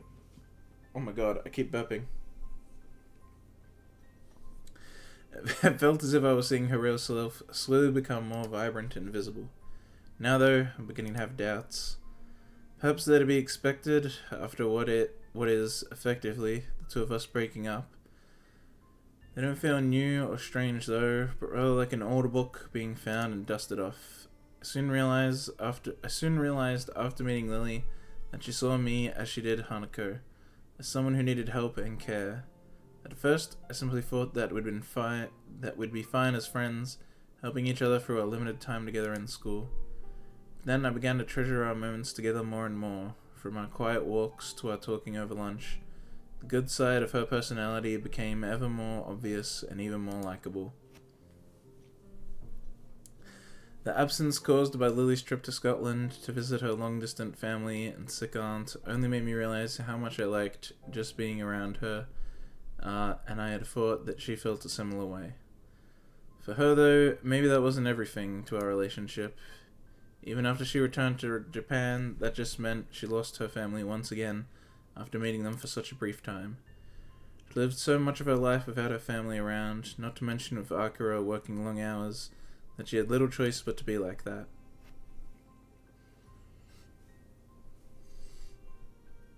I'd thought her sense of independence to be a good and admirable trait. It was in stark difference to my reliance on my parents before my heart attack. As reluctant as I may have been to admit it, however, it also meant that she never let people get too close to her. Fuck! I forgot to...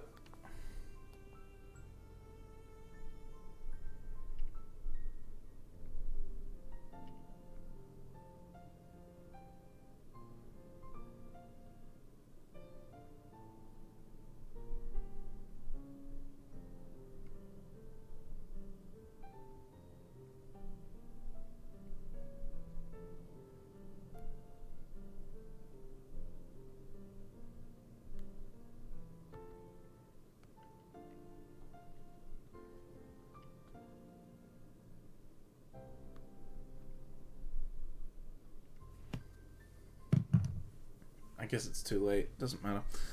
I was meant to do something, but I don't think I can now. Whatever. However, it also meant that she never let people get too close to her. She lost her family, likely due to her blindness, went to a different school from anybody she knew because of it, and worked all the harder to make sure she didn't end up a burden on her sister and those around her. And now, Akira is going to Irvernest, just like the family she thought she'd lost. She never told me of her plans, as conflicted as she was about them. Lily didn't want to be a burden on anyone, including me. I'm an idiot. Baka. I never questioned it. I never tried to be there or asked when she needed me to. I just set my life up and expected it to stay that way forever. With the two of us having a nice long relationship where we push forwards towards our future together. A small pit of frustration and anger at myself wells up in my chest. I just let everything happen, never even trying to help Lily. Just her being there was enough. I thought I could keep going on if that were true. But that could never have been enough. It was a childlike dependence on somebody without any attempt to understand or help their situation. Thanks to that, I lost Lily. I lost the one person I loved most because I wasn't there for her when she needed me. Sad Hisao. With an increasingly angry feeling washing over me. Oh, angry Hisao. I turn over and set the crane back on the desk next to my clock. The place where it has lived since that day when she folded it for me. Since that day when she herself said that my burdens needn't be of my own, the obnoxious bright red numerals on my alarm clock shine through the darkness of the room onto my tired eyes. 10 o'clock, evening, curfew will be soon. I wonder. Akira mentioned they'd be leaving this evening. I've no idea exactly when their flight is, but that means there's a chance, however small, that they might not have already left. Adrenaline starts to move through my body as I sit up on my bed, my eyes suddenly wide with possibility. There's no guarantee they haven't left. Indeed, it's likely that they already have, but there's also a chance they haven't, however small it may be. Sangry, Hisao. Oh my god, I didn't see your other comment. Streamer forgets to take meds and suddenly dies. What? No. I don't need any meds. I don't need any meds. I don't need my medicine. I'll tell you when I've had enough. No, I'm actually not on any medication. Oh my god, that reminds me. When I went to get my eye test, before you actually do the eye test where, they read out the numbers, 1, 2, which one's better, all that jazz. Take you into a room where they do some scans of your eyes, just like checking their health and condition and stuff. And so like you gotta put your head up to this thing. They put this thing against your eyes, and it does 3 puffs of air into your eyes, right?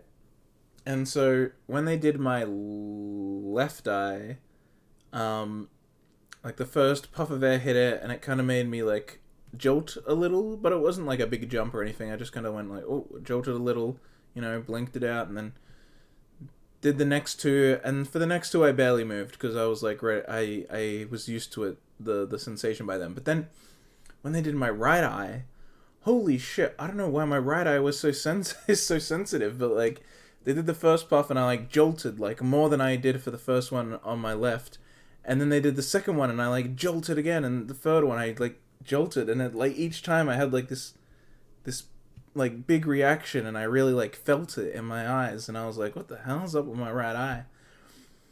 So I don't know what it is about my right eye that made it more sensitive, but then also when I did the test, she said I was I think worse in my right eye than my left eye. She said I was more like my eyes were even more short distance from my right eye than my left eye. I think it was right's worse than my left. I don't know. I'm short-sighted, but yeah, she said one eye was like slightly worse than the other. And funnily enough, she said that my vision was like fairly average for a person a short distance. She's like, oh yeah, pretty much alright. Your right's a little worse than your left. And that was it, right? Which is really funny because that means that I can see the change in people's like health in the world almost. It's like, because when I first got my eyes done, an eye test and my glasses 12 years ago, she was like, oh, your eyes are pretty bad. Yeah, they're pretty bad. Do you look at the screen? Do you look at your screen a lot? And I was like, yeah. And then she was like, oh, you need to do that less. And they give you this bullshit like, oh, for every hour take like half an hour break. And it's like, okay, no one's gonna do that. No one's gonna not look at screens for half an hour for every 1 hour. Get real. And then I always thought, like, I remember as I was growing up, I was thinking, man, a lot of people wear glasses, like, more than you'd think. And I was just thinking, like, yeah, I guess glasses are getting more common. And I'm like, it's gotta be because of screens, right? Like, everyone our age getting their eyes fucking destroyed by screens. Everyone's gonna need glasses. And then, like, I got my eye test done again 7 years ago, and she was like, oh yeah, your eyes are worse by, like 2? I don't know, by whatever point measuring system or something they have. She's like, by, like, 2 or whatever points or something. And she's like, yeah, your eyes are worse. Oh, you're looking at the screen, yada yada. Anyway, for 7 years I didn't get an eye test until now. But now when I get an eye test, she's like, oh yeah, okay, that's about what I expected. It's like... It's like so many people, yeah, look at screens so much now that she's like, oh yeah, short-sighted person, yep, that's about what I'd expect for someone your age. It's like everyone's like, it's become normal for your eyes to be this degraded, if they're degraded at all. It's like, yeah, this is about what happens. It's just really funny how it went from, oh, that's really bad, oh, it's got even worse, to, oh, yeah. Like, it's obviously probably gotten worse, but she's just like, yeah, okay. It's really funny. Anyway. Because, yeah, I lost my glasses, so I needed to get new ones. And, they're fucking expensive. But also that means I'm not wearing glasses right now, which means I have to lean in closer to read the fucking text. There's no guarantee. Yeah. Just this once, just as I should have before. It's the generic run to the airport climax. I stand up and rush over to my cabinet, throwing out some clothes as fast as I can and sliding them on in quick succession. Each second that goes by is a second that I can't regain, a second that may mean the difference between catching them and losing them forever. Even if I fail, I have to try. I can't let her leave everything behind without even trying to stop her. Without just this once being there for her. The last of my clothes slipped on, I hastily grabbed the phone off the desk. Luckily, the number for the local taxi company is still in my call history. A gruff, unenthusiastic voice announces the name of the company while I pace around the room. It takes some effort to slow down my voice and keep it clear over the phone. The chilly night air sweeps against me as I open the dormitory door, but nevertheless, I keep up my brisk speed as I half jog, half run out to the school gates. It may not be curfew just yet, but it's precariously close. If there were a guard around, they'd no doubt have some questions for me, but it looks like I've managed to come just before they arrive, or they're around the corner. Look at that, like, superimposed moon. That's way too big. My pace picks up as I make my way through the school gardens, their nighttime allure all but lost when I begin to run to the school gates. The lamps of the courtyard, dim as they are, provide just enough illumination to light the way and prevent me from tripping over. The buildings themselves take on a rustic, almost antique-looking edge when I glance at them. Looking back, it seems strange that they once appeared so dark and looming to me. Now they just look to be somewhat anachronistic school buildings, same as any other bar their age. Leaving the gates behind me, I pull up to a stop just before the taxi, parked just as Akira's car had been. Its gaudy and brightly lit signs look out of place in the quiet country backdrop. I impatiently squeeze myself through the door, giving the driver the address for where the two should hopefully be staying. By the time the taxi pulls up after its trip at maddeningly casual speed, it's well and truly deep into the night. The house is truly enormous, its sheer size much larger than I'd expected, and ominously still.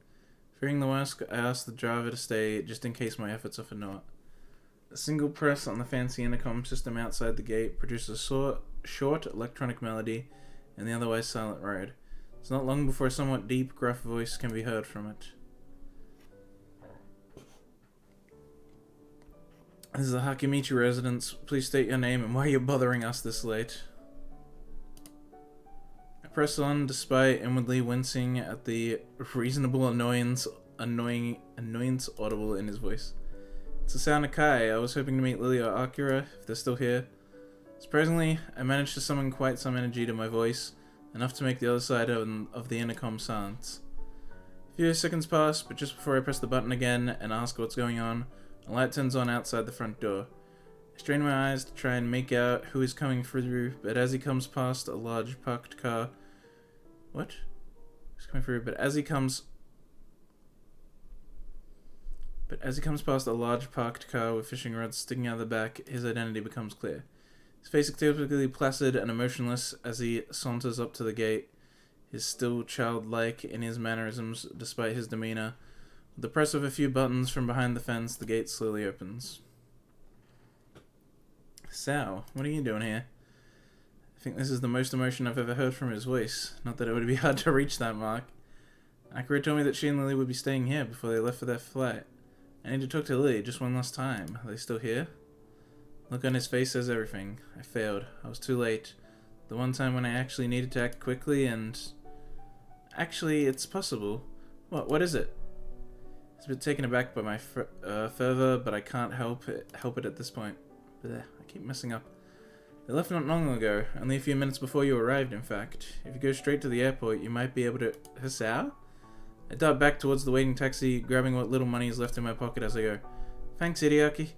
With that, I take a seat and in short order bark out my destination. It really is the run to the airport during the climax. Fucking typical ass scene.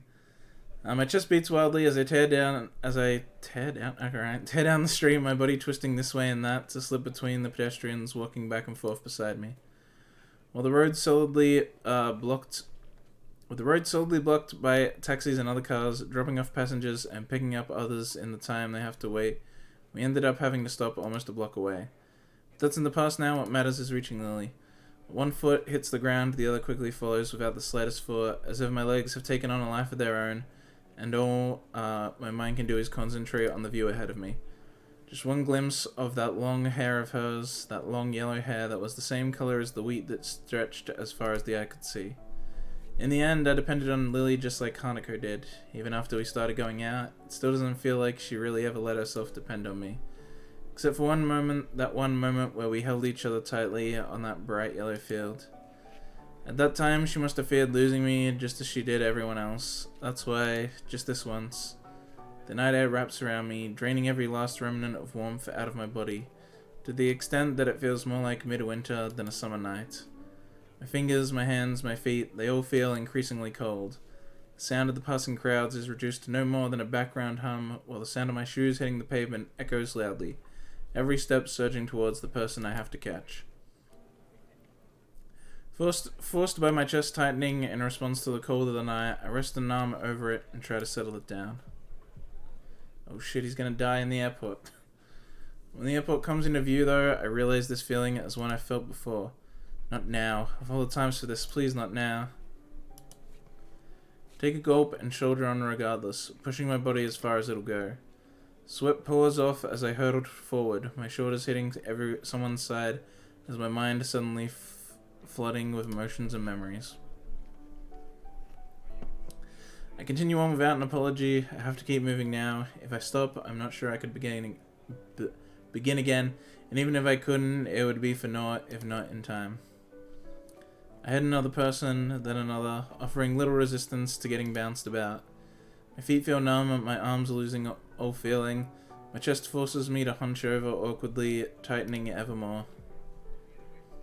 That afternoon in the snow, that time of my life irreversibly changed. Images of Iwanako and that damned letter flash over and over in my mind. The first love I'd lost thanks to my condition. I can't let that happen again. I don't care what happens to me anymore. I just need to see her one last time. There. A sliver of yellow and white comes into view, some distance down the road, her figure silhouetted by the lights emanating from the airport entrance. Lilly, Lilly. Lilly, stop. Please, Lilly. Come on, Lilly. I know you're hearing far beyond not. Get. My view suddenly spins out of control and ends up on the ground, my body haphazardly sprawled after hitting someone and stumbling over. Before I can assess the damage, an unbelievable pain ignites in my body. All my thoughts are blanketed as I curl up and frantically clutch at my chest. Hey, you okay? That was a really bad fall. This pain. I can't. Any sharp knock could do me in, and any overexertion, I thought I could overcome my limits this once. Something's wrong with him. What's the matter? The voices of those gathering around me are gradually replaced by the loud ringing in my ears. By now, I'm unable to move my head. My eyes turn upwards to see the mute moving of their lips.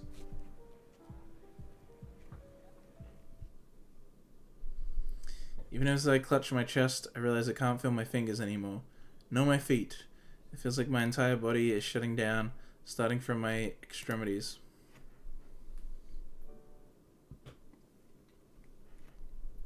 With one last effort, I turn my head down, the road towards the airport entrance that's casting its light over me. Lilly is there, behind the crowd. Her head is tilted, but only just slightly. I can feel my vision dimming as I try to yell out, but nothing emerges from my mouth, despite my best efforts. Slowly but surely, my vision begins to black out the scene before me. So, this is how it ends. I failed. I was so close, so very close. But at the very last moment, my condition seized my chance at a new life and dragged me back. Now I'm going to die, sprawled out just meters from an airport, with a crowd of babbling people surrounding me, and with Lilly leaving for Scotland just a little distance ahead. Lilly. That last word extinguishes the last of my energy. The world falls into a deep, inescapable blackness as every muscle in my body shuts down. F. Yeah, F for Hassau. See, I got spoiled because I went to look up how to find the other endings, and it's like, there's just a neutral and a good end. So I know this is actually the good end. And, yeah, I was too late.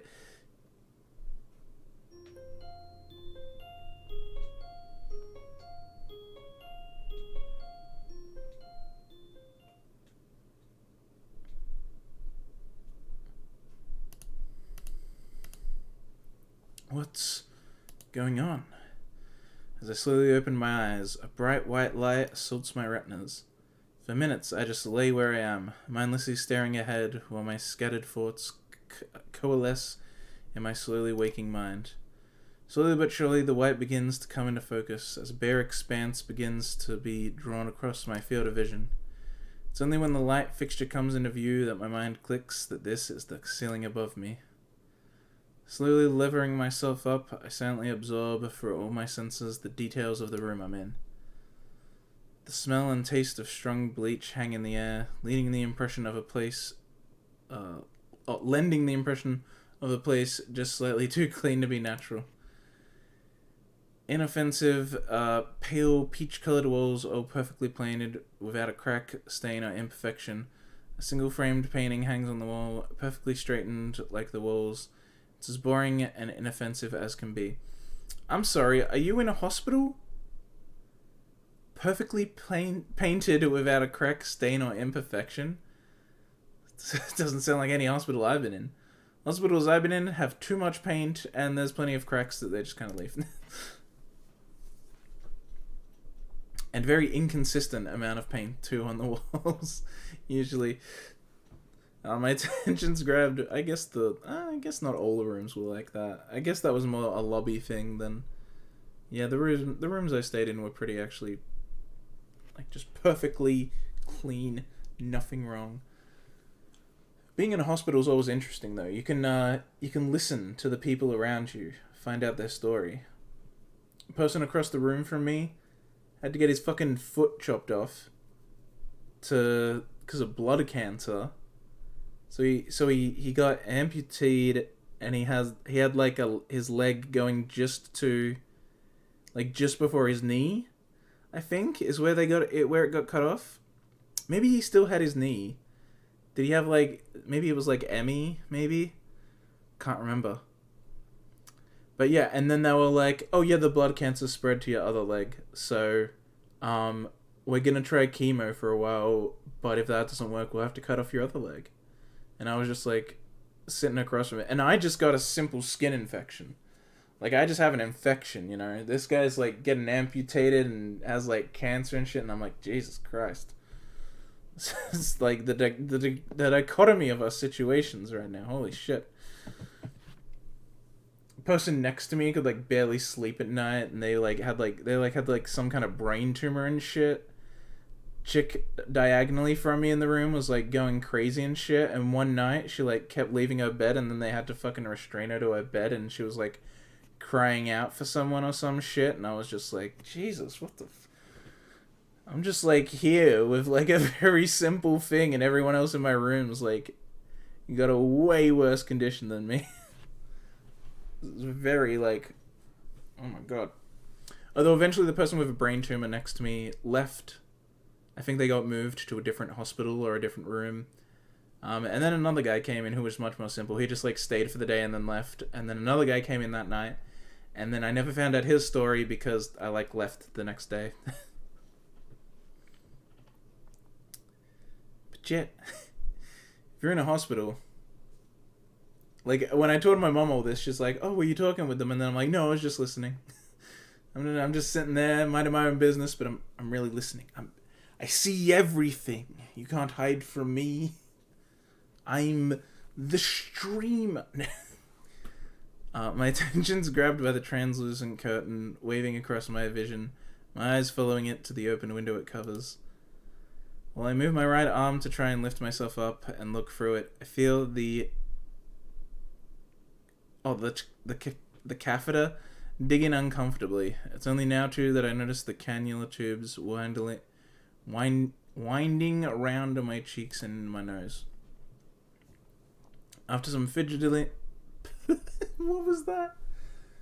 After some fidgeting, I settle for just looking around the corner of the window. Beyond the thick leaves of several large trees, I can see the greenery below, backing out onto a field, a customary island of green on the outskirts of the city. Judging by the sun outside, it's noon, of which day, though, I'm not sure. So, I'm in a hospital once again. Let out a long, tired breath as I try to collect my scattered thoughts, my mind seemingly cast in a dozen directions, all at once, with so many emotions running through me. After slowly lying back down, I decide to start at the beginning, why I'm here.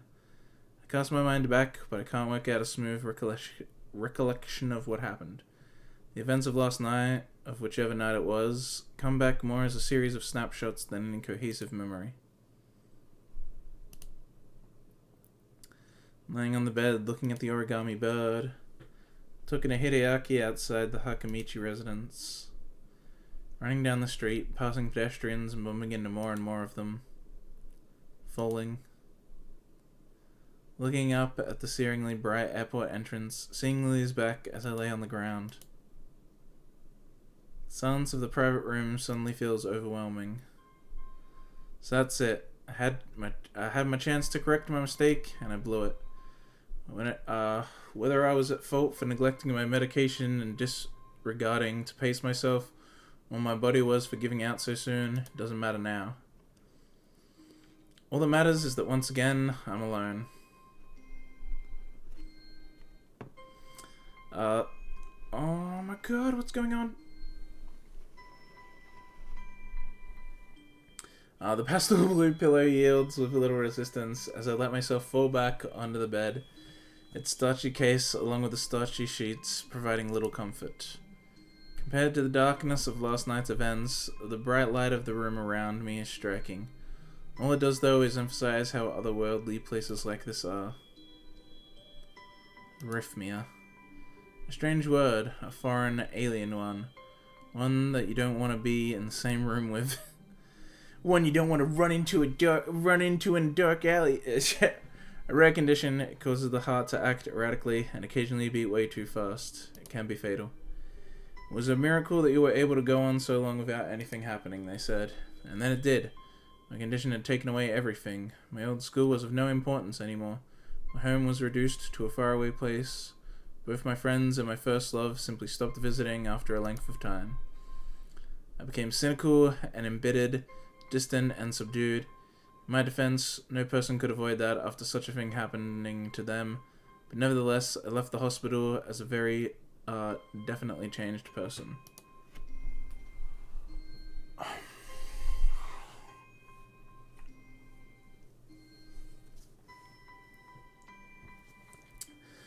Bro.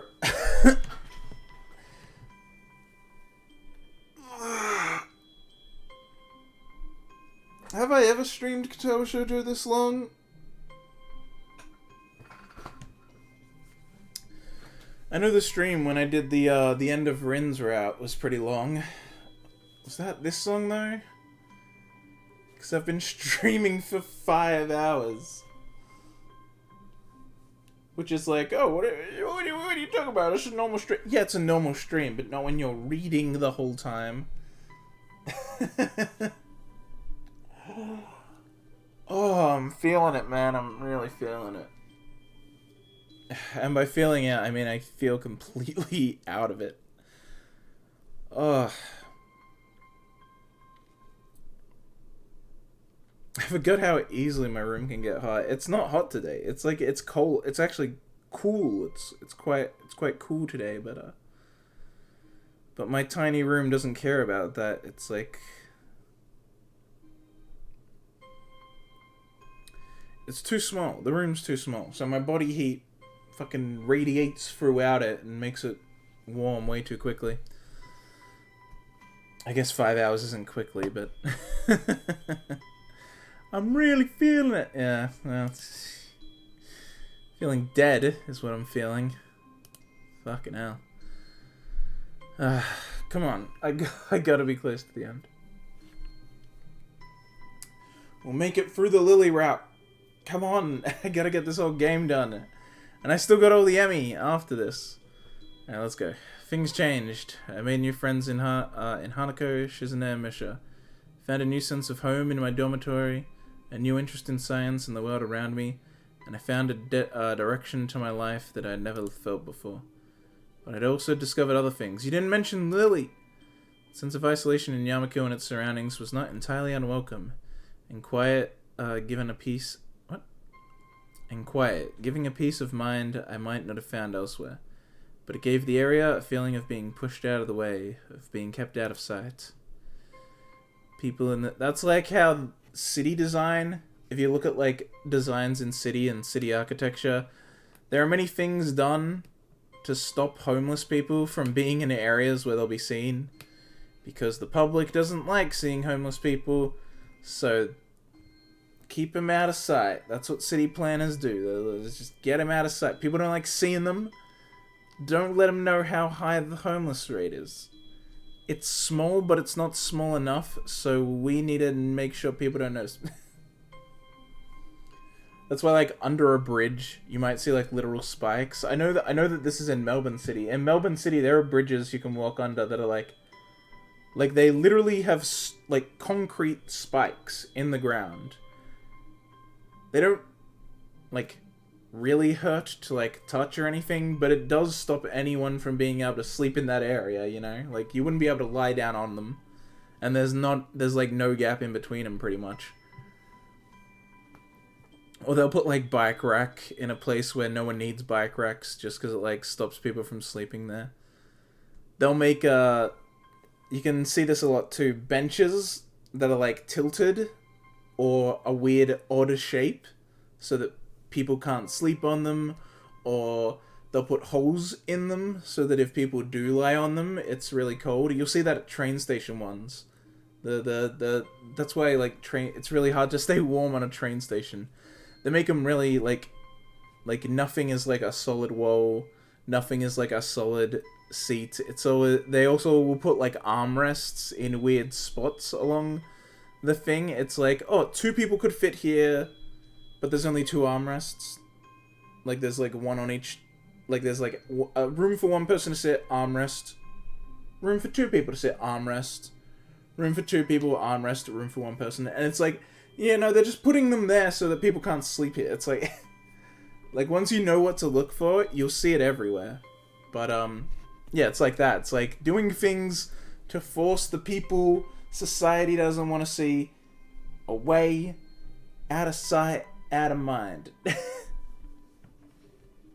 It's just like Yamka. It's like, yeah, put the disabled school up on the hill, out of the way, in the boonies. Just send them all there. Send them all there. We don't want to see them. We don't want to see them in the big city. Makes people uncomfortable. People in the streets would sometimes glance awkwardly or quietly turn their heads as they realized they were staring. Even if my condition wasn't visible, my uniform was. Even if it weren't, I was still different. I took 17 pills a day, morning, midday, and night. My scar, though hidden behind clothing, was still a permanent mark of my condition. And most of all, there was the very real possibility of death. A bad fall, an absent-minded hard hit on the back, a simple sprint taken too far. Anything could have set my heart off, and several times I teetered on the edge of the abyss, even with all the care I took of myself. But that was fine. I could have lived with all that. Because there was one final thing I'd found, or rather refound after entering Yamaku, which was once again snatched away before my eyes. It's only now that I realized just how delicate my newfound sense of happiness was. Everything depended on her, the linchpin of my life since I first entered Yamaku as a sullen, confused, and aimless transfer student. Lilly Sato was the one... Satoi? Sato? Satoi... Whatever. The one person I could depend upon above all others, and who recuperated the love that I felt for her. But I failed her and only realized it all too late. I thought that I could just set my life up and continue that way forever, but the real world doesn't work like that. I finally realized the meaning of those words, only to be struck down as I confronted my failure to do so in time. The surroundings I'm in now are all too familiar. It's as if Yamaku was but a dream, and I'm still recovering from my first major heart attack. Maybe that's why I feel so tired. It feels almost as if I've lived the entire last few months of my life in the space of minutes. The weight of my eyelids closes my eyes. My physical and mental exhaustion are letting me offer no resistance.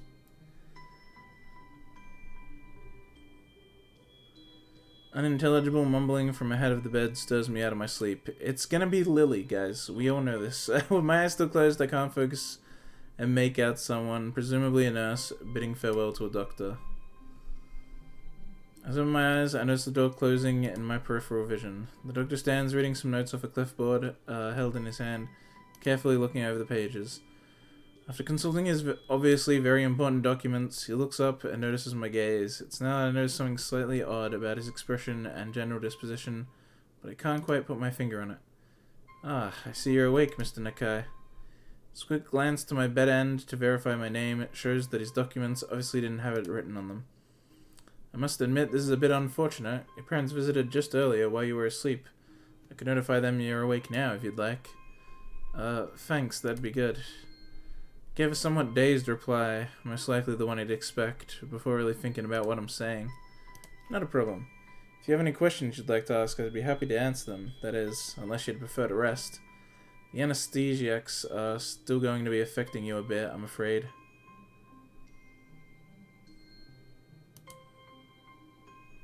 The anesthesiacs, of course. That'd be why I felt so strange the first time I woke up.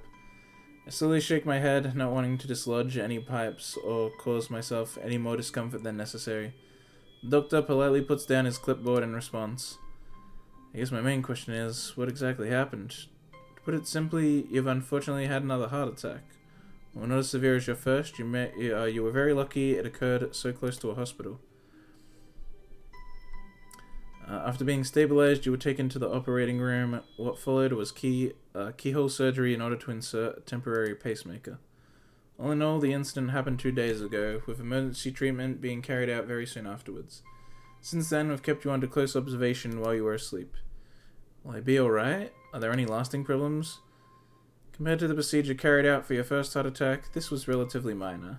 While you will have to undergo surgery once more in a few days, time to remove the pacemaker. Assuming there are no complications, there should be no lasting implications.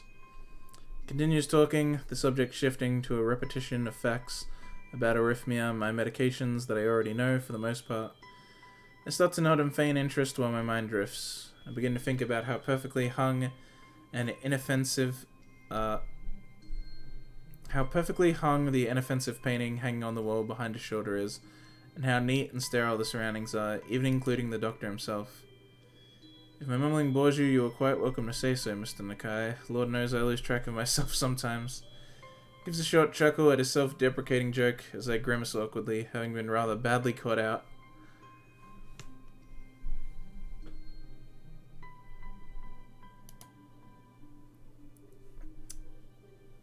I had to do it, Doctor. I had to do it for the coochie. You don't understand. Had to do it for that blind coochie. The doctor's chuckle sounds different from that of a nurse at Yamaku, though. Come to think of it, as I ponder why, I realize why the man in front of me feels just that little bit off. His smile is neat and sterile. He delivers his little jokes perfectly, with a customary inoffensive chuckle. It is like, rather than talking to the man whose name is nearly printed on the name tag pinned on his lab coat, I'm merely interacting with an actor, reading off a pre-rehearsed script, every action having been choreographed beforehand. Suppose he has to be this way though, being a doctor. He has to keep his neat and sterile smile while chatting to the girl with cancer, slowly spreading through her body when reassuring the woman who will surely die from childbirth, and with every other terminally ill and critically ill patient. That little bit of distance, that little bit of aloofness. Makes me wonder if I've been too harsh, especially considering it's the disposition far from being adopted only by people in his profession. After all, the one I loved kept the same distance from others herself. Looking up to the doctor again, I realized I've been in fault of my head about for some time. Understand you must still be tired, you've been through a lot, and as I mentioned before, the anesthesiacs would still be affecting you. If you don't mind, I'll let you get some rest and tell your parents you've woken up for you. I think that would be good, thank you. He gives a curt nod before picking up his clipboard and making his way to the large white door in the corner of the room, closing it behind him with a thud. But our good pal, Mr. Humor Doctor with the good music at Yamaku, he's not putting on an act. He's a genuine good guy. Is that what that was about? In the end, I'm alone again. Lily's gone, Akira's gone, Hanako would be traveling, and even my parents have already left the hospital. 4 pale peach walls, 1 white ceiling, and 1 single open window to look out towards the world outside. That reminds me of there's a Walking Dead episode of The Walking Dead where they bunch of cannibals eat the arm of one of the main guy, and then he's like, "Oh, I'm bit. You're eating tainted meat," and they freak out, and they're like, "No, it's fine because we cooked it. Don't worry about it." And then they send the guy back because they don't want to eat the rest of him, and then they're like, "Holy shit, they ate your fucking arm," and then he's like, "Yeah, they did, but also I'm bit," and they're like, "All right, well, you're bit. We'll let you go kill yourself," and he's like, "Yeah, I'll go do that," and then he goes and kills himself, and then they invite the cannibals over, and the cannibals are like, "Fine, let's go. We'll kill them all, and we'll get their fucking meat." And then the cannibals rock up at the church. They're currently hiding out in a church, the main characters. And then they all fucking slaughter the cannibals. They kill every single one of them. And then this guy who's there, who's like, he owns the church, and he hasn't done anything bad yet. He's like, "But this is a church." And then one of the main characters is like, "No, it's not. It's 4 roofs and a ceiling. It's 4 walls and a roof." And you're like, "Oh, 4 walls and a roof, Pog." And that's the title of the episode, and that's the last line of the episode, and it's like, ooh. And just reading this 4 walls, 1 ceiling, I was like, reminds me of that. That iconic line. Yeah, that's a really good line in that show. Fucking slaughter a bunch of cannibals. "But this is a church." No, it's not. It's 4 walls and a ceiling. It's hard to think of the future when the past is crowded around you, claustrophobic in its neat, sterile, starchy, bleach-smelling grip. Lost for what to do or focus on, I content myself with sleeping the time away as if this were all just another dream like Yamaku had been. White.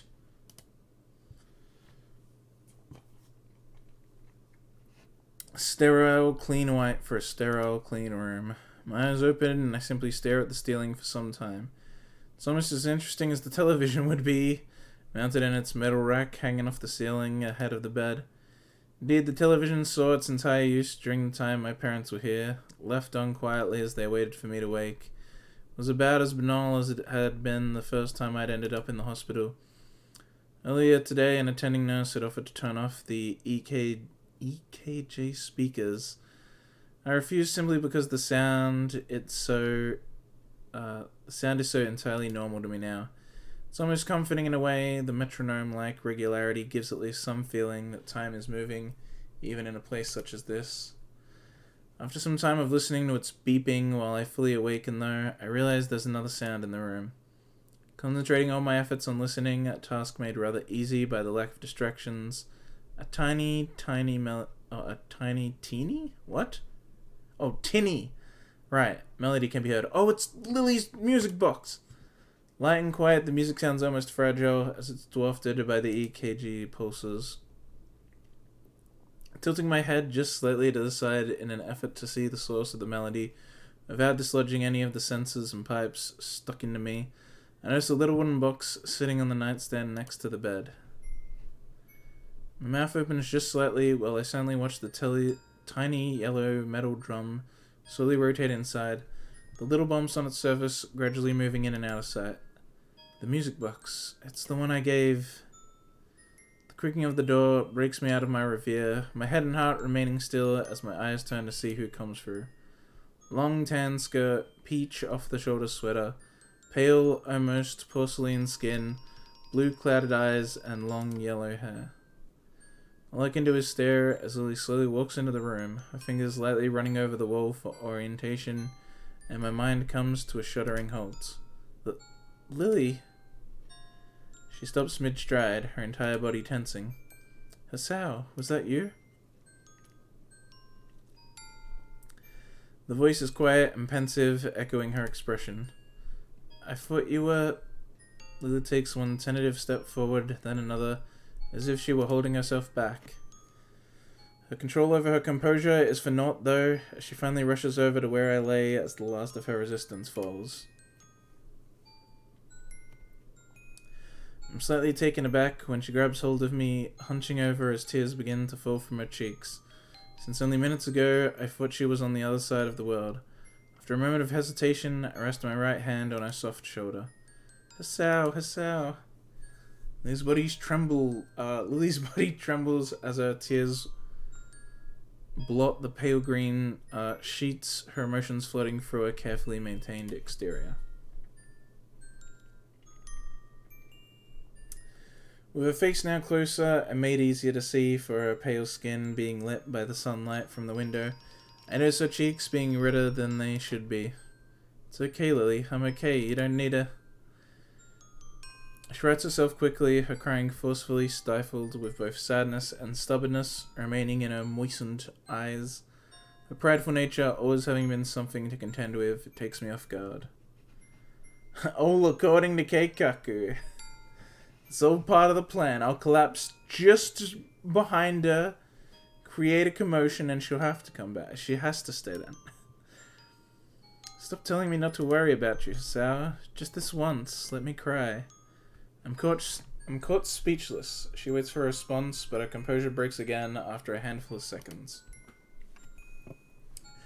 I swallow hard and try to settle my own emotions while she weeps onto my bed, a strange mixture of relief and depression welling up. Lily's here. She's really here. If I couldn't feel her skin under my hand, I'd hardly believe my own eyes. My efforts weren't for nothing. My body's attempt to take away everything that was important to me once again has been foiled. Brats! Foiled again! But now I don't feel as happy about it as I thought I would. Seeing her here crying like this over me, this is the one thing I wanted to avoid since coming to love her. No, even since leaving the hospital.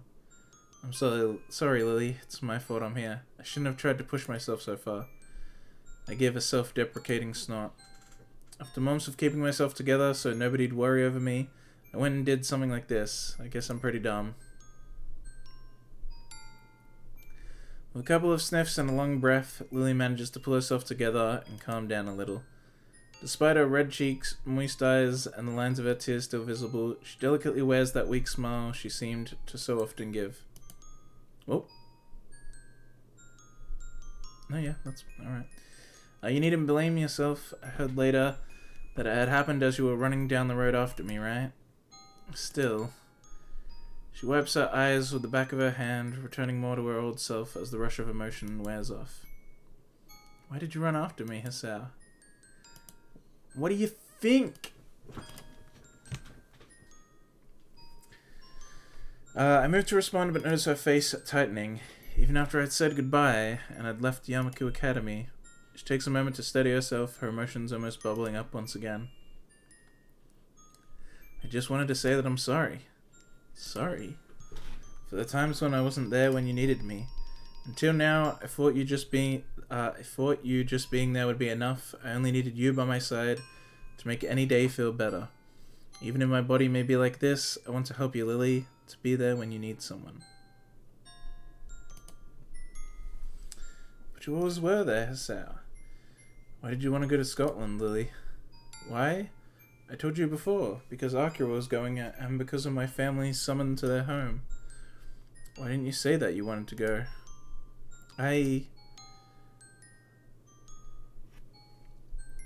not stubborn often, but this one thing I think I need to be. I want you to stay here, Lily.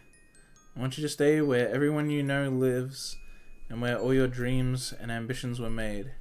If you choose to stay or never leave your side, I won't let you lose another person. When I had my heart attack, I was snatched away from everyone and everywhere I knew. You showed me a new life after I came to Yamaku. I'd lost my past, but you showed me a future. It's true that I hadn't always been there for you. I'm unreliable, sometimes I lied, and I thought I'd come to understand you when I hadn't even understood myself. Be that as it may, I want to give you a future as well. I want to be there for you to share both your burdens and your happiness, just like I promised back in Hokkaido. I want you to trust me. I know I had problems coming to put my trust in you, after losing so many people I'd known after my heart attack, but that's But that's how I know that being unable to trust others can feel awful. That's why I can't watch you just throw everything away like this. I never want you to go through what I did. I would do anything to stop that. You can be quite steadfast when you want to be, can't you? As I said, it isn't often. My weak smile drops though, as the IV in my arm digs in a little. It's a harsh reminder of my tether to my condition. Lily's face tenses as I let out a small gasp of pain, immediately making me wish I'd stifled it better. All I can do is sigh in defeat. Tried to not let anyone worry over me for the entire time since I left the hospital, but I can't even stop the one person I love most from crying over me. Even if I might finally be able to put my feelings into words, I feel pretty useless with a body like this. Every time I tried to reach towards something, it was just snatched away, and even now, things only turned out for the better due to luck. I guess that's something else I should apologize for. All I can ever do is make you work. Even now, there's very little chance I'll live anywhere near a full life. The feeling of Lily's warm, soft hand moving over my left cheek makes me lift my head up. A smile gentle and warm as she touches me. I think that is something very natural for you to say. You are all so sincere and self-conscious. You're also reserved and mild-mannered, and patient to a fault, with Hanako, yet curious about everything and everyone. When I said I missed you while I was with my family, I wasn't lying or exaggerating. The thought of you was never far from my mind and helped me through that time. That's why I was so confused about what to do when my family summoned me. Even after I thought I had made my decision, you tried your hardest to challenge me about it. I didn't confess to you out of pity or believing you were somehow different from what you are. I confessed because I never want to lose you and want you to always be a part of my life, no matter what might change. You're a very beautiful person, Hisao. Your heart changes, none of that, so please don't apologize for yourself anymore. For a long time, silence reigns in the room. I'm not really sure what this newly born feeling inside of me is, but it pales into insignificant as I wordlessly gaze at Lily's smiling face, warm and gentle as it has always been. It's only as her thumb crosses her cheek, wiping away a single drop of moisture, that I realize this is all I've ever wanted. What a weird... Just say wiping away a tear. A single drop of moisture. Yeah, thanks. And an umbrella is a raindrop diverter. Fuck off. From what feels like the first time, I give an earnest, wild smile. As Lily feels it against her palm, she returns the gesture. More time passes before either of us said a word, neither of us needing speech to communicate our feelings to each other. I know I can't promise you that I'll always be around, or that we'll be together forever. With some difficulty, I slowly lift my hand, placing it on her pale shoulders. But I think it can at least take you to next year's Tanabata festival to make up for making you miss this year's. Liz's expression is one of surprise, though I can't say I blame her. You remembered that? I've got a pretty good memory, sometimes. She raises her head a little and takes her hand from my cheek, giving a small, amused giggle. I smile absent-mindedly at how earnest it is, almost girlish in its lightness. Still smiling warmly, she collects herself and stands upright with a hand resting on my chest. It feels like I'm seeing her for the first time. The sun from... Oh my god. The sun from the window glowing behind her, just as it did when I first walked into that room where she was drinking tea. Very well then, shall we make it a promise between the both of us to go to next year's Tanabata together? Even if she can't see me doing so, I nod approvingly. I promise. I promise.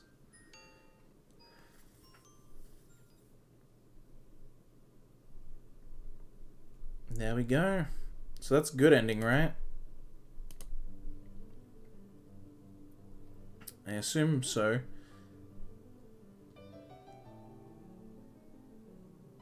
Yeah, and then there's an epilogue, so an after credits scene. And this is the only route that has one. The author of this one's really for the theatrics, ain't he? He's like, oh, I'm not gonna have a bad ending, but I'm gonna fake people out and make them think this is the bad ending. And I'm really gonna drag it out. There's gonna be the getting to the airport and the fainting and a whole hospital. They're gonna really think it's the bad ending, and then I'm gonna trick them. And then I'm also gonna have an after credit scene because I'm better than all the other authors, and my route's gonna be better.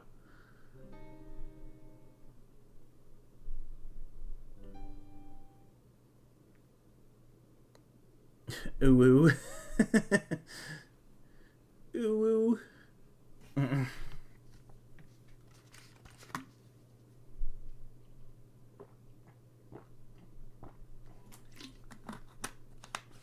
wonder if this is actually taken in Scotland.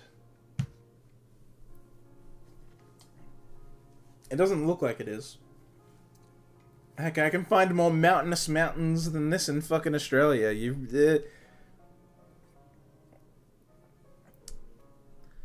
Akira, Lilly, and I silently sit on the grassy embankment high above the local town, the breeze gently blowing through the cloudless sky. Maybe just a few minutes' walk from town on a hill just outside its limits, but the view is entirely unexpected. Lilly sits beside me, her eyes closed as the gentle breeze flows through her hair. This is a nice area. Yeah, I never knew a place like this was anywhere near Yamaku. Oh no, they're in Japan, alright. And I had to be the one to find it, of course. Akira's grin is genuine, but her tone is slightly different from her usual carefree nature. It's good that you're out of the hospital, though, Sal. Nobody's more glad than I am. I can't stand hospitals. So you two going back to the school tomorrow? Yep. Akira chuckles in amusement before looking back out to the town below. The trees between the buildings swaying in the wind. Pity we couldn't go up north for the summer holidays or get to Tanabata. I wouldn't worry. There's always next time. You'll be graduating before the next summer vacation, won't you? Yeah, there'll still be college after that, mind. Going to the same one? Likely. We both have high enough scores to meet the entry requirements. Oh, hey! Hey, Mushak! The all caps Eira scream. Thank you for the mudkips. I love how goofy he looks. His tail also looks way too big, but it's funny.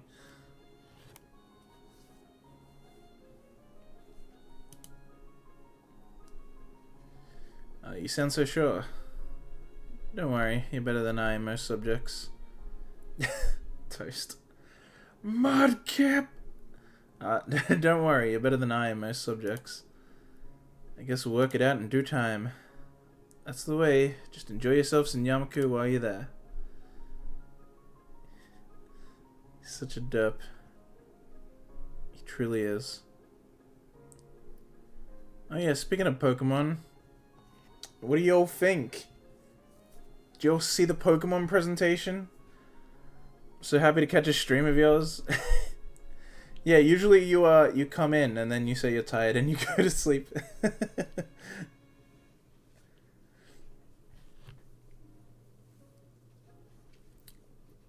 But what do y'all think of the Pokemon presentation, guys? Freaking Diamond Pearl remakes, some Legends game, and what else? Oh, I guess they just talked more about Pokemon Snap, which we already knew about. I think it's so funny that Game Freak's like, what if we let a different studio make the remake, and instead we'll make this weird Legends game? And I'm just like, well, that's... I don't want to be too mean, but it's like, well, that explains why the remake looks really good for once. DP remakes exist. Wowie. I'm excited for Snap. Yeah, Snap, it's so funny. It's like, Snap, Bandai Namco, DP, The Land Before Time. True, though. And then the DP remakes are made... Who are they made by again? Where was it?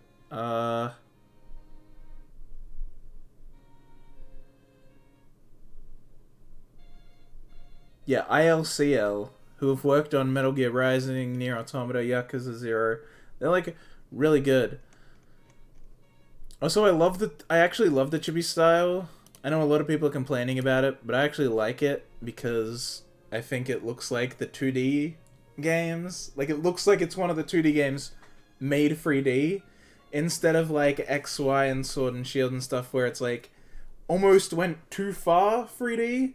And I'm like, no, bring it back to that like more simple 2D style but made 3D. Like, I didn't even think about doing it this way because I just didn't even think it was possible, but it looks cool. Should turn all the Sinnoh Pokemon into prehistoric dinosaur forms. That would have been interesting in the Legends game, actually. You'd think the Pokemon would be... I mean, maybe there might be some Pokemon like that are like more different, since it's meant to be like ancient Japan times. Especially since Sinnoh is basically Hokkaido. It's like it should be real lacking of people, because Hokkaido was like one of the last places that like fully got unified and like was actually full of people in Japan. But I'm a big whore for the whole ancient Japanese aesthetic, which is why I'm also hyped for Monster Hunter Rise. Like, just that style, I'm like, for nuts at Pokemon. Well, they at least have Pokeballs, but they do look different, and they have like a little clasp you gotta like put on them to keep them closed. I love seeing older Pokeball designs, because also in the Pokemon movie, the fourth one, Pokemon Forever, like, there's that chick that comes from the past to the future, and her Pokeballs are made of wood, and she has to like wind it up and then throw it out to send out her Pokemon. I love I love seeing older Pokeballs. Like, that wooden one the chick has is so cool, and then I'm like, and then they never explored older Pokeball designs again. But now they're like, hey, here's another old Pokeball design, and I'm like, yes, give me it.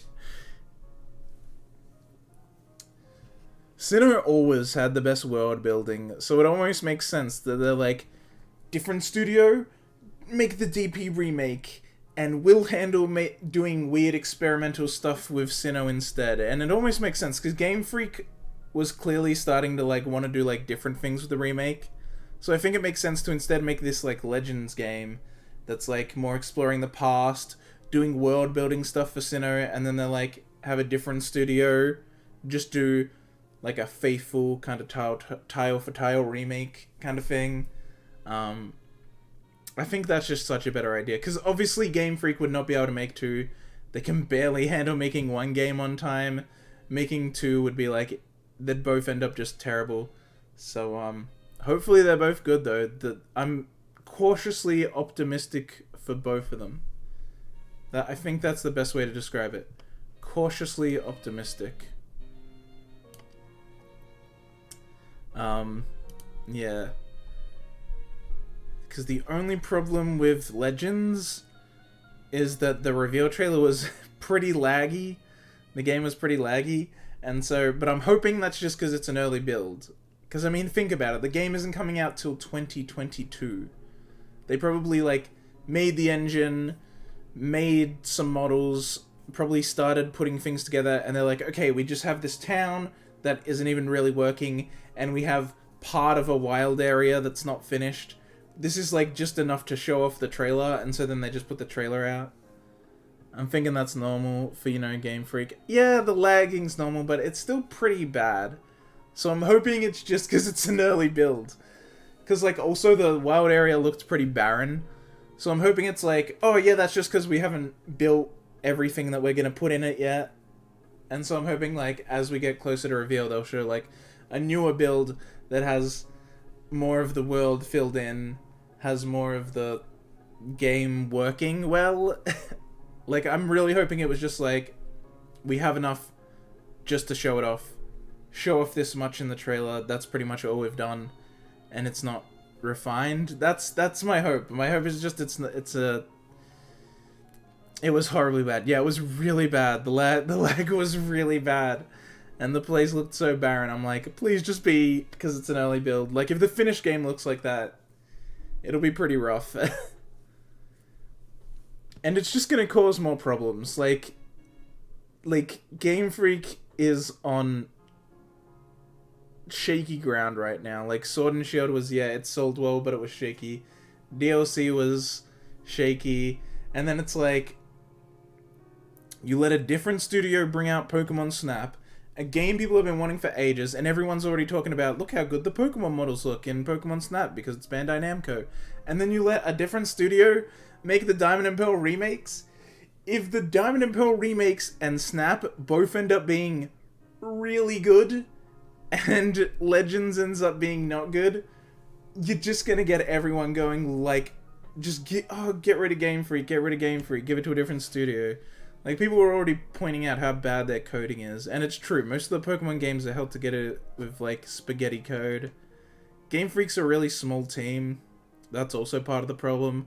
I don't know why they refuse to hire a shit ton more people, but they're a pretty small team considering how many sales their games get. Like, it's not a AAA sized team at all, despite the games being some of the biggest in the friggin' world in terms of, like, popularity. But yeah, I hope it's good. I hope Legends good, because otherwise it's gonna be like, maybe we should, like, I don't know, Game Freak's on shaky grounds, but they own a third of the series, so they probably can't be kicked off. I don't know, maybe they can. Maybe if Pokemon Company and Nintendo both want it, they can kick him out, but I don't really know. Because it's triple ownership of Pokemon. Nintendo owns a third, Pokemon Company owns a third, and Game Freak owns the other third. So it's like, if 2 out of the 3 agree, does something happen? I don't really know. I don't really know how that works. Japanese company ownership is always really fucking messy for some reason. But yeah, hyped for those. I'm really hyped for the DP remake, because I love Diamond Pearl. It's my favorite. Sinnoh's my favorite region, so... And I love the chibi style. It's good, alright. Everyone keeps knocking it. I think it looks neat. It's better than going with the fucking bullshit realism that was in Sword and Shield. He had, like, Let's Go Pikachu and Eevee, and it's like, ooh, nice, like, cartoony style, stylized. Yeah, everyone kind of looks like they're made of Play-Doh, but that's, like, a nice cartoony style that I think works. It, like, looks like a CG kind of, like, movie or something. And then you get Sword and Shield, and it's just, like, muggy textures, trying way too hard to look realistic. And then you get everyone complaining about the fucking trees, and it's like, yes, they look bad, but it's because they're trying way too hard to make it look realistic. And then this comes out, and it's like, yes, cartoony style in Let's Go, this chibi style in the remakes. Why are the remakes so much better? Why can't you just use one of these styles? These styles work. But whatever. The remakes will probably be good. Hopefully Legends is good. Obviously I want it to be good. More Sinnoh lore. And, you know, I don't want a game to be bad. It's not like I'm like, oh, I hope this game's bad. Obviously I want games to be good so that I can play them and enjoy them. So, I don't know. I hope it's good, but the future of Pokemon is definitely going to be weird now that they've opened the door to main series remakes being done by other studios. That's way more than just a spin-off. That's a main series remake. And they're giving it to another studio. That's just crazy.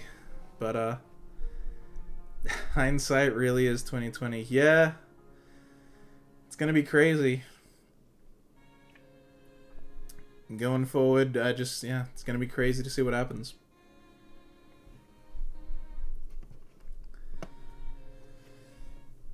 Anyway.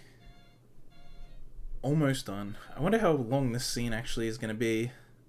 Lilly gives a sad sigh at the distinction made between Akira and the two of us. Do you really need to go back to Scotland? Yeah, the folks are already out for my blood as it is. You weren't meant to stay this long? She gives her trademark wide grin. Setting my boyfriend up with a passport took some time. Taking him with you? Just for a while at first. He's a surprisingly wealthy guy, so I think he'll do just fine. Akira gives an amused snort. If our father had his way, I'd have gone a long while ago. Just gonna pass up an excuse to stay with my favorite little sister and stay with my favorite little sister a little while longer. She leans right and gives Lilly a tight, playful hug, cheering her up considerably. It's nice to be with you one last time, though. For what it's worth, I'm in the same boat. Thanks, you two. I'll try and come back sometime, don't worry. It's a shame that the business keeps you so busy. The place won't run itself, I'm afraid, and I think it's gonna be just the same over there. Considering that, I'd better get going. Have fun over there, Akira. Haha, will do. With a slight grin, she lifts herself with her hands and stands up, dusting herself off as she does so. Well, I'd better be off. The plane won't wait for me after all. She has a certain unusual wistfulness in the tone of her voice, her eyes firmly planted on her sister. I'll be okay, Akira. Yeah, I know. Come now, it isn't that bad. You'll be able to see us again soon. It is strange to have Lilly reassuring a doubtful Akira for once. She really has changed. Goodbye, Akira. Bye. For a second, the dark-clad figure looks down at the both of us, smiling widely, perhaps more widely than I'd ever seen her do before. She lets out a long, slightly wavering breath to steady herself before leaving, but eventually slips her hands into her pockets and turns on her heel. And with that, she walks away, one hand held in the air as she goes. See you later, you two. A jazz tune with no beat, melody, or direction to the very end. After a few moments of sitting silently, Lilly and I pick ourselves up and dust ourselves off. Turning towards her with a broad smile, I hold out my hand. Shall we be off then? She takes my hand in hers with a gentle nod and a smile as beautiful and warm as ever. Indeed we shall, Hisao. Oh, whoa. One final CG. This is meant to be near Yamaku? What? Is Yamaku this close to the ocean? As we set off towards the school, that wonderful smile engraves itself onto my memory, the wonderful smile that we both share. I did not imagine this being the area around Yamaku at all. What? Is this... They said they were near Yamaku... Oh, right, whatever. Our paths may be scattered and at times overshadowed by sadness, but they're also an irrecoverable part of our lives and personalities. Even if I could change a single thing, I wouldn't, because my past was what led me here. That's why, even with all that's happened to us before, and all that may well befall us, together we'll keep walking forwards. Forwards towards the future, our future. There we go. Alright, that's not everything, right? It might be every scene, but it's not everything. I'll just check anyway. 85%? Oh wait, right, that's 85% overall. 85% of the entire game, so Emmy makes up a whole, what, 15%? Right? Yeah, 15%. Makes sense, what, 15? Oh no, wait. Would it be?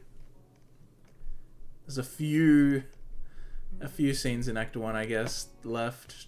Just 2. Whew. Alright, but we still have a little bit of useless text to go through. We did both choices there, we did both choices there. We did both choices there. We did not do both choices here and here. But we did here? The end is near. We need this one. Avoid the subject. So this is just small menial text that doesn't affect the ending. This choice technically does affect the ending, because it means you don't get a +1 with it, Lilly. But you also... whatever. But it doesn't actually affect the ending, since we've seen both endings, technically. I was just thinking about some of the stuff that's happened. Don't worry. She leans in even closer, forcing me to move sideways. So now we're just going to get this menial extra text so that we've seen everything. Come on, don't you ever do that as well? You make it sound as if you're hiding something. Ugh, why must this girl be so perceptive? Glancing back at her face, though, she wears a cute, playful smile. She's playing with me. Even so, I'd rather not pursue this with her. I told you, it's nothing. He furrows her brow in disapproval. Is that so? Yes, it is. You're a very bad liar, Hasao. That's true, but that's why I'm not lying. I'm a very trustworthy person. I'm sure you are. I think I can forgive you just this once, though. Forgive? What for exactly? She giggles a little before reassuming her quiet walking. Just what is she thinking now? I look up to the dark sky as I slump my shoulders. I think this is something I have to sort out for myself, rather than relying on her for everything.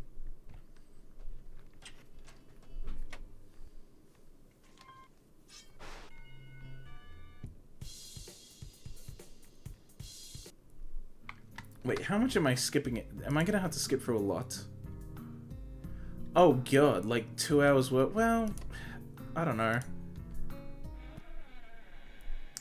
The fast forward is pretty fast, although yeah, I guess there's this whole scene with Emmy and Rin and shit.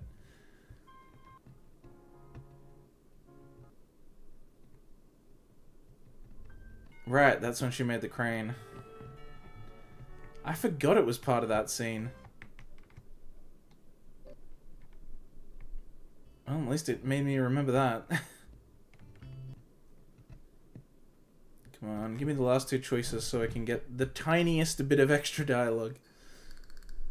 There we go. I humored him last time? I don't remember doing that. Ignore his insane rambling. I dig into my food, hoping he'll take the hint from my silence. I just lost 1,000 yen, man. 1,000 yen! Damn, this is the worst day ever. No such luck. You're kidding me? You made a bet about a national... Oh, okay, it's literally that different. It's barely any different text. Hi. Keep it to myself. Hey, sorry, don't mind me. I think the situation with Hanako should be kept as private as possible for her sake. I don't really know anything about what happened to her, and my gut tells me that it's not physical sickness that's befallen her. She doesn't need rumors about her going around, as much as it may pain me to think so. She'd likely prefer to keep her status as a strangely ignored member of the class over having people talk behind her back. Whatever. With that, she turns and walks down the hallway without a second thought. How rude. Scratching my head, I make one last attempt at getting Hanako to answer as I knock on the door one final time. Okay, so... Alright, that was barely anything. That was the smallest bit of extra dialogue, seriously. Okay, so I think that's all of them, right? For Lilly? Did that. Comfort Misha. Okay. Kenji God. Alright. That's the Lilly route done. Oh god. So all we have left now is the Emmy route. Which I will start next stream, since this stream's approaching 6 hours. Nice, good long one for you, because I wanted to get the Lilly route done. Next time, we will do the Emmy route, which...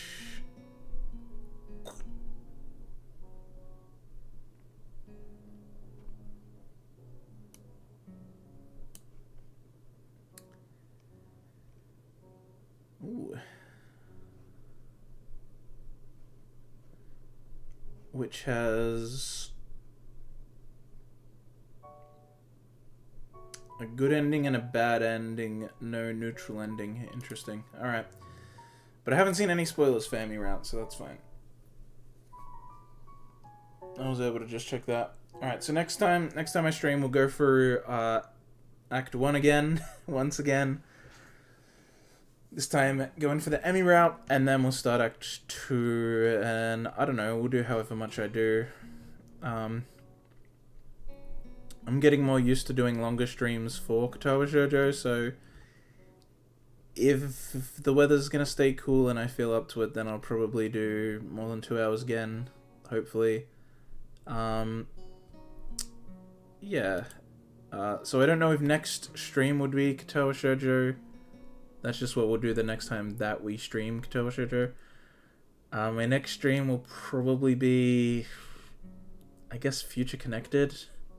Because we need to get back and finish Future Connected.